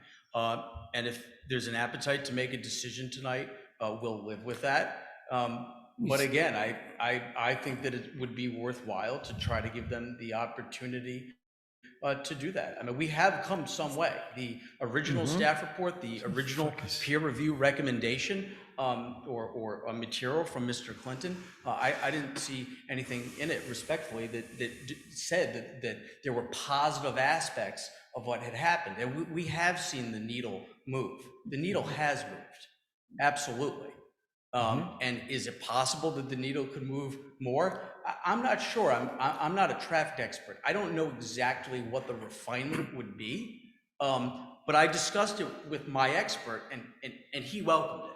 And so, as an attorney who's here to present his experts, I'm going to rely on my expert who thinks that there is the possibility to further refine this and get somewhere. But again, I'm just presenting that as an opportunity to you, Mr. Chairman and board members, and if you don't think it's appropriate or you'd like to make a decision tonight, that's your decision. Well, first of all, I don't think you should make a decision tonight at all. I think the planning director said he wants to respond to Mr. McLean's testimony at your next meeting. That's number one. Number two, I don't think anybody said that it would be futile. I think what we're offering and what we're suggesting is that if there is some kind of a thought that there could be a refinement, which apparently Mr. Resnick thinks there could be a refinement, then we're asking for a continuance. That's it. It's very simple. We're not saying it's futile. We're just saying that we want to have that buffer for you. Doesn't mean we're going to use it all, but I mean, I think this is kind of ridiculous, frankly. Well, irrespective of the ridiculousness of it, I have to act on the authority of my clients, and I don't have it. Mr. Chairman, Mr. McDonald. we have the position of the solicitor that it is prudent that if we don't get an extension, the only alternative is to act. We've had testimony over 2 months from two traffic experts on behalf of the applicant.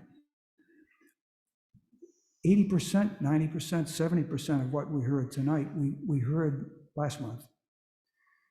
And absent some specific area or some specific aspect of traffic that these two gentlemen did not discuss, traffic's been presented. And the idea of fine tuning, it's language, but what does it mean? So I think we should just call a motion and vote. If they won't give us an extension for the second time, vote. We gave you an extension last time, so that's not accurate, respectfully. Okay, respectfully, they gave us a half an extension, and they refused to give us one now. The extension was what, July 15th? 2 It weeks. was, we were previously before you, I believe, on April 27th, and we provide an extension to July 15th. And at that time, I didn't think it was necessary, but we acquiesced to it.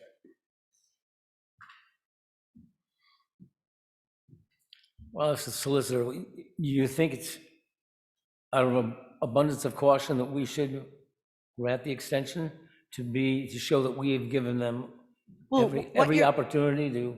Well, what you're going to do tonight is you're going to continue it to your next regular meeting, unless you want to continue it to a special meeting, and whatever happens, happens. I mean, I'm confused, frankly, at what the applicant's strategy is here. So I'm confused because I just I heard was one still of the board talking. members indicate that they wanted to take a vote this evening. You seem to be very eager to have a vote all of a sudden this evening after speaking to your boss. I'm just wondering what's going on. Mr. Chairman. Who's my boss? Yes, Mr. I went outside. Mr. Chairman. My client, Oh, your client, okay, not sorry. my boss. Got it. Mr. Chairman, I think the department and the staff is, as we said before, always open to a TRC. That we're there. I mean, it's good for everybody, but we're not seeing any evidence of submissions that give us anything to look forward to. And I believe that we've offered special meetings. Again, we've responded quickly and affirmatively to everything that has been handed to us since October of last year. And, you know, so if we get a request with something in writing that gives us a reason to come together, we will, obviously. And now you're offering a special meeting. You don't offer special meetings to everyone. So it's a little offensive to be nickel and dime on that front. So I'm, as the solicitor says, you can continue to the next meeting, or if you wish to have the special meeting, which I believe would be on the 23rd now, if that's what I'm hearing. Again, we're doing this on the fly. So, I mean, BVP is saying they won't go to an extension. My client has not provided me with authority for an extension. Would you- I'm not making the decision, I know, Mr. Bush. but that's BVP, that's. Okay, at this point, okay, we've been at this for 5 hours. And when we get to this time, when we've been here 11:30, in past meetings 12:30, we get kind of punchy. So quite frankly, I'm not prepared, nor do I want to vote on it tonight, because I think cooler heads should prevail, okay? That is my feeling, and I'm sticking to it. Because So I guess the only I do not other- want to make a rash decision. The only other thing is, if there's not going to be any more testimony, you could close the hearing Yes. and just deliberate the next time. But I don't know if Mr. Stevens wants to present his rebuttal. I don't have to do that orally. But I guess the question is, you have to continue your meeting to either, I think, the 23rd or your regularly scheduled meeting. And you do it at the risk of the clock not stopping. Okay. Mr. Monaco, I'll withdraw my request for a meeting date. I'll withdraw my request for the meeting date that we discussed. So if you want to have a meeting, a special meeting, which I am totally against special meetings, if you have to do it, we'll do it. So you're saying June 7th could be a possible meeting? I won't be there, I know. but I really want to be here. I No, can't. he should be. You should be here. Well, I'm hearing that there's not going to be anything other than Mr. Stevens' you know, position on Mr. McLean's Yeah, and testimony. I So mean, I may, I think you're only going to need one more meeting. So you Right. might as well just continue it to the next regular meeting. Right. There are some materials that we may provide. If your director's going to provide a rebuttal, we'd likely be working on that agreement that we had discussed and providing that in anticipation of the meeting. So I'm not going to promise there won't be any more materials received by. We're either closing it or not closing it. Well, I don't understand, because I just heard that the director was going to make a submission, so. But you just said you're not going to provide any more testimony. So what is it? We may be providing some written correspondence to the board. And when are we going to get that? Because we don't want to get it 3 days before the next board meeting. That was only at the previous master plan meeting. Your planner had set a hard date for receipt of materials for this hearing, and it was met. Mr. Modica, could you please confirm that? Well, I don't remember what materials you sent for this meeting. Wait a minute, we have a hard date every month. Yeah. What I'm saying is that the materials were sent in anticipation of this meeting in a timely manner based on the exact date that your planner requested them. Okay, so if we could, issue that was let's not, discussed was with Mr. respect Chairman, to the last Mr. Chairman, may I be recognized?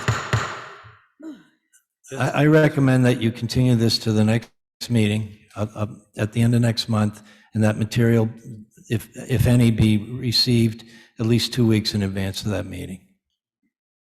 Perfectly acceptable to us, Mr. Chairman. Okay, thank you.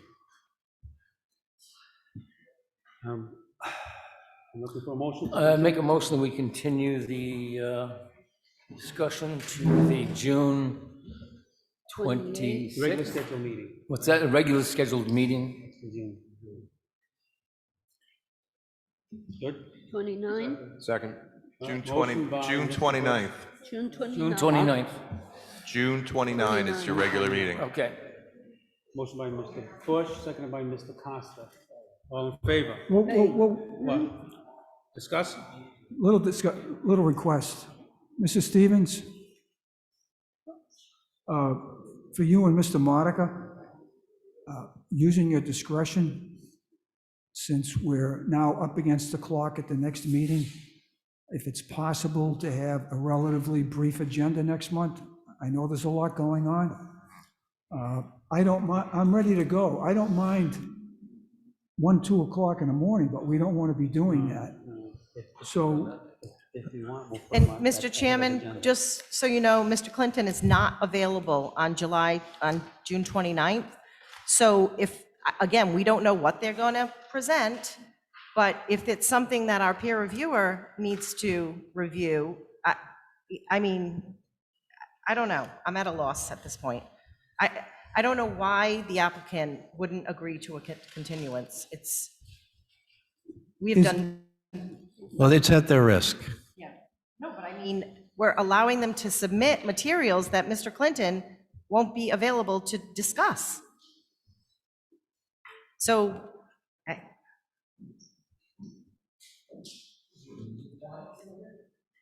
Yes, my client's still Is here. it- And who would that be? Who'd you speak to specifically? I spoke to the chief operating officer Okay. of the school, as well as the chief executive And officer. this is the school that wants to help the community, but they won't give us a 2-week extension. Is that it? Thank you. It says a lot.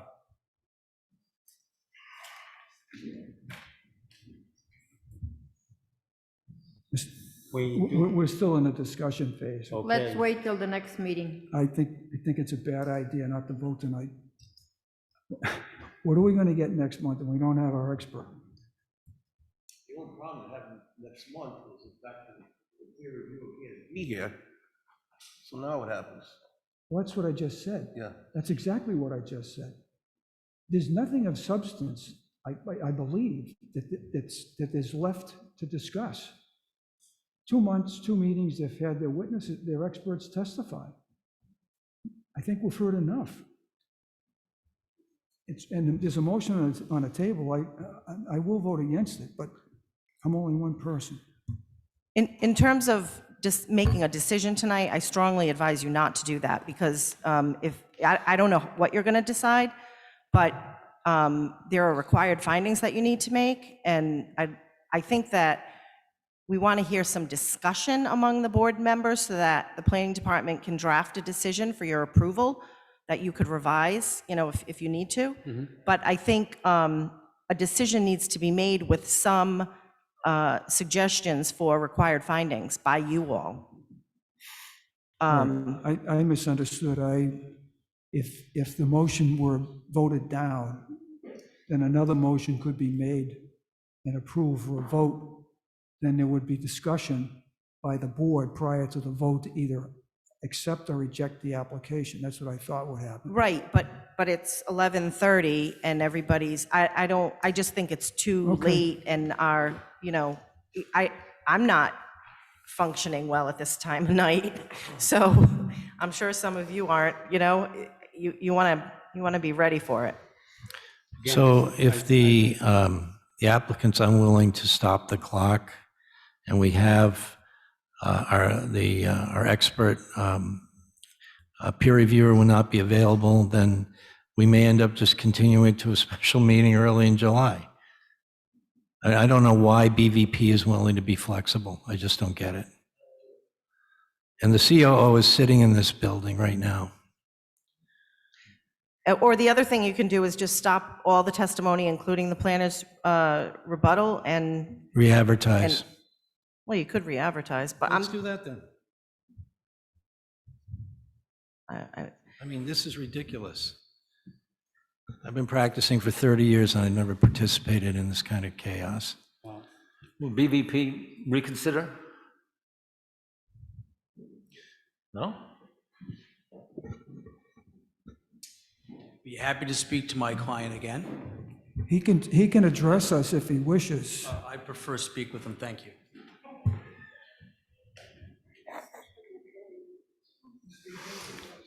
Jeez.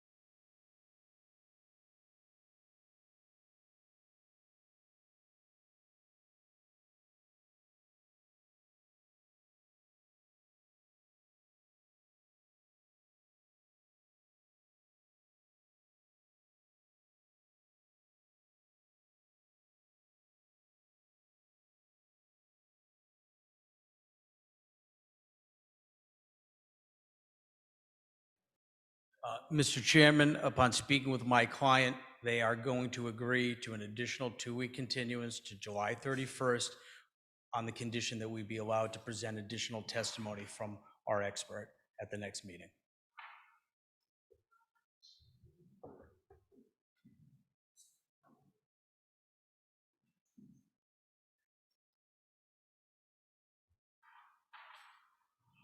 So I guess that means we are to continue this to the meeting of July 27th? Well, we still don't have the peer reviewer, though. We won't have the So peer You reviewer. might want to do a special meeting. Is everybody available on the 23rd from the board? I'll make myself available. Is everybody else available on the 23rd? Are you available on the 23rd? I am. I'm available, I believe. And then if you have other matters, you can do them on the other meeting date. I'm available. If it's somebody to buy it, I'll be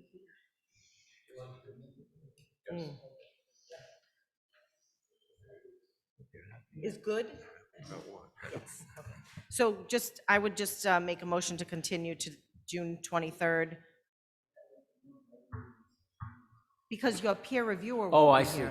Okay. You may make a decision next month. That's what I mean. It's not like, it's just a buffer. Okay. The punch drunk. Okay. So I'll revise the continue, withdraw that motion. withdraw it, and make a motion to continue to June 23rd. Special Motion meeting. by Special meeting. Mr. Bush, second by Mr. D'Ambrosio this time. All in favor? Aye. Opposed? Ayes have it. Thank you. Thank you, Mr. Chairman. Thank you, Seconded by members of the Mr. board. Bush.